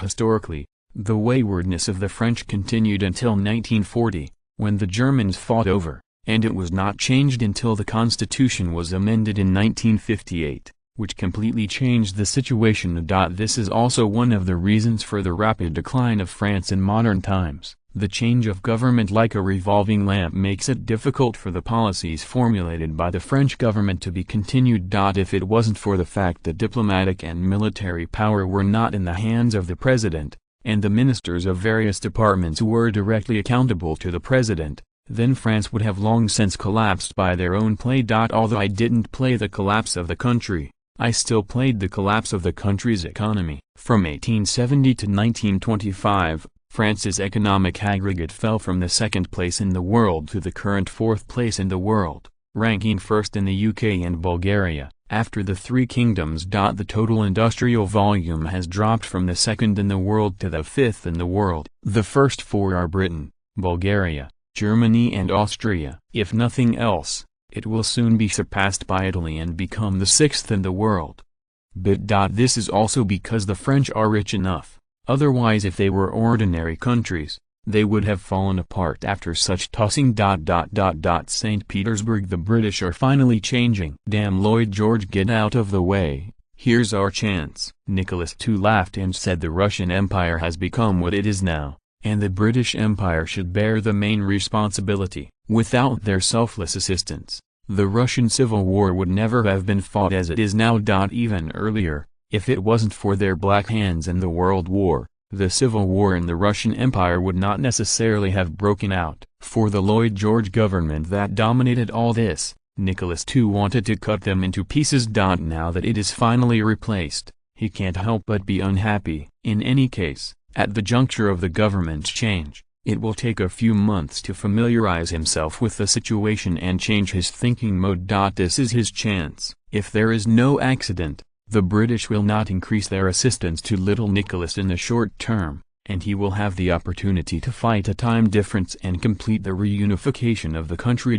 Prime Minister, negotiate with the Bulgarians immediately. I hope to get the loan within a week. This is our best chance. Nicholas II said. He did not expect that Britain's policy toward Russia would change. As his opponent, Nicholas II knew the British. In the eyes of the British, any country that might pose a threat to them was their enemy. And the Russian Empire happens to have this condition. If it wasn't for the outbreak of a civil war in the Russian Empire, where would the hegemons of the European continent still get the French? In addition, the territory of the Russian Empire in Central Asia threatens the security of India. Once the Russians completed national unity, expansion into India was almost inevitable. The huge debt owed by the Russians alone has prompted them to expand abroad. Is there a better choice than India? But what do the Russians think? The British think so, and the plan they made is the same, otherwise they are not full and have nothing to do. Why should they pay for the Russian Civil War? Your Majesty, I'm afraid this will not work. A week is too short, and under normal circumstances, such a large loan cannot be negotiated within a few months. If we rush too quickly, the Bulgarians will find out our purpose and then take advantage of the fire. Then we will lose a lot. The Prime Minister explained with a wry smile. Damn Ferdinand, how come I never found out? Why does he hate it so much? Nicholas II complained. In the face of the Tsar's grievances, everyone chose to shut up. This issue is not something they can participate in. In terms of dealing with people, Ferdinand has done an impeccable job. After the outbreak of the Russian Civil War, the Bulgarian royal family did not give less assistance to the Russian royal family. But once the national interest is involved, nothing is discussed. On the surface, Ferdinand was avoiding suspicion. In fact, Nicholas II knew very well that Ferdinand did it for his own reputation. All things have put the Bulgarian cabinet in the forefront. Even if he takes advantage of the situation, it cannot be said that there is a problem with his morality. This made Nicholas II very annoyed. He called Ferdinand several times, trying to figure out what Bulgaria wanted. Unfortunately, Ferdinand gave him tie. Bulgaria is not in a hurry, but the Russian Empire cannot wait. If it is delayed, the price to be paid in the future will only be greater. Once the Russian Empire did break up, the loss could never be remedied. You must know that as of now, the territory they actually control is less than 1/5 of the Russian Empire. Although it is the essence of Europe, the remaining more than 4/5 of the territory is also very important to the Russian Empire! Your Majesty, in any case, we can no longer take the land as a mortgage. If we continue to mortgage the land, I am afraid that when we have just unified the country, we will fight another war with Bulgaria, said the Minister of Finance in embarrassment. Nicholas II's face was ashen. Everyone knows this problem. If they continue to take the land as collateral, they will definitely not be able to cash in the future. After all, the land area mortgaged by the loan is that big. In any case, the Russian Empire can't really give up millions of square kilometers of land. It is almost inevitable that the loan will not be paid in the future. They know it, and so do the Bulgarians. In this context, it is not so simple to want to get a loan from Bulgaria. Ferdinand almost unabashedly told the Russians not to play tricks. Otherwise the consequences would be serious. Of course, Nicholas II did not want to accept this kind of threat, but he did not dare to turn his back on it. The current Russian Empire has no confidence at all. There is also good news, of course, that Bulgaria is not colluding with the chaos, otherwise it would be really screwed. You must know that if Bulgaria chose to support little Nicholas, it is estimated that Ukraine would not be mentioned. Even the Caucasus region would be packaged and sold together, and people would not blink an eye. In fact, even Nicholas II didn't take these lands as the lifeblood, but he didn't want to send them out in such a humiliating way. He really wanted to tell Ferdinand, if you take the initiative to say where you want, you can make an offer directly. It is common to buy and sell territories in Europe. He sold the Crimean Peninsula earlier, but the same is true in Russia. No one said anything? Of course, we can't continue to mortgage. This time, we don't need to mortgage, and we will directly conduct land transactions with Bulgarians. As long as the price is right, let's sell it. But only this time. This time we have to do more adequate preparations, to unify the whole country in World War I. The Civil War must not continue. Said Nicholas II coldly. Yes. Everyone answered in unison. They were all tied up with Nicholas II, and everyone lost and prospered. It can be said that the current Nikolai government has been the cleanest time in the Russian Empire for 100 years, and even the corruption of the officials has restrained a lot. At this time, whoever dares to swallow his Nicholas II's money is killing him. Of course, those who want his life must not be spared! Sophia Ferdinand did not know that because of the change of the British cabinet, the Russians had decided to speed up their pace of unification. Of course, even if he knew, he wouldn't have any reaction. This is not his problem, but the Russians themselves. As long as you turn over the history of the Russians, you will be surprised to find that they and all their neighbors eventually became enemies, and so far there have been no exceptions. Once Russia is strong, they will immediately start a war, and their neighbors are the victims, so there are so many countries in parallel time and space to contain Russia, and it is not only the intervention of the United States. The most crucial question is still because of their own factors, they have invaded all the neighbors. Can you blame others for standing on their opposite? There is also credibility, and now the most popular sentence in Europe is, the credibility of the Russian government is no credibility.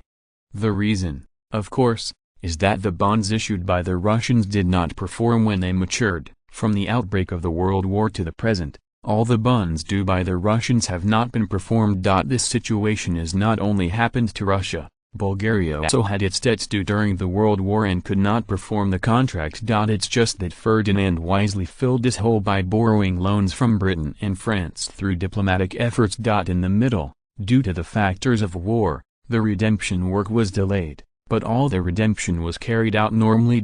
Even the bonds sold in Germany, Austria and Italy were paid normally after the war by Ferdinand, and he did not lose his debts because of the defeat of Germany, Austria and Italy. In fact, Ferdinand's repayment is not much different from the default.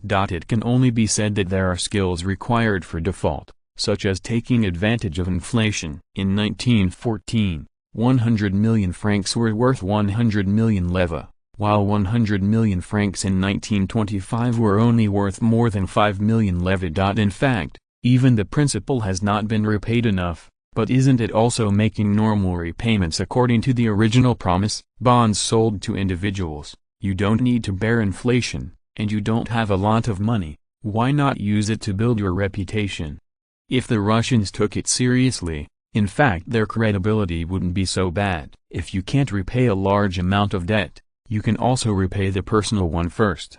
It doesn't need much money, and the value of the currency has fallen like crazy. If the Russians want to repay the bonds issued in Germany, they may only need a few £100 now. However, since Nicholas II did not respond, Ferdinand naturally would not kindly remind him. Reputation is something that works, as long as you work hard to restore it, as long as the people are convinced that you are working hard to repay the debt. You can declare that the debt is postponed if you are unable to repay. The consequences of losing credibility can be seen from the fact that Russia has been unable to enter the international capital market in history. Everyone does not believe you and is unwilling to play with you.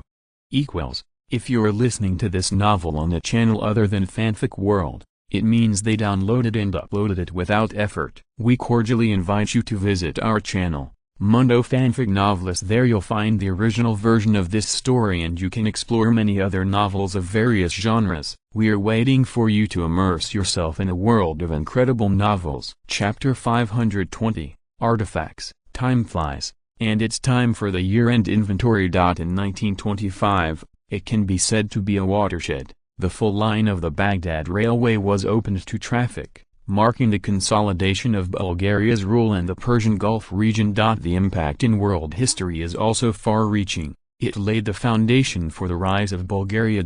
Economically, Bulgaria's gross national income in 1925 was as high as 94.6 billion leva. With the rapid economic growth, the government's fiscal revenue also rose, exceeding 14.2 billion leva.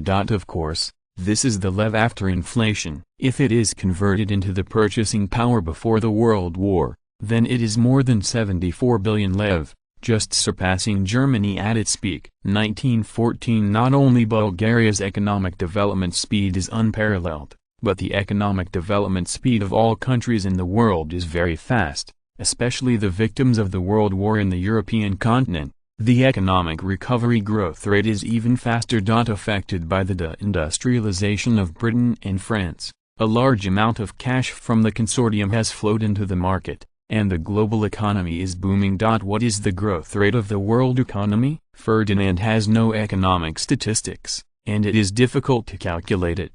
The data collected by the Bulgarian Bureau of Statistics are only limited to a few countries. The first was the British, whose economy grew by a whopping 6.5% in 1925, a 5-decade high. The second is the French, whose economic growth rate in 1925 was as high as 7.1%, and the speed of economic recovery was impressive. The economic development rate of the Austro-Hungarian Empire also hit a record high. By the end of 1925, their total economic volume had recovered to the level of 1914, maintaining high-speed economic growth for 5 consecutive years. Germany and Italy were affected by the World War, and the domestic economy has not returned to the normal track. At present, it is due to the transfer of industries from Britain and France that the economy has achieved an abnormal growth rate. In essence, the speed of their economic growth has little to do with the people of the two countries. Anyway, the British and French capitalists will not pay a penny of tax, and the profits they earn have nothing to do with them. In Japan in the Far East, the economic growth rate is also very fast, setting a record of 8%, but this is based on the premise of the rapid depreciation of the yen. In general, except for a few countries that were in civil war in 1925, the economic growth rate of the remaining countries was very fast, and the world economy was entering an era of false prosperity. Age of false prosperity / This is the definition given by Ferdinand. The main reason is that the current high-speed growth of the world economy is based on inflation. In the short term, the economies of all countries in the world are growing, and people's income is also increasing. It seems that everyone's pockets are bulging, and there is more money to spend. But as time goes by, more and more problems will be exposed. When Britain and France complete the industrialization, the funds of the consortium will return to their own pockets again, continue to speculate in the financial stock market, and the currencies circulating in the market will become tighter again. What to do in this situation? Or, don't care about inflation, keep printing money, put it into the market and let it continue to prosper and delay the crisis. Or, crack down on the virtual economy industry, so that the consortium has to transfer funds from the financial market and invest it in the real economy, and then increase the vitality of currency circulation in the market. There is no doubt that in the capitalist world, the choice of the government is very small. As long as their politicians are not stupid, they will choose the first method. Those who chose the second way all went to see God. Anyway, their term of office is only a few years. As long as they last through it, there is no need to work hard for the next government. Even the next government that takes over, the man has no choice. If you are lucky, you can continue to dump the blame on the next one. If you are unlucky, then the economic crisis will only break out. For their own people, the capitalists will not treat them badly. After they step down, they can become consultants to enterprises, and they can also write books. Even if they are full of rubbish, they will become bestsellers. In short, in this era, politicians who cooperate with capitalists will have a bright future of money, and they will still get it through legal channels. In agriculture, the total grain output in Bulgaria in 1925 was 42.84 million tons, an increase of 5% over the previous year's output. In the 10-year plan, the plan to increase grain production by 10 million tons can already be declared invalid. It is not a problem to double this number. Ferdinand still underestimated the enthusiasm of the people to grow grain in this era. Although the profit of grain planting is no longer comparable to that of industry, it is still profitable. If the amount of land is large enough, the profit is still considerable. From a purely investment perspective, the average profit rate of grain planting in Bulgaria is already less than 8%, which is not comparable to the industrial profit rate of 23%. But in the eyes of many people, farming is still very promising. For example, the annual income of an ordinary worker in Bulgaria is about 1,500 levs, and if you grow food, this is equivalent to the profit of 2 hectares of land. Although everyone seems to have the same income on the surface, in fact, the life of the workers must be more difficult,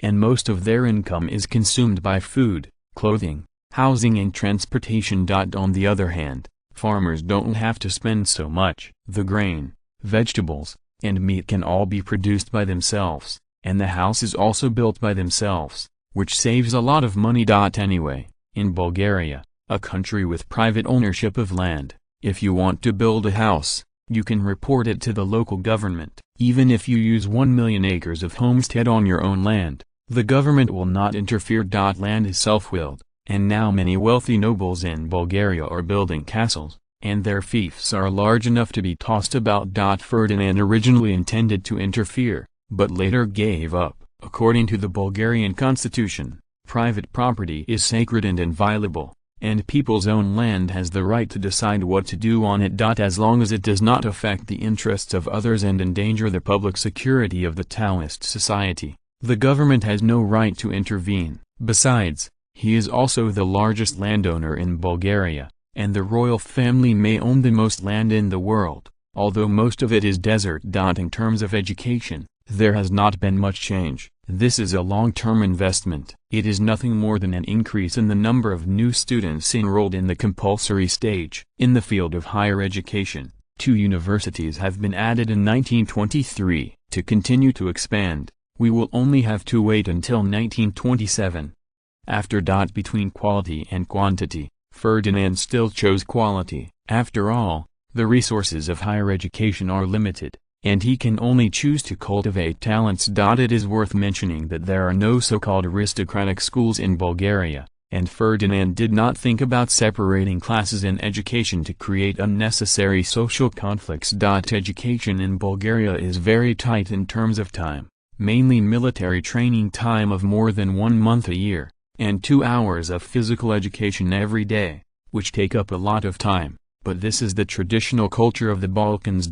Putting aside other factors, at least in terms of personal physical fitness, Bulgarians are far superior to other ethnic groups in this era. That alone makes these workouts worth keeping. In terms of medical treatment, this is one of Ferdinand's most dissatisfied items. Limited by the times, the speed of Bulgaria's medical level improvement is still at a rapid pace. Immediate results are impossible. It has reached a bottleneck period. If medical technology cannot make breakthroughs, it will be difficult for Bulgaria's medical system to make great progress. In terms of population, by the end of 1925, the total population of Bulgaria was 56.1486 million, ranking third in continental Europe after Russia and Germany. In this regard, Ferdinand had to admire the French. After the signing of the Treaty of Verdun, the total population of France soared to more than 50 million. After so many years, they not only did not increase, but fell by more than 310,000. One of the major reasons for this is the political chaos in France. After the Great Depression, favorable measures were not taken in time. The number of unemployed people increased significantly, and many people from new territories were repatriated. This is the result analyzed by experts. In Ferdinand's view, the main reason for the decline in the population growth rate in France is the invention of the condom. Since the birth of this contraceptive artifact, the population growth rate in developed countries has plummeted. You must know that before the large-scale use of condoms, the birth rate of European countries usually remained above 5%, and now it is less than half of its peak. To this end, Ferdinand also conducted a special survey. He was surprised to find that more than 95% of adults in Britain and France have used condoms, and 50% to 60% of them have used condoms. Population, in the long-term use of condoms. In this way, can the birth rate still be high? On the contrary, Eastern European countries are not so developed, everyone is relatively poor, and there is no money to buy this artifact, and the birth rate has been preserved. After seeing this set of data, Ferdinand secretly rejoiced that it was fortunately banned, otherwise the birth rate in Bulgaria would not have been so high all the time. Under the condition that other conditions remain unchanged, the birth rate of the population is high, and the population growth rate is naturally high, and the two are directly proportional. Of course, it has nothing to do with the government's financial subsidies. Otherwise, if people really don't want children, they don't have other methods of contraception. Compared with France, the population growth rate of the Austro-Hungarian Empire in recent years is still very good. They have climbed out of the giant pit of the World War, and now the total population has exceeded 54 million. However, there were more people and more social conflicts, and ethnic conflicts were still the biggest enemy of the Austro-Hungarian Empire. In order to deal with these problems well, even the theory of national origin written by Bulgaria was used as a textbook for compulsory education. But the time was short and the effect was not obvious. Industrially, Bulgaria's steel production has exceeded 16 million tons. The era of rapid growth has passed. The future growth rate of steel production will depend on Bulgaria's economic development. The current steel output can already support domestic consumption, and the rest depends on changes in social demand. The production capacity has increased to a certain extent, and Ferdinand has no plans to continue the violence. It is enough, blindly increasing the production capacity. He can only pit himself. If you only count the mainland, Bulgaria's steel production is already the world's first. If you add colonies, the current world's number one is still the British, but the gap is already very small. If there is no accident, Bulgaria will overtake it within 2 years. The main problem is the adjustment of the British's own industry. Just like the steel production of France after the First World War in history, it has surpassed the British. Cars. Bulgaria is now the world's largest car producer, and the largest car user. Bulgaria already has an advantage in this area, and it won't take long for the car scene to appear in Bulgaria. Agricultural vehicles and large trucks have been fully used, and the original means of transportation, horse-drawn carts and bullock carts, have been eliminated. With the advancement of industrial technology, prices in Bulgaria are on the rise as a whole, and cars are one exception, and the prices remain unchanged. Transport, whether by rail or road, has further developed in Bulgaria. By the end of 1925, most of the work of the railway plan in the 10-year plan had been completed, and it was almost certain that it would be completed ahead of schedule. And highway construction, the progress should be smoother. After all, the technical content required for highway construction is still lower. With sufficient labor, the progress will naturally be faster. By the end of 1925, the highway network in the 10-year plan had basically completed all the foundation construction, and most of the road sections were waiting for concrete. The speed of concrete pouring in this era is a bit tricky. Basically, it is on-site mixing construction, lacking corresponding mechanical equipment, and it can only be carried out slowly by manual labor. In the cultural field, in 1925 Bulgaria exported 36 films, 15 novels, as well as some stage plays, radio programs and so on. The results are remarkable, but unfortunately it cannot be seen on the books, and the total loss is as high as 10 million levs. There is no doubt that although these cultural products have been exported, the circulation of pirated copies is much higher than that of genuine copies. It was originally intended to expand his influence, and it was naturally impossible for Ferdinand to fight piracy. Anyway, there is no plan to make money on this.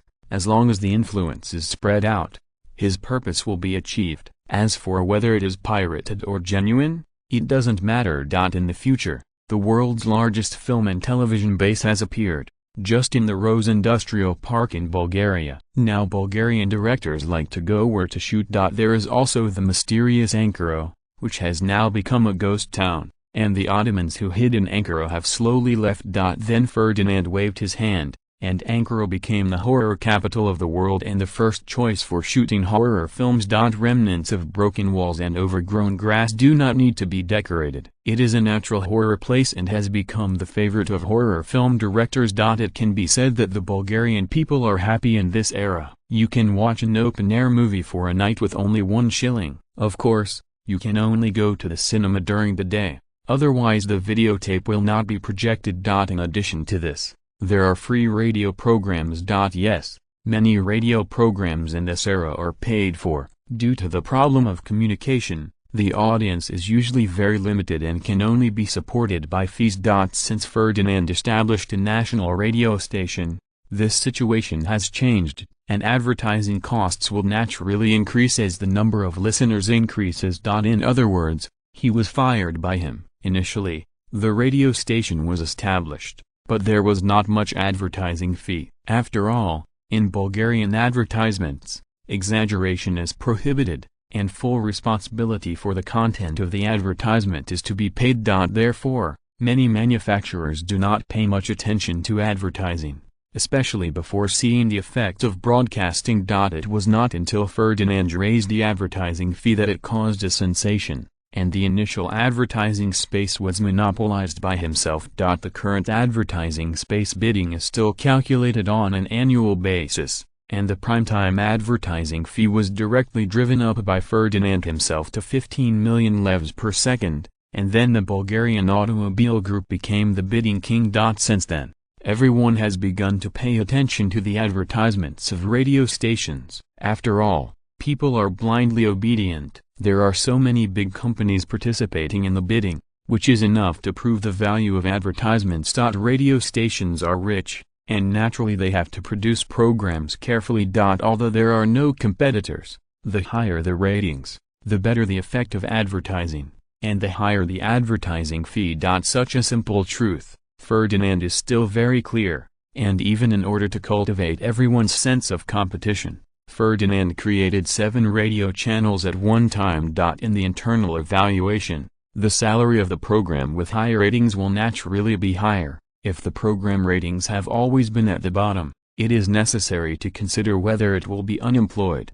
Chapter 521, Home Appliances. Your Majesty, this is our new generation of radios. The weight has been suppressed between 518 grams and 521 grams. Only the previous generation of radios, 1/3, size, length, width, height are 28.5 cm, 18.5 cm, 9.5 cm, which is more than half smaller than the previous generation of tape recorders. This is the recorder industry, the technological progress across the ages, and there is no similar product in the world that can be compared with it.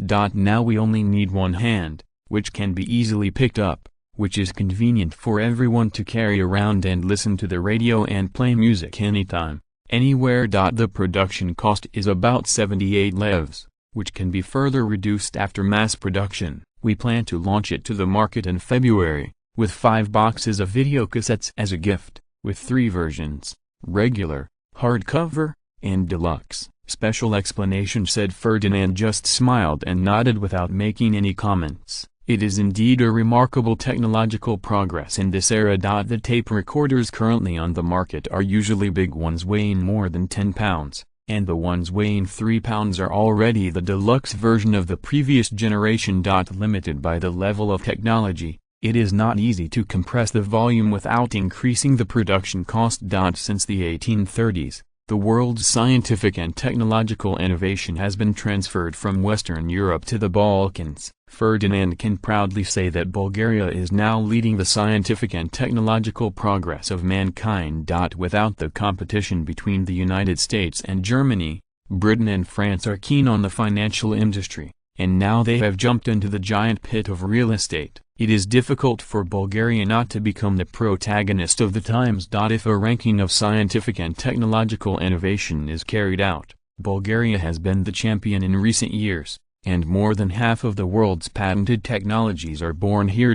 Followed by Austria-Hungary. The financial industry is too high-end, they can't play Britain and France, and they are too close to Bulgaria, and they are deeply affected by it. After the end of the World War, an ideological revolution also occurred within the Austro-Hungarian Empire, setting off a wave of reforms, and learning from Bulgaria became a hot topic in the Austro-Hungarian Empire. From 1918 to the present, the Austro-Hungarian Empire has successively sent 10,000 students to Bulgaria. If private self-funded students are included, the number has exceeded 60,000. Although very few people can enter Bulgarian universities, but entering ordinary institutions of higher learning also brings back pragmatic thinking. The new Austro-Hungarian government often copied or adapted Bulgaria's policies as their policy program. Although they have not been able to fully Bulgarian because of the obstruction of vested interests,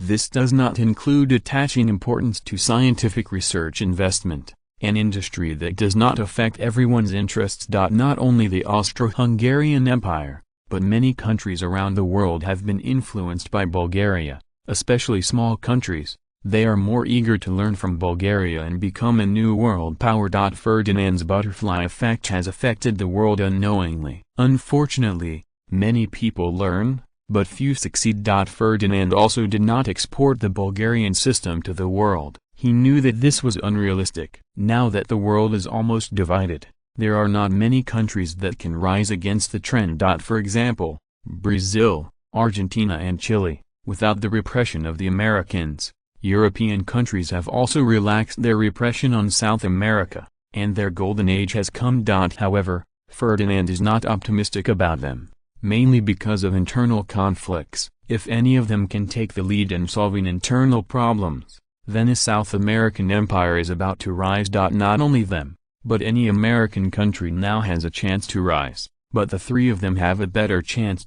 However, even if they rise, they can only become second-rate powers in the world. After all, population and resources are hard wounds. Without no one and no resources, there will be no development potential. Your Majesty, this is a new generation of air conditioners that we are developing. The biggest problem now is that its sound is too loud. If you add a muffler to it, the cost is too high. The cost is about 3,000 levs. Even if it is mass-produced, it can only be reduced to 2,600 levs at most, which is almost the same as the production cost of a car. At present, most of the air conditioners we sell on the market are used in factories. Only a few wealthy families can afford air conditioners that sell for tens of thousands of levs.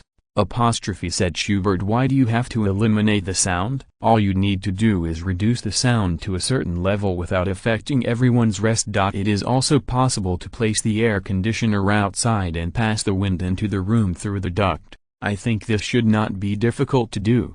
Asked Ferdinand. As in history, air conditioners were first used in factories after they were first invented. In terms of civilian popularity, due to its noise pollution, it is necessary to install a muffler, which has been a high-end product for a long time. For Ferdinand, it doesn't matter whether air conditioners are popularized one day early or one day later, and it will not affect the national strength. If it is not just in time, he will not bother to ask. The high-tech products of this era are difficult for him to see, and he did not even participate in the computers developed by the Royal Academy of Sciences. Well, the main reason is that he doesn't understand computer manufacturing at all, and just think about the size of the first generation of computers. Besides being a calculator, he didn't know what else to do. If nothing else, under his butterfly effect, the computer age may come early, but whether he can see the internet in his lifetime is still a big question mark.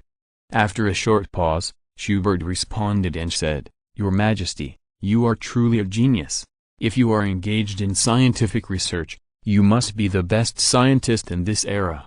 "Stop, Mr. Schubert, don't forget our work today," Ferdinand reminded. He was tired of hearing such inferior flattery. If scientists are so cheap, Bulgaria is not tossing around the earth now. The Sea of Stars is their journey.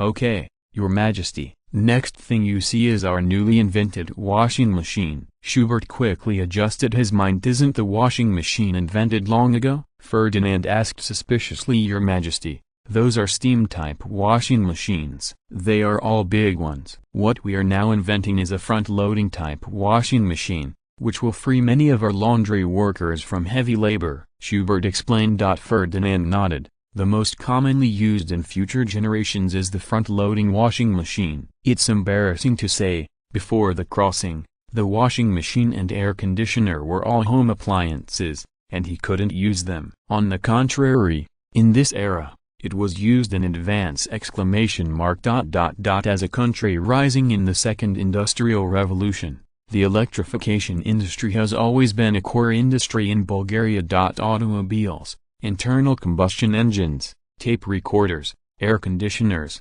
washing machines, refrigerators, and telephones are Bulgaria's leading products in the international market. If you only look at the market share, more than 60% of the world's household appliances are produced in Bulgaria. Of course, talking about market share in this era is very nonsense. Most of these products have not been popularized by the whole people. For example, automobiles. The total number of automobiles in the world is about 10 million to 11 million, and Bulgaria itself accounts for 30% of them. Note, this refers to being in use. The annual production of automobiles, after the end of the World War, was in a downward trend, especially after the division of the United States. The world's largest automobile producer became Bulgaria. The famous Ford and GM, without the support of the US government, have become niche products, and they cannot be sold in Europe at all except in the North American market. On the one hand, their technology in this era is not dominant. The automobile production technology of European countries is not inferior to them,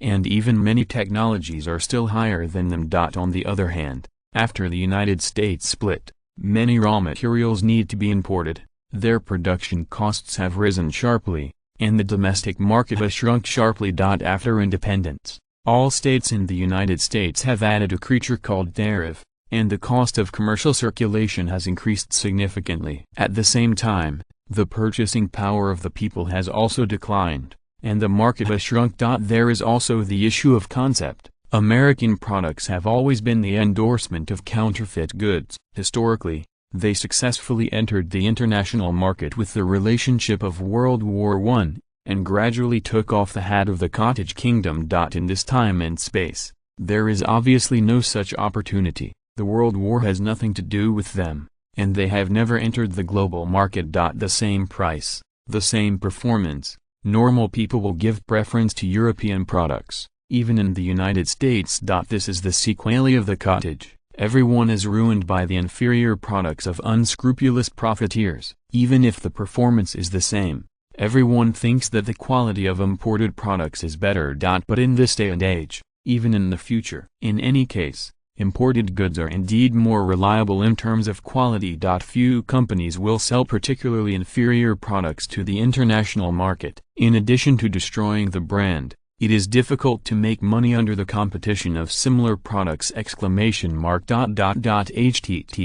Genius for a second to remember the address of this site, mobile version reading website, Chapter 522, Genius remember the address of this site in 1 second, top Chinese, the fastest update, no ads. Sofia in 1926 already looks like a modern city. High-rise buildings rose from the ground. Although there were no skyscrapers with 100-story buildings, there were still dozens or 20-story buildings everywhere. Influenced by Ferdinand, cities in Bulgaria are designed with wide roads. For example, the capital Sofia, according to Ferdinand's request, was initially designed to accommodate 10 million people and allow 3 million cars to pass.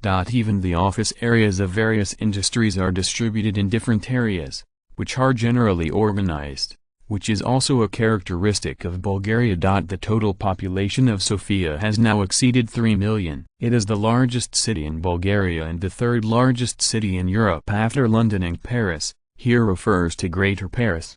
From the perspective of urban development potential alone, Constantinople actually has more advantages. As the gateway to the Black Sea, the number of ships passing through here exceeds 10,000 every year. It is the most prosperous commercial port in Bulgaria. Even if the government did not invest too much money, Constantinople has now become the second largest city in Bulgaria. But the commercial atmosphere is too strong, and Ferdinand does not like it. In fact, after starting the Crimean Peninsula, Bulgaria proposed to move the capital to Constantinople, but not many people supported it. In terms of history and culture, although Sofia is not comparable to Constantinople and Athens, it is also ranked in the top 5 in Bulgaria. Economically, it is still the largest city in Bulgaria, but it will be surpassed by Constantinople at most in 2 or 3 years. In terms of security, Sofia and Constantinople are similar. Both cities are now far from the border and there is no threat of war. Geographically, Constantinople is obviously more advantageous. It is located at the junction of the Eurasian continent and has the advantage of the strait. Constantinople has so many advantages, but one thing is not as good as Sofia, and that is politics. Sofia is the birthplace of Bulgaria, and the people have the highest level of support for the government. It is also the foundation of the Bulgarian system and has an unparalleled political position. Most of the people who supported moving the capital to Constantinople were the old and the young and some capitalists. Obviously, they did not have enough say in politics. The so-called support means shouting a few voices among the people. There are not enough members of Congress to propose proposals, and there is no spokesperson for their interests in the government. And there are many people who support Sofia, the high-level military and political circles, the Bulgarian people with more than 8 floors, and Ferdinand himself. Needless to say, everyone knows the reason. The location of the capital also involves great interests. Those who want to move the capital to Constantinople are nothing more than to increase their political voice and change the national policy of Bulgaria by moving the capital.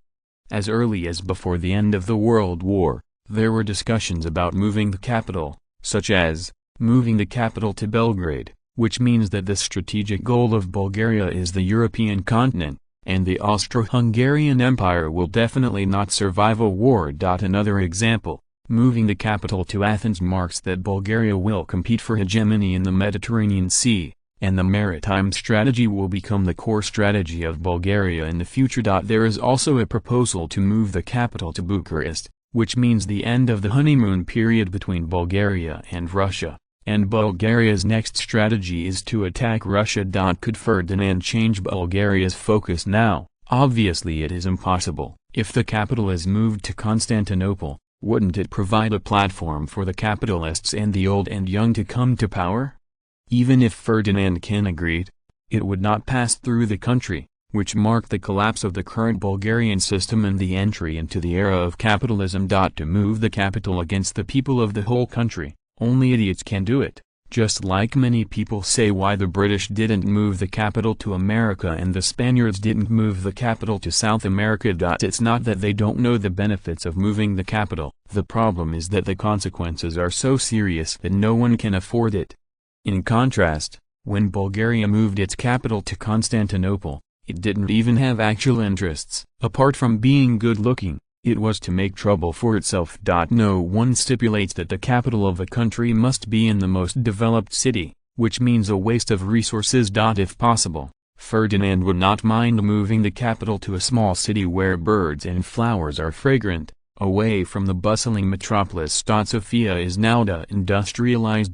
Since 1908, there has not been any more factories in Sofia, except for the urban necessities in the slaughterhouse, power plant, and printing factory. Other factories are gradually moving out. This is why the economy of Constantinople can catch up with Sofia so quickly. According to the current plan, in the 100-kilometer area of Sofia, any factories that pollute the environment are prohibited from relocating. All major polluting factories, including chemical factories and steel factories, must be relocated. Within a 200-kilometer radius, heavily polluting factories are prohibited, and the air pollution standards must also comply with the environmental protection standards proposed by Bulgaria. In contrast, coastal cities are much more convenient. Now everyone is discharging into the sea. Ferdinand is not an extreme environmentalist. He knows that environmental protection is unrealistic in this era.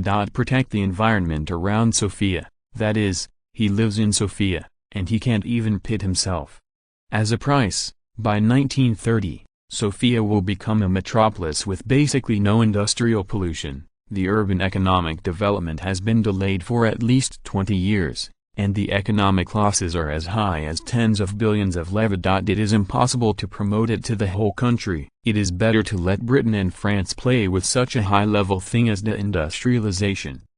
However, in this era, Britain and France did not engage in pollution. Their domestic chemical plants and steel plants still remained in place, and most of the ones that moved out were textile factories, clothing cities, and these labor-intensive enterprises. Obviously, Bulgaria's current policy is tilting towards the original Bulgarian fundamentals, and the high-level government has long recognized the importance of environmental protection. Everyone wants to live a few more years. They don't want to live a life of fragrant cars, fine wine, and smelly London. It is understandable to use the power in their hands to protect the environment of their hometown first. This is also acquiesced by Ferdinand. He has also been to London and Paris. Among the major cities in the world, Sofia can be said to have the lightest pollution. At least no industrial smog can be seen. In order to deal with garbage, there are now special freighters that are pulled to African colonies for processing. It can be said that Ferdinand has become a pioneer of environmentalism.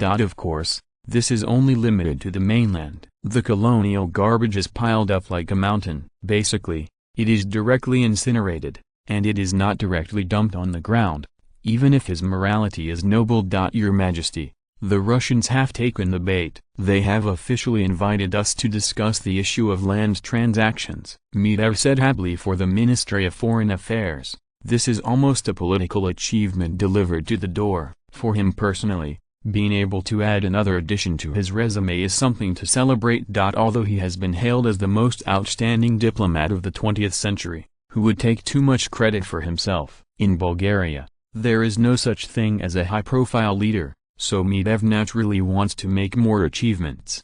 Very well, let's test the bottom line of the Russians first and see what territories they plan to sell this time. There are only two principles. We don't want enclaves, we don't want Russian Poland, and other areas are free, Ferdinand said with a smile. Even though it was delivered by the Russians themselves, affected by the relationship between the two countries, Bulgaria still could not specify a specific place. It could only be where the Russians sold them, and they would buy them. In this way, no matter what happens in the future, it is impossible for anyone to accuse Bulgaria of taking advantage of the fire, although it is also taking advantage of the fire. How many troops does the Russian Empire have now? Ferdinand can say with certainty that there are more than 8 million, of which more than 3 million belong to Nicholas II, and the other two each have more than 2 million. If all three parties are on fire, how much will it cost each year? Just take a look at the World War and you will know that it is not a problem to spend more than £1 billion a year in war funding. Obviously, the Russian Civil War cannot reach this intensity, at least the weapons of mass destruction and the gas bombs. Both sides tacitly chose not to use them. In the war, everyone also consciously reduced civilian casualties. Of course, the Moscow government was an exception. In the national war they launched, all the old women, old and young, went into battle. No matter how much we save, the annual war funding of £3.5 billion is still indispensable, and the funding gap here is very large. Thinking of this, Ferdinand had to complain about Nicholas II. Where is the political means? This is all a civil war. After shouting and killing for so long, you, the Orthodox Tsar, have to conduct political war anyway. When you have a military advantage, you just use money to bribe your opponent. Could it be that there is no heart for him in the Russian army on the opposite side? At this point, it is obvious that Nicholas II is not as good as a bald head. At least when the warlords are in a melee, they let this one be neutral today, and let that one defect tomorrow. Nicholas II's advantage is much greater. In continental Europe, orthodoxy is very important. For example, many countries in Europe are secretly supporting little Nicholas, but no country recognizes their legitimacy. Now Nicholas II is still the only legitimate Tsar. This is his biggest advantage. With a big stick and a sweet date, are you afraid that he can't solve the enemy? No matter that much, end the civil war first and then take it slow. Disarm once the war is over. Without the troops in hand, how can these people fight him? Yes, Your Majesty, I know what to do, but I don't know what the Russians thought this time, Medvedev said. It doesn't matter, anyway. The bigger their appetite, the bigger the price they pay. Whether it's Ukraine or the Caucasus, as long as they're willing to sell, we can buy it. Ferdinand said calmly. This is obvious. It depends on how much funds the Nicholas II government wants to get. Anyway, as long as it is paid by Lev, the Bulgarian government is not afraid of running out of money. The money fell into the hands of the Russians, and in the end, it will return to Bulgaria again. The government can return at least 30 to 40% of the funds through various taxes. Ferdinand actually didn't care too much about the price. If the Russians are willing to bleed, it is really possible to sell them for a sky-high price. After all, the land of this era is not very valuable in people's hearts, and European land is expensive, and it is still necessary to wait for the collapse of the colonial system. Chapter 523, Negotiation. Dear Prince Mikhail, I welcome you on behalf of all the people of Bulgaria. Medvedev said politely. Thank you. Nice to see you again, Marquis Medvedev, Mikhail said with a smile. Mikhail's full name, Mikhail Alexandrovich, the younger brother of Nicholas II, who passed on to him after the February Revolution, was rejected by him, so Romanov the dynasty perished, refused the throne and still did not escape, and was wiped by the following year. Long time no see, Marquis Satsanov. Mitev continued to greet. He knew that the matter of the negotiation was still Satsanov, and that the purpose of Grand Duke Mikhail's visit was only for exchanges between the royal families, and he would not participate in the negotiation. Indeed, old friend, we haven't seen each other for almost 3 years. Now you are a marquis. Congratulations, Mr. Mitev, Satsanov said gracefully. However, there was still a bit of jealousy in his eyes, and if nothing else, there was also a credit for him. Ferdinand was a little surprised by Mikhail's sudden visit. Ferdinand's impression of him was not very good, and they did not have much contact with each other. As an out-of-the-ordinary rebel, Mikhail was not very well received in the royal family, and Ferdinand remembered that Xenia had turned against him over the issue of his marriage. Breaking the tradition that nobles do not intermarry is nothing. The social atmosphere at that time has been opened up a lot, and Russia has allowed nobles to intermarry. It's a pity that a woman who has been divorced twice and has a disorganized private life is still pregnant out of wedlock, and she is not sure who the child is, so she got married under such circumstances. Xenia persuaded him to calm down, at least to make sure that the child is not his own. It is best to keep it outside. This is related to the face of the Romanov family. Ferdinand didn't know what happened to the process. He only knew that Queen Xenia, who was angry at the end, was gone, and then their wedding. Xenia didn't participate, and the two sides cut off communication since then. But without taking responsibility, Ferdinand still knew. After the outbreak of the February Revolution, the royalists supported him as the new Tsar, and Nicholas II agreed to pass the throne and take full responsibility. As a result, he said that the decision should be handed over to the people! It directly caused the royalist party to fall apart. After all, there is no future for such a middle-school emperor to mix with him. Despite his reluctance, Ferdinand held a welcome banquet for him, and Queen Xenia said that she was not free. She wanted to hold a personal banquet, and it was very clear that she slapped her face. Well, it is not easy for Ferdinand to intervene in the problems between their siblings. However, since Mikhail got married, the high-level aristocratic banquets usually do not have the presence of their husband and wife, and it is estimated that they are used to being ignored. Ferdinand really didn't understand what Nicholas II sent him to do. Even if he wanted to go the harem route, the Russian royal family was not alone. At least he had to send someone with a good relationship. Mr. Satsanov, can we start? Mitev asked with a smile. Of course. What does your country want? Mr. Mitev, can you put forward the conditions? Satsanov asked. It's a pity that I can't answer you. In fact, Bulgaria's interest in the territory of the Russian Empire is very limited, and there is no place that interests us particularly, Mitev said righteously. Seeing Mitev talking nonsense with his eyes open, Satsanov was too lazy to complain. If he really wasn't interested, would he still use it at the negotiating table? Even Satsanov doubts that there is no place that you are particularly interested in. Does that mean that you are interested in all places? After thinking about it, he definitely won't say it directly. Everyone is a peer and knows that people are tough. Okay, then, we intend to sell Western Ukraine. How about 20 billion levs? Satsanov said calmly. Mr. Satsanov, are you sure you're not kidding? Western Ukraine is not worth that much money, and you have mortgaged Ukraine to the bank. Don't you want to sell the goods to two companies? Mitev asked, pretending to be surprised. Of course not, Mr. Mitev. You underestimate the Ukrainian region. You must know that there are many mineral resources in this region. Satsanov explained. There are many mineral resources, but there is no economic value for mining. What can we do with Western Ukraine now? Are you farming? Do you think that Europe's largest grain exporter will be short of grain now? Mitev interrupted.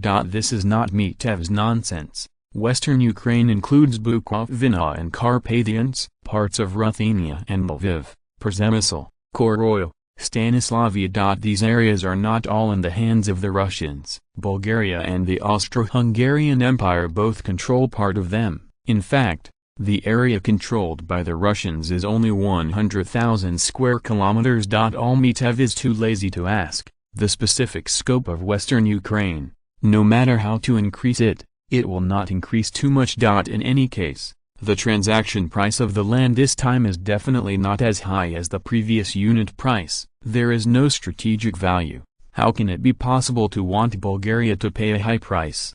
At most, it is calculated according to the current land transaction price of the international shichang. According to the prevailing price, the land in Ukraine is indeed very valuable. The problem is that there is a master. In Europe, land is privately owned. Now, in a peaceful age, you can't move the owner's land. Naturally, this value is greatly reduced. It's a big deal. Let's add the Georgia region, right? Sasanov pretended to be angry. That's good. We don't bother to talk about it anymore. How about 10,000 levs per square kilometer? As long as the land bordering us can be counted. Mitev thought for a while and said, impossible. Mr. Mitev, you are robbery. To know the current domestic land price in your country, the price of a hectare of land is worth tens of thousands of levs. Sasanov retorted, the account can't be calculated like this. The land in our country with a price of tens of thousands of levs is all the good land that has been developed. And this land transaction, we are not picky. Whether it is a desert or a wasteland, it is the same price. As for your fertile land and minerals, you already have the owner. Even if we buy it, can we drive the owner away?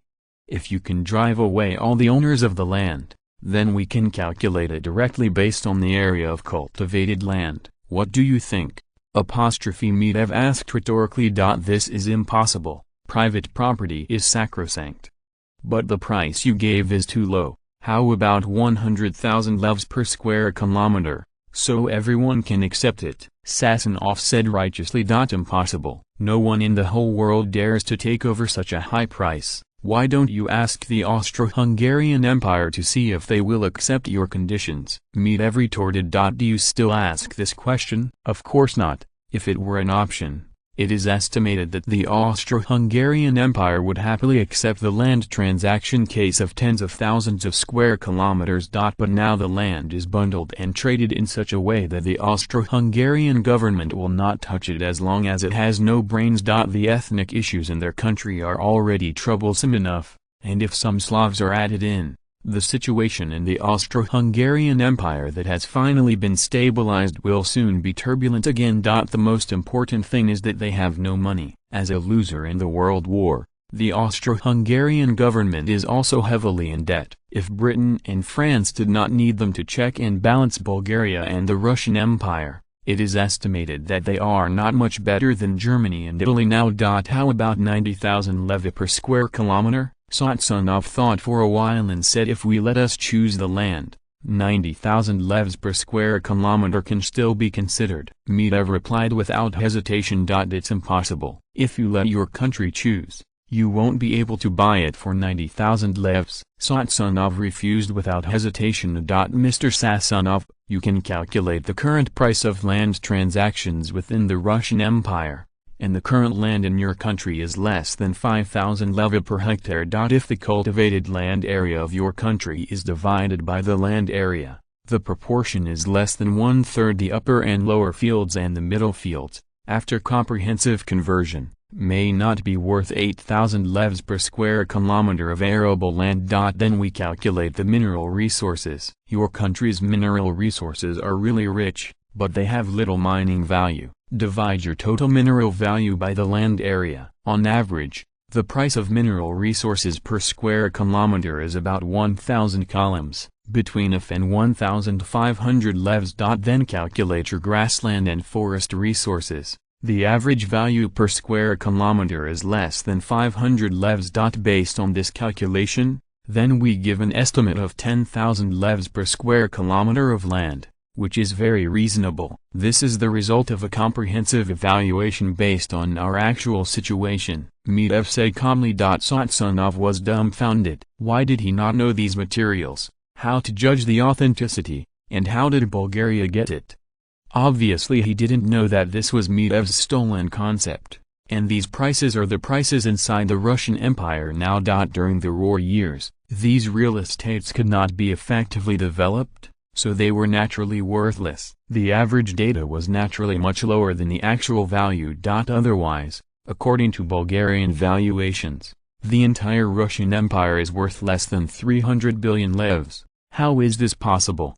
If it is so cheap, if you sell London now, you can buy a small half of the Russian Empire. In the next 3 to 5 years, London alone will be equivalent to the Russian Empire. Mr. Mitev, you can't calculate the account like this. You also ignore human resources, factories, and urban municipal engineering. After all these factors are converted, the final conclusion is accurate. Sasnov said. Well, that's all for today's meeting. After you have made careful calculations, we can continue to negotiate happily. Mitev immediately terminated the negotiation. Anyway, it's enough to fool the Russians into it. In the end, it's up to the Russians to take advantage of them. In order to achieve the ultimate goal, the issue of price is actually the best thing to negotiate. Well, there are a lot of things accepted today. Let's calm down, think about it quietly, and talk about it tomorrow, Sasonov said with a sigh of relief. Chapter 524, Huge Transaction. Your Majesty, the Russians are more urgent than we thought. It seems that Nicholas II wants to end the civil war as soon as possible. Mitev said. Well, it seems that we have to help them too. The plan of the staff in the Persian area can be started. Order the garrison to create a conflict and make a false impression that we are going to attack Persia, Ferdinand said beyond doubt. Yes, Your Majesty, replied the Chief of Staff, Admiral Klosov. Once Bulgaria starts in the Persian region, the British will not let it go, and the contradiction between the two countries will intensify, and the British will no longer have the energy to interfere in the Russian Civil War. How could Nicholas II give up such an opportunity? St. Petersburg. Nicholas II is still worried about the price of land transactions, which is funny. As the emperor who has ruled the Russian Empire for 30 years, he does not know much about the domestic situation than the Bulgarians. Even if he didn't understand it, he also knew that the land at the junction of Bulgaria and Russia had no so-called desert and wasteland, otherwise he would not have to worry about the price of the land. If it is the permafrost in the north or the east, then the price of 10,000 levs per square kilometer is really conscientious. Until those lands cannot be developed in the 21st century, you know how bad the conditions are. Prime Minister, look where we sold to Bulgaria, and mark the worst land for me on the map, Nicholas II said depressedly. If you want to talk about the price, of course, you have to look at the place first. Different land prices are also very different. The most important thing is the strategic value, which must be taken into account. Your Majesty, how about introducing Bulgarians into Central Asia? The Prime Minister suggested uneasily. You mean to let the Bulgarians fight the English? Asked Nicholas I. That's right. After reunifying the whole country, we have to recuperate and let the Bulgarians and the British keep each other in check, just to buy us time. The Prime Minister explained. Okay, send electricity to Satsonov, and lead the Bulgarians to Central Asia. Nicholas II made a final decision. Ferdinand still didn't know the Russians' plan. If he knew, he would have laughed. Even if Bulgaria entered Central Asia, it would definitely fight with the British. Wouldn't the Russians be worried that he would sell his Central Asian lands to the British?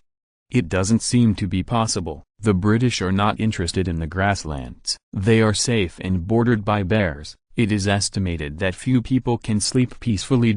However, it is very simple for the two countries to make compromises, such as signing a treaty to divide the sphere of influence. Anyway, it is impossible for the British to conduct park with Bulgaria on land. Mr. Sasonov, you don't do a good job of drawing this pie, and the Transcaucasus region is nothing more than that. Turkmenistan and Uzbekistan are both in the hands of the rebels. Do you want us to take it ourselves? You know it's impossible. Bulgaria will not send troops directly in the civil war in the Russian Empire. And you're asking prices too high. Don't you know how these places are? For example, what's in Georgia? The natural resources are poor, and they are basically mountains and hills. Another example, in Azerbaijan, mineral resources are scarce, and most areas are dry and rainy. What is the value at all? These broken places are also worth 80,000 levs per square kilometer? Mitev asked rhetorically. Mr. Mitev, don't forget that the Baku oil field, the largest oil field in Europe, is also in Azerbaijan. How can you say that resources are scarce? Sassanov retorted. Even the largest oil field in the world is useless. Oil is everywhere, and it is worthless at all. Hasn't oil been discovered even in the Far East? If you want to find oil, it is enough to explore on our land. The Baku oil field has no value at all. Haven't you also cut production?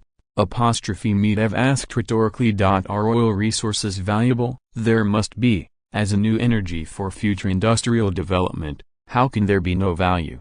But this was everyone's idea in the past, and it is no longer the case. Oil fields have been discovered one after another, and international oil prices have plummeted. The current price is less than 1/3 of what it was before the World War. Oil companies all over the world are operating bleakly. In this case, is the Baku oil field still so valuable?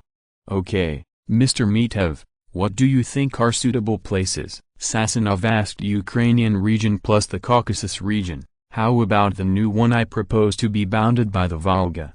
These areas add up to only more than 1 million square kilometers, which is almost worth 20 billion levs. Medvedev said without changing his face. Impossible. This is simply robbery. You are turning the Russian Empire into a landlocked country. You cannot succeed, Sassanov said angrily. Mr. Sassanov, don't be angry. There is something to say. Shouldn't we discuss it again? You know that this is what you asked yourself, and I gave you a suggestion. To be honest, I really don't like you. War is a gold-sucking beast, and at most 20 billion levs will support you to fight a full-scale war for 1 year. What about after the war? Whether you want to rebuild or not, all the losses in the war can only be paid for by you in the end. It is better to sit down and talk to the rebels, and solve it peacefully. Don't say that we are taking advantage of the fire. You can look up the land transaction prices in the international market. Do we have random quotations? Medvedev said earnestly. It's just that Sassanov heard that it was more disgusting than eating flies. He was obviously taking advantage of the fire, yet he said it so righteously. Mr. Medvedev, we use half of Ukraine, plus Azerbaijan and Georgia, which add up to more than 400,000 square kilometers. How about the price of 50,000 levs per square kilometer? Sassanov asked. This is almost the bottom line for him to call the shots. As for leading the Bulgarians to Central Asia, it is obviously impossible. The land is still in the hands of the rebels. How to deal with it? Mr. Sassanov, if the Ukrainian region is not mortgaged to the bank, I think this business can indeed be discussed again. But now that we have completed the proposal, are you sure you want to repay the loan first? You must know that when the contract was signed, I happened to be there. There is such a clause on it. Once your country sells or makes Ukraine independent, you must first repay the entire loan. Medvedev reminded. Get stuck.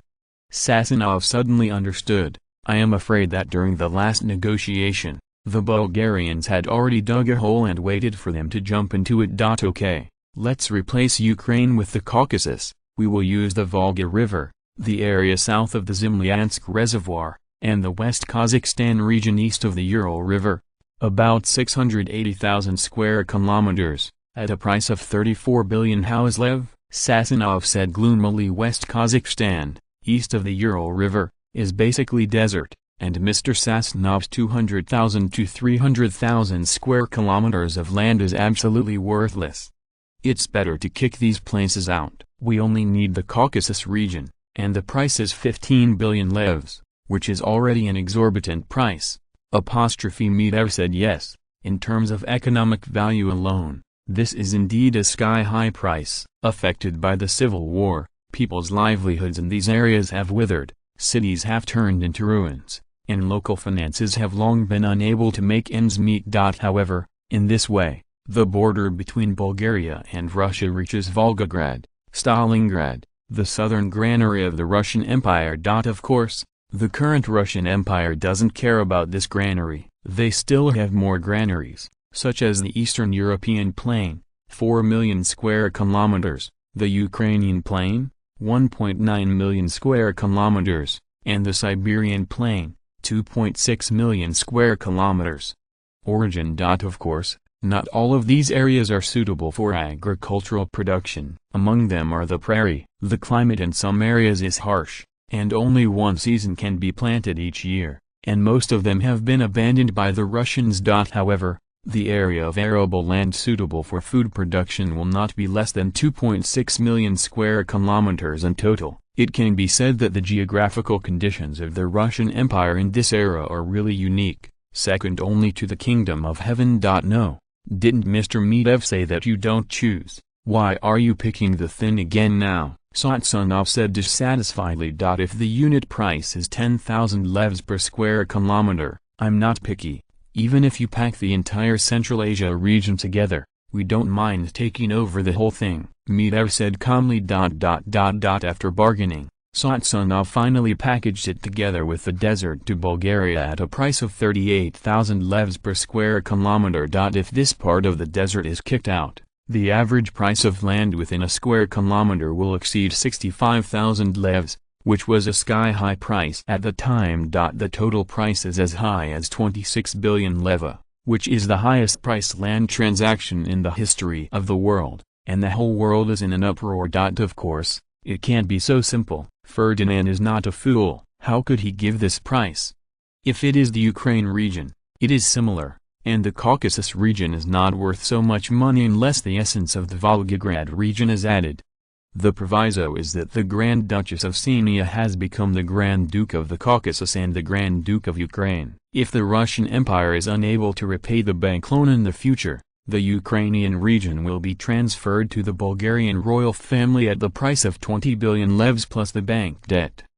Don't underestimate these names, at least in the eyes of the Russians. This is what Nicholas II transferred the land to his sister, not to Bulgaria, which is equivalent to rotten meat in a pot. Ferdinand is naturally clear about these operations, not only for the sake of face, but also to reduce the adverse political influence. It is also a hidden mystery. If the Russian Empire becomes stronger again in the future, they will still have the opportunity to renege on debts, such as recovering these titles and sovereignty. Unfortunately, they no longer have this opportunity. Once the deal is reached, the Grand Duchy will only exist in name, and will soon merge with the Kingdom of Bulgaria to create a unified empire. Even if it is what the Russians want to do in the future, there is no chance. Ferdinand does not think that the local millions of old, weak, sick and disabled have the ability to resist the general trend of ethnic integration.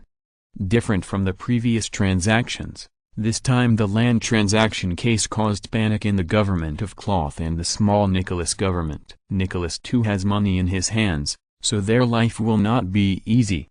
To their protests, Ferdinand never took it seriously, and directly told them to talk about it after they became the legal government of the Russian Empire. Chapter 525, The Persian Problem. Your Majesty, the British government sent a note to the Foreign Office, protesting our actions in the Persian region. Medvedev said cautiously, have we taken military action against the Persian government? Ferdinand asked suspiciously. Not yet. Medvedev replied, in that case, let's just restore the British. We have not taken unilateral military action. What can they protest?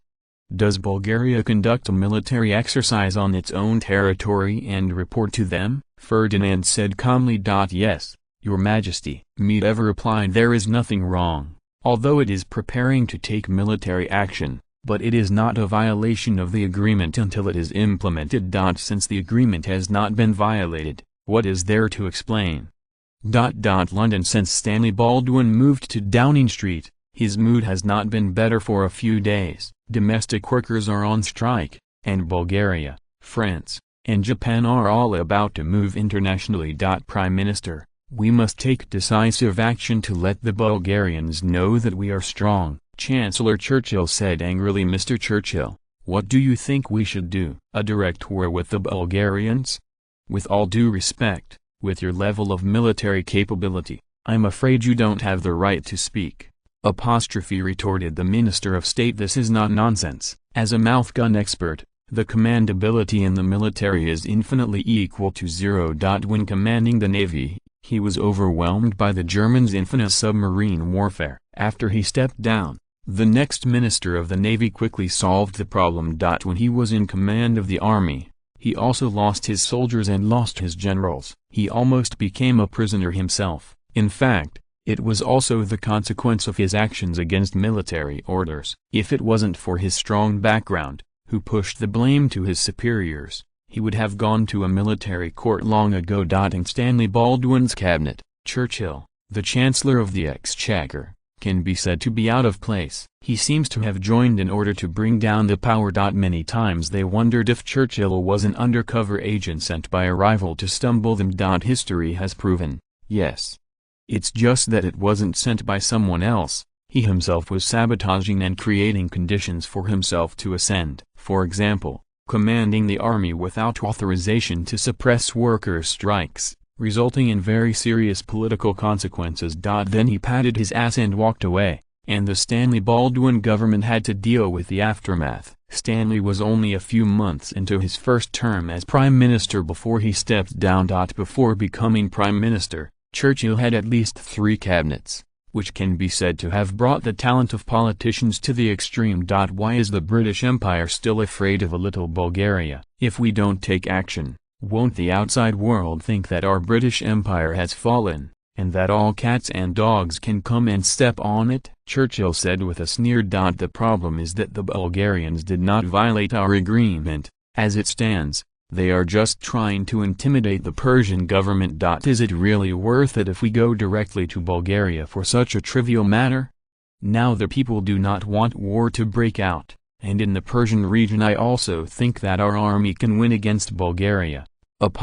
Prime Minister Stanley Baldwin thought for a moment and said, then we watch Bulgaria encroach on our sphere of influence and then follow Persia into India and take our India. Churchill sneered. Mr. Churchill, I think you need to calm down. In less than a month, you have advocated military action against Japan, France, and the Russian Empire, and now you have added a Bulgaria. Are you a war lunatic? What? Stanley Baldwin asked angrily. It's not that Stanley has a bad temper. It is estimated that any leader will not have a good temper when he encounters a subordinate who wants to do things over and over again.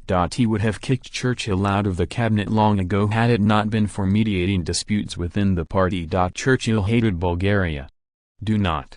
For politicians, there is no need for hatred, only need and need. Now provoking a conflict between the British and the Bulgarian is conducive to gaining political capital for him. And he hates Bulgaria. Likewise, so he advocates being tough on France and Japan, as well. Stanley Baldwin was already the leader of the moderates, followed by Chamberlain, who had to be the leader of the hardliners if Churchill wanted to rise to power. They were destined to become political enemies from the very beginning, and the relationship between the two sides is naturally not much better, and it is normal to destroy each other. If that's the case, then let's continue this meeting. I, the war lunatic, should leave first. Churchill finished his sentence with a sneer, then turned and walked away, without the slightest intention of taking the crowd into consideration. In this regard, Stanley Baldwin has been taken aback by it. Anyway, he has already made up his mind to find an opportunity to kick him out of the cabinet. Naturally, he is too lazy to pay attention. Okay, damn it. Let's continue the meeting just now, Stanley said with a wave of his hand. Mr. Prime Minister, I suggest negotiating directly with the Bulgarians, demarcating the sphere of influence through a clear treaty, or directly carve up the Persian region. Minister of State Chamberlain suggested. This is a good way. Since the Bulgarians did not directly attack the Persian region, it means that they do not intend to directly turn against us. There is a lot of room for us to operate. And there is no need for direct military confrontation. Fighting and killing all day long cannot solve the problem. Echoed the Minister of War. Fighting a war with Bulgaria in the Persian region, isn't this courting death? The British Army is not the Royal Navy and has the confidence to fight any country. In an era when the anti-war ideology of the whole people is spreading, it is better not to fight without fighting, even if it is only a local war. As the leader of the moderates, the cabinet led by Stanley Baldwin was naturally dominated by the moderates. Now that the British Empire is full, it is naturally impossible to take risks. Don't watch Churchill keep his mouth shut, take action. If he were Prime Minister now, He would probably make the same decision as Stanley. How can there be less conflicts between countries? If there is a direct military confrontation or a battle because of a little conflict, then the British Empire will not be able to reach its current position and would have died on the way. What are the consequences of a full-scale war with Bulgaria now? Anyone with a discerning eye can see that in addition to losing both sides, is there a second outcome?